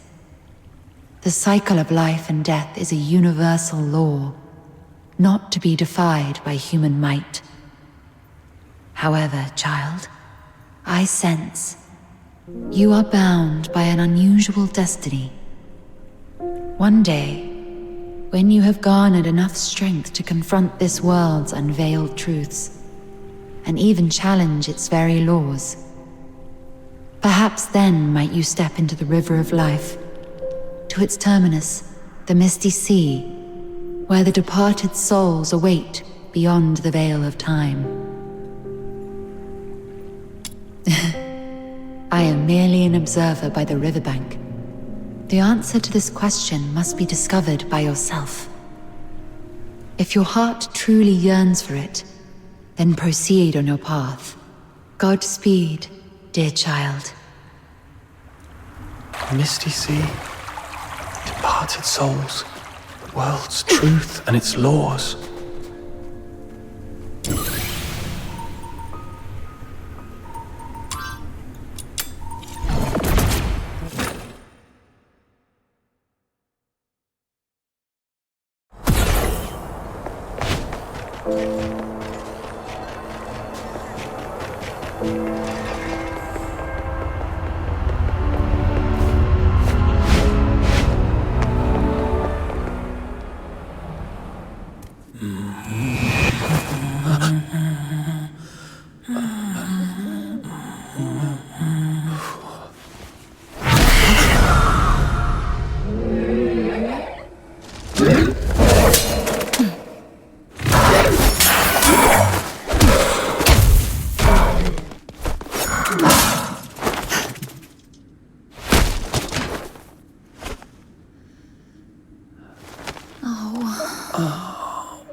You've embarked on your journey. Perhaps you've explored new places and have met new friends. You seem sad. Yes. I had a sad dream. Well, I'm not sure if it was a dream. I feel like I've lost something important. Trying hard to hold on to something, yet it slips away like sand through our fingers. Time and life. It's all like this. To be born is to be destroyed. To meet is to part ways. The only thing that ever lasts in this world is oblivion. Where are you going? Like you, I'm starting my own journey. Wait! Who are you? My name is... Our paths may cross again one day. Once again, in the collapsing dream, that voice whispered through the wind. Only this time, I finally made it out. Like tree roots eagerly absorbing every drop of water, I endeavored to engrave that name in my mind. That name is...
My venom is surging like my passion for love.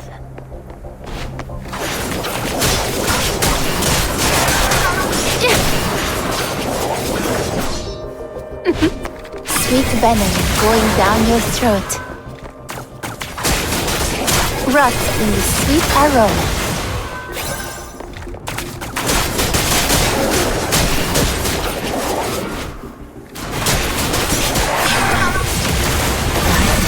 The land of love.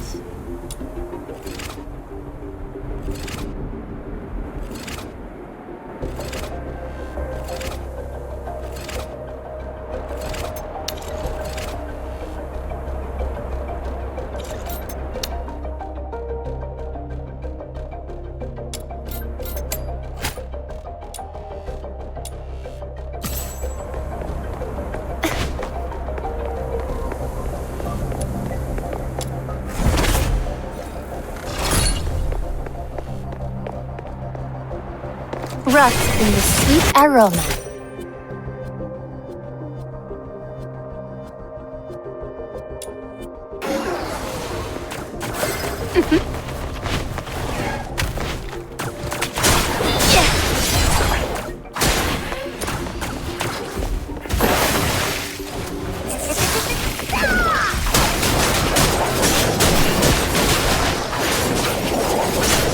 No violent contact.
Sweet venom going down your throat.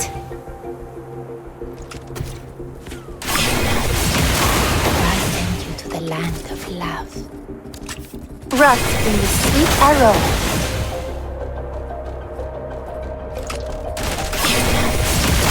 I send you to the land of love.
Violent contact.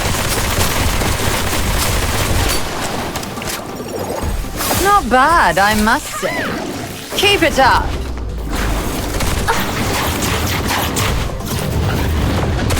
Tremble! Come closer. Sweet venom going down your throat.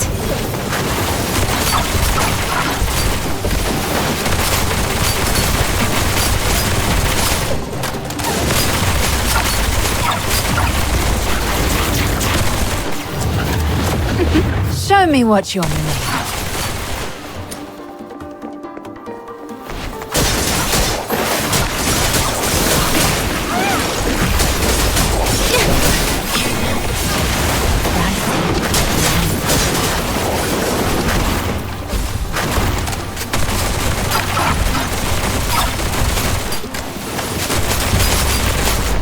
Rot in the sweet aroma. Meaningless struggles. Show me what you're made of.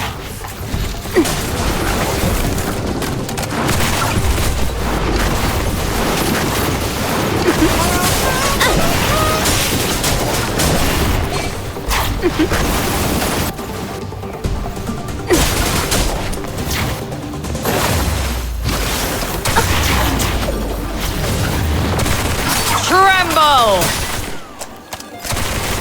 Come closer.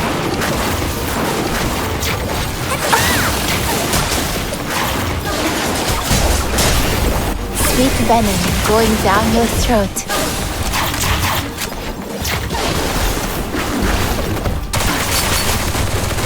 Tremble!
Lately, quite a few fox hunters have reported spotting a little girl wandering outside the city with an unusually large pig.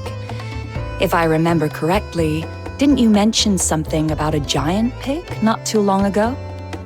You wouldn't happen to know anything about it, would you? Yeah, her name is Truffle, and the giant pig is her best friend Filbert. Truffle and Filbert. I see. I've heard she's been going after a group of Genimon poachers. Calls herself something like Genimon Hunter? Or something along those lines. Yep, I gave her that name. Since meeting her, my little minion and I have made so many Genimon friends. But it's been a little while. How come she's still out there? Little minion, let's go check on her. I'll take a 20% cut. You keep 8.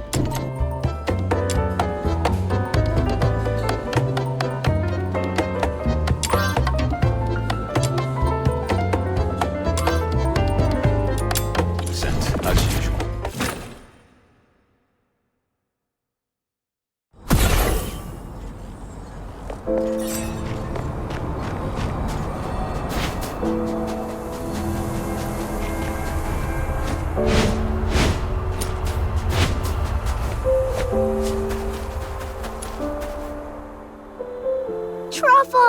Truffle! Oh, hi, Snow. And you, sir. Long time no see. Yeah, it's been a while. We thought you'd be back home already. But then we heard you were still hanging around outside Ice Lake, so we came to see you. Oh, thank you for worrying about me. Actually, I found out that the Genimon Hunter's hideout is probably in Ice Lake, so I was trying to get in. But the guards at the city gate are so mean. The moment I get close, they freak out and start yipping travel permits like startled puppies. So I've just been hanging around here, keeping watch on those bad guys. But I can't stay here forever. Sounds like if they don't learn their lesson completely, they'll surely go back to their old tricks once you leave. I've got an idea to get you into the city. But it'll require a little bit of acting on your part. Oh, that was fast, little minion. What is it?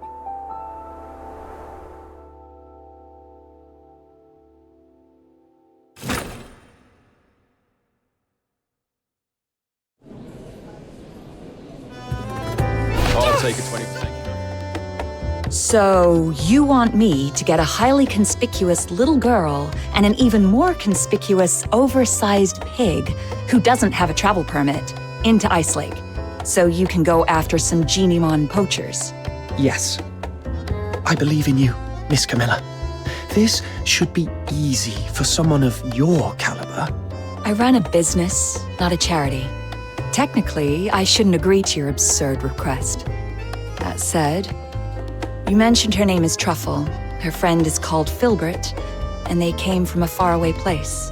That reminds me of something I heard before. I suppose I could do her a favor, but once she's in the city, I can't vouch for her safety.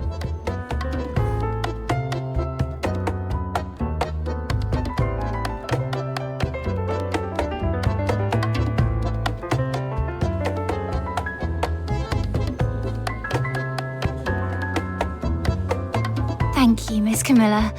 I was a little nervous back there and ended up calling Viva Winery Wawa Winery. Sorry. It's okay. They were too busy drowning themselves in the wine I gave them to care. You made it, Truffle. Welcome to Ice Lake. Who would have thought those big, scary guards would turn into meek little kittens in front of Miss Camilla? Just like Genimons when you've got treats. Oh, speaking of which, we've got bad guys to catch. Ice Lake is way bigger than I expected. We need to hurry. Do you have any idea? I have my dear Filbert. Filbert's nose is incredible. She can sniff out Genimons from miles away. And those bad hunters must be around. I'll take a 20% cut. You keep 80%.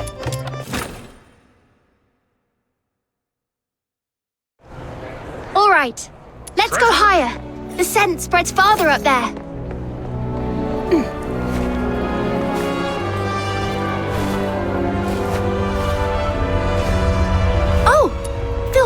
something! Over there!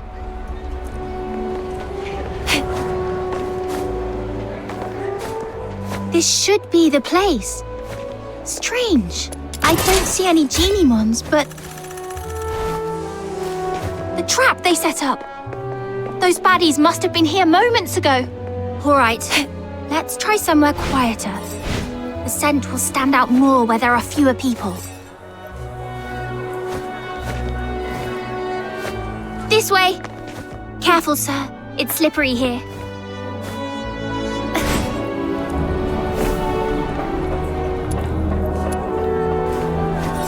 Oh, another trap here. It's okay, Filbert. Let's try another spot. Is this the entrance to the sewers? Yes. The water vapor and quietness here make this a perfect spot for Genimons. But the 2 previous spots were already wiped clean. I've got a bad feeling about this one too. Look! They haven't taken this trap yet. And there's a Genimon inside. Finally! We made it in time for once. Let's get it out first, then wait for those baddies to show up.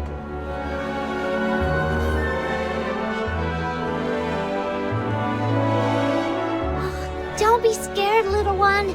The great demon king and my loyal little minion and the Genimon Hunter are here to save ya.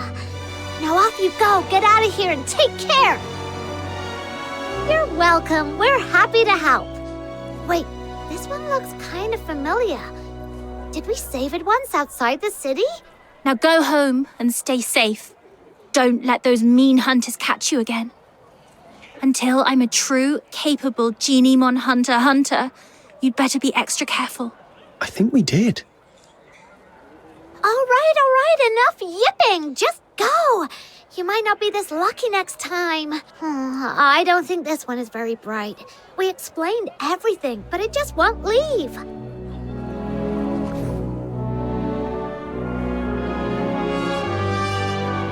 Wait, did it just slip back into the trap? Is it so scared of us that it thinks the trap is safer? That doesn't make sense. We rescued it, and we didn't do anything bad to it. Genimons might not talk, but they can tell good from bad. Let me think. Has Filbert ever done something that didn't make sense to me at first? There was that one time she insisted on going into a valley that looked barren. Turns out she'd sniffed out a hidden patch of berries deep inside. Then there was the time she wouldn't budge from a flower shop until I bought some flowers, just so she could eat them in one bite. And that other time, when she suddenly took off sprinting straight up a hill without looking back at me for once. Then I realized there was a snake in the grass, and she was leading it away. Every time she acted strange, it was because of something really important to her. What's important to a Genimon? Food? And perhaps... they're friends! Friends? That's it. If I'm right, those Genimon hunters must be hiding in the sewers. This Genimon can smell the scent of its captured friends from here. That's why it won't leave. That makes so much sense. In that case, we can wait right here. And as long as those bad hunters show up, we can follow them and teach them a good lesson. So, is this Genimon smart or dumb? I mean, it's got the brains to want us to save its friends, but it also just walked right back into a trap. Maybe it did that on purpose. That way, we can just follow the bad guys who come to collect the trapped Genimon to their hideout. Oh, really? That's... Oh, not bad. Looks like we caught another one. It's the Genimon hunters. Quick, hide. Got it. Ugh, I really want to punch him. Let's just take notes for now and settle the score with them later. I thought we'd already captured all the Genimons in Ice Lake, but looks like we scored another one. We still need to head out of the city. That's where the real haul is. But that pig-riding brat is always out there messing with us.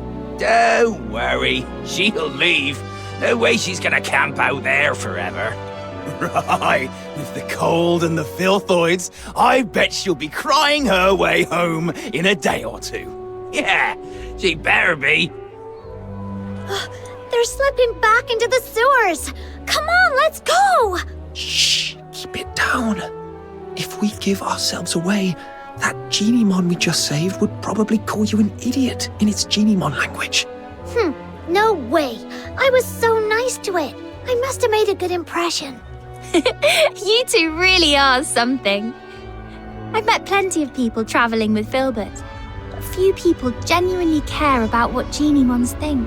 If more people understood that Genimons have their own thoughts and feelings, just like you do, we wouldn't have Genimon hunters in the first place. Let's go. This time, I'll make sure they learn their lesson once and for all.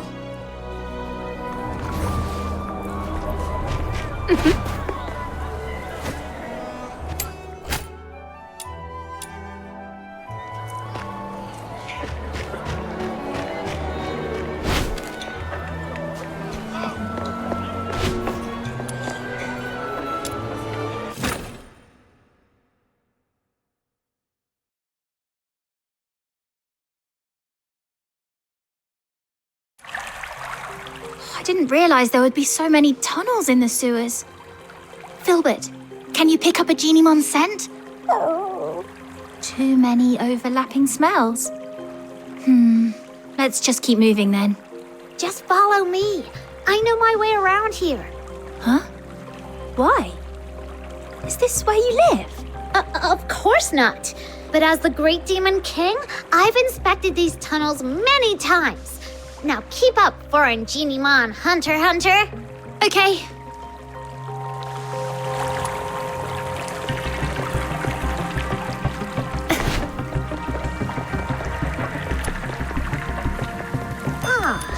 This mark wasn't here last time I checked.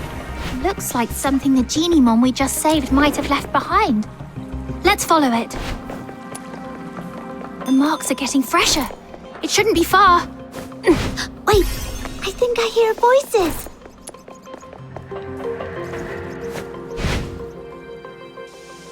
We hit the jackpot, you know. This one's special. It's called Panimon, and they say it's the smartest, rarest, and the original form of all Genimon.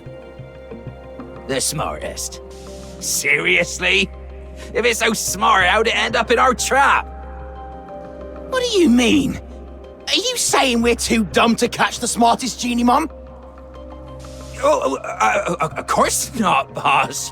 You're a genius. If it weren't for your traps, we wouldn't have caught half as many. Oh, it's true. Now, with all the Genimons we've rounded up, it's only a matter of time before I crack the secret to extracting Foxine from them. And once I've finished my thesis on it, I'd like to see who dares laugh at me for dropping out of the Alchemy Academy again. Boss, I don't care much about all that thesis stuff. I just want to get my share of the silver coins. Sure, easy. It won't be that easy from now on. Who are you? I am the pure white redeemer, Demon King of Light.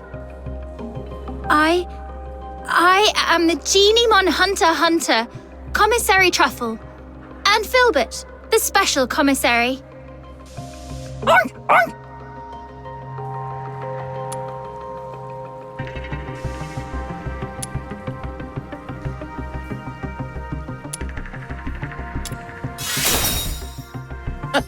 In your dreams! If that's how you want it. Filbert, charge! What's the hold up? You think I'd be scared of a few... Down your throat.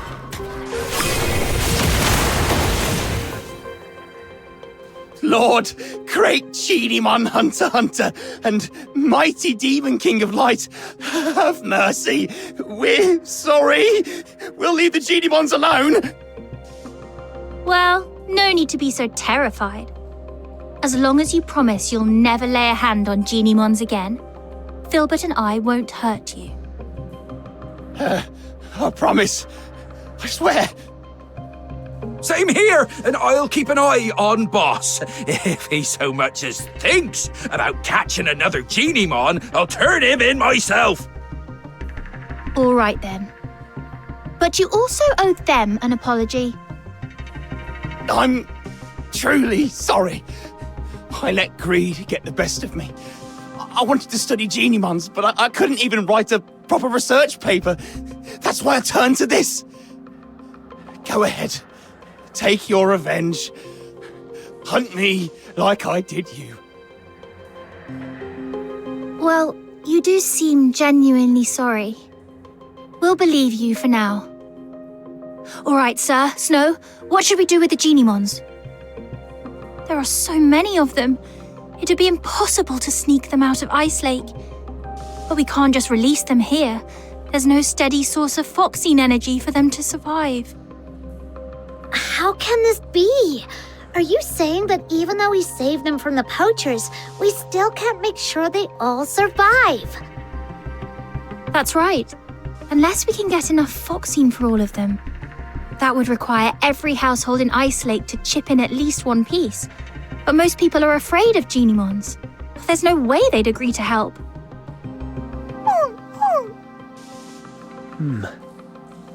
We need a plan. I haven't seen it yet, but just thinking about it, I'm getting goosebumps already. Truffle, back in your hometown, are people scared of Filbert? Well, at first, yeah. No one had ever seen a pig this big before, so they were a little scared. But once they saw how she helped me find food, how smart and hardworking she is, they weren't scared anymore. Right. Fear comes from not knowing. But if people see what Genie-mons are capable of, how they can help, then maybe that fear will disappear. Truffle, Snow, let's take them to the Asphodel.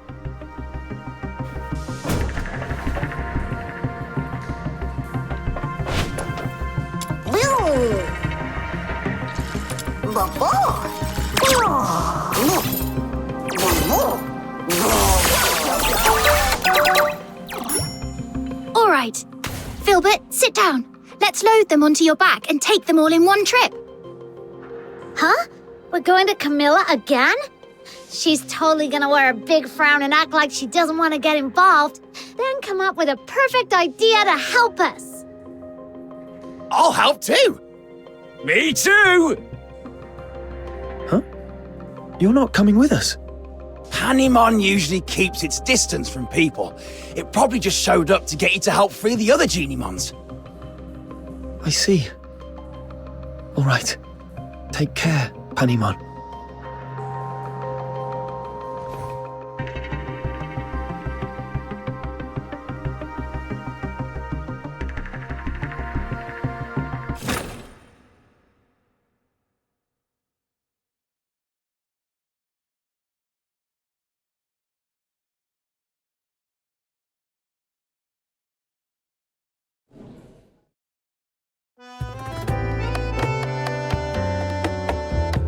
Camilla, I'll have a Zapiro special. Nothing beats a drink warmed by real flames on a freezing day like this. I gotta admit, when I first saw this little thing, I thought it was evil with that weird flame. It turns out that flame's perfect for heating a nice drink. Who'd have thought? Oh, the folly, Wells, the wretched, wretched folly. You see only the fleeting comfort of a warm drink, but Zapiro's flame, it doesn't merely warm the body, it carves through the abyss, it ignites the eternal night, it is the fire of my muse! Zapiro, 3 syllables of pure poetry. The spark of my words, the pyre of my soul, my sin and my salvation.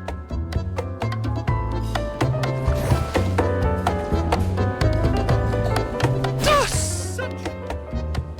Some people use Driplet to water their plants. Others rely on Mr. Goodnight for sleep. And now, even my business depends on a Zipyro. Funny how things turn around. Not long ago, people were all about extracting Foxine from Genimons. Now they're buying it just to keep them around. That all thanks to Truffle and Filbert. If Filbert can live peacefully with humans, then so can Genimons. And if Genimons and humans can get along, maybe one day Charons and Solarians will too. I can't decide if you're naive or a true visionary. Either way, I'll be looking forward to that day. But for now, it's time to say goodbye to a certain little traveler. Oh, Truffle, can't you just stay? As the Demon King of Light, I finally found someone who would chant the title I gave them aloud with me, and now you're leaving so soon. Oh, don't cry, Snow. I've been away for so long. It's time for me to go home. Besides, those ex-poachers are now Genimon researchers. You can always ask them to chant with you. Nuh-uh, it's not the same. They're not as sweet as you, and they definitely can't carry me on Filbert for a ride. Little minion, don't just stand there. Help me convince Truffle to stay.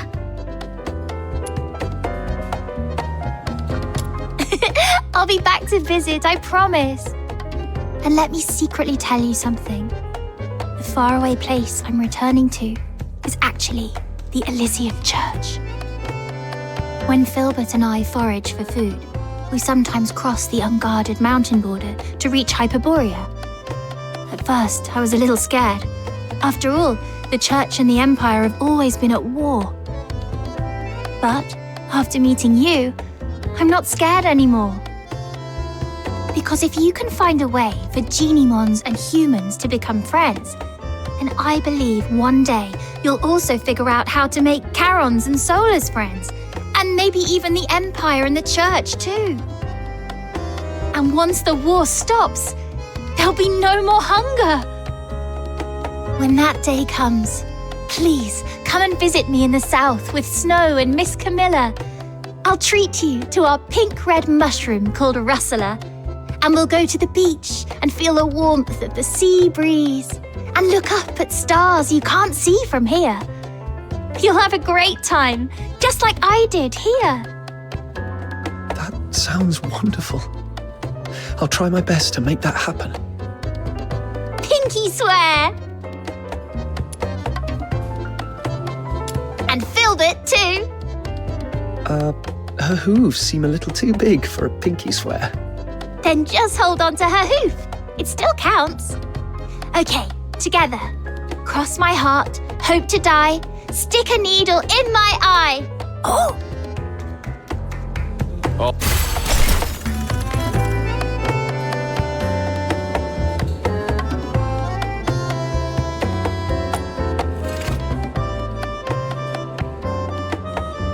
Are you inviting me on a date?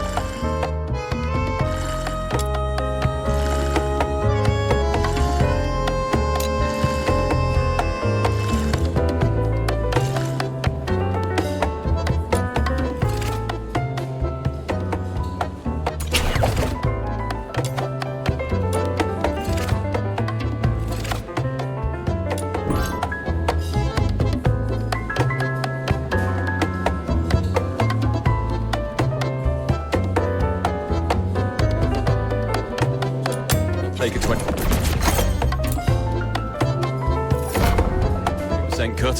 You keep 80%.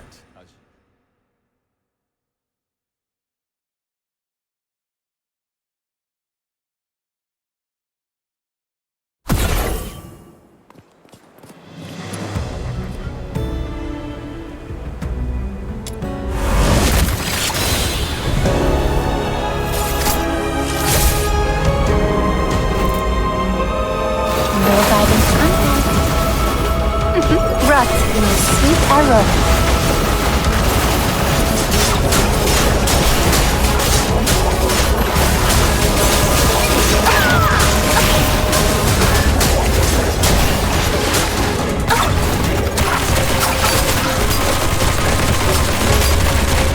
Sweet venom going down your throat.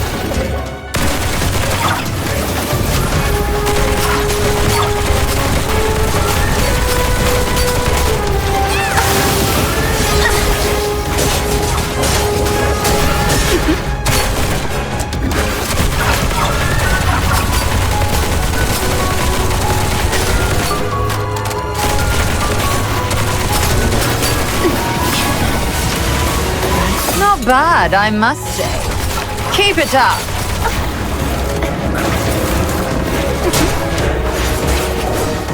Rot in the sweet aroma.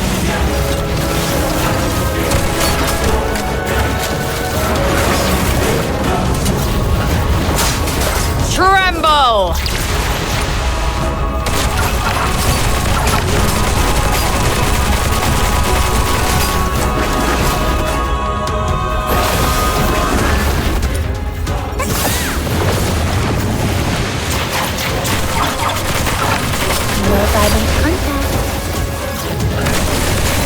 Show me what you're made of.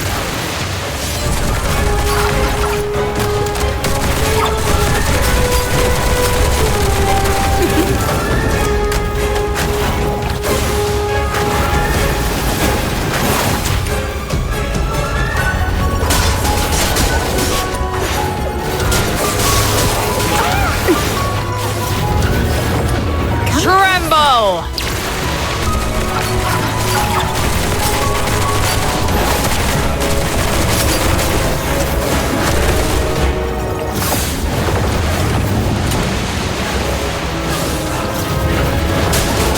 Tremble!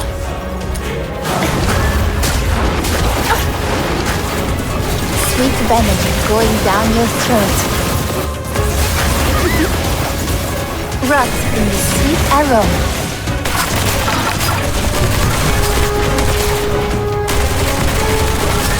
Show me what you're made of.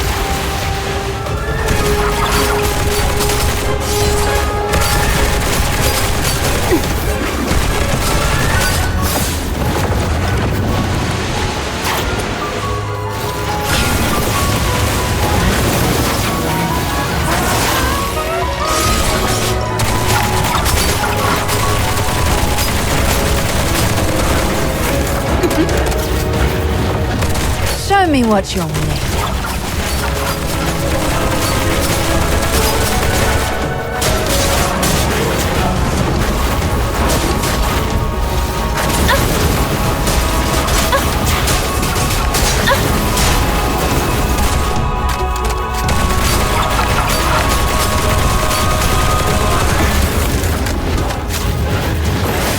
Show me what you're made of.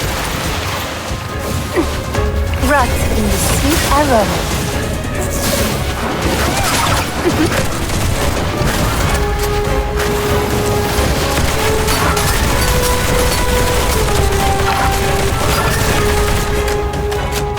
Sweet venom going down your throat. Meaningless struggles. Show me what you're made of. Rot in the sweet aroma.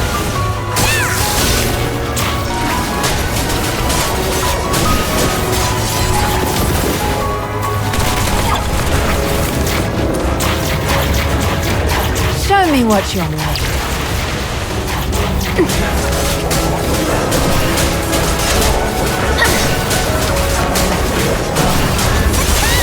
No violent contact.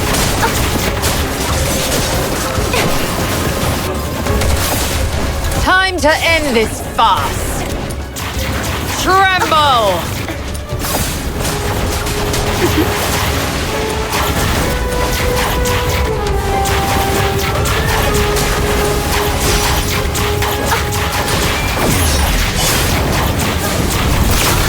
Not bad, I must say.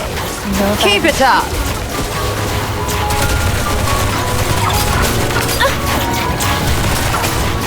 Don't think you can get away.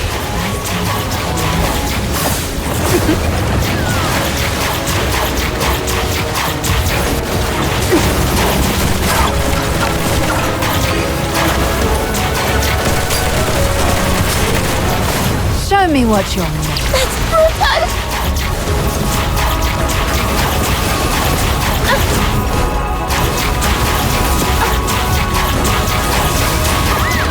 Show me what you're made.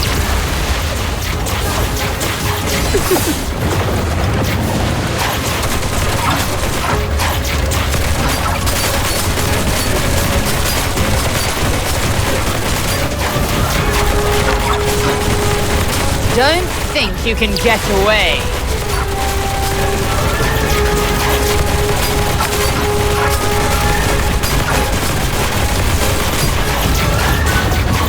Tremble! Sweet aroma.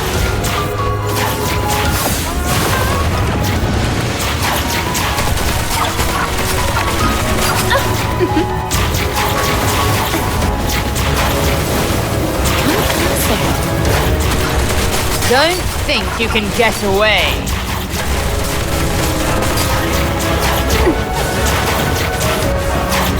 Sweet venom going down your throat. Show me what you're made. I will punish those who aren't faithful to love in the God of Love's name.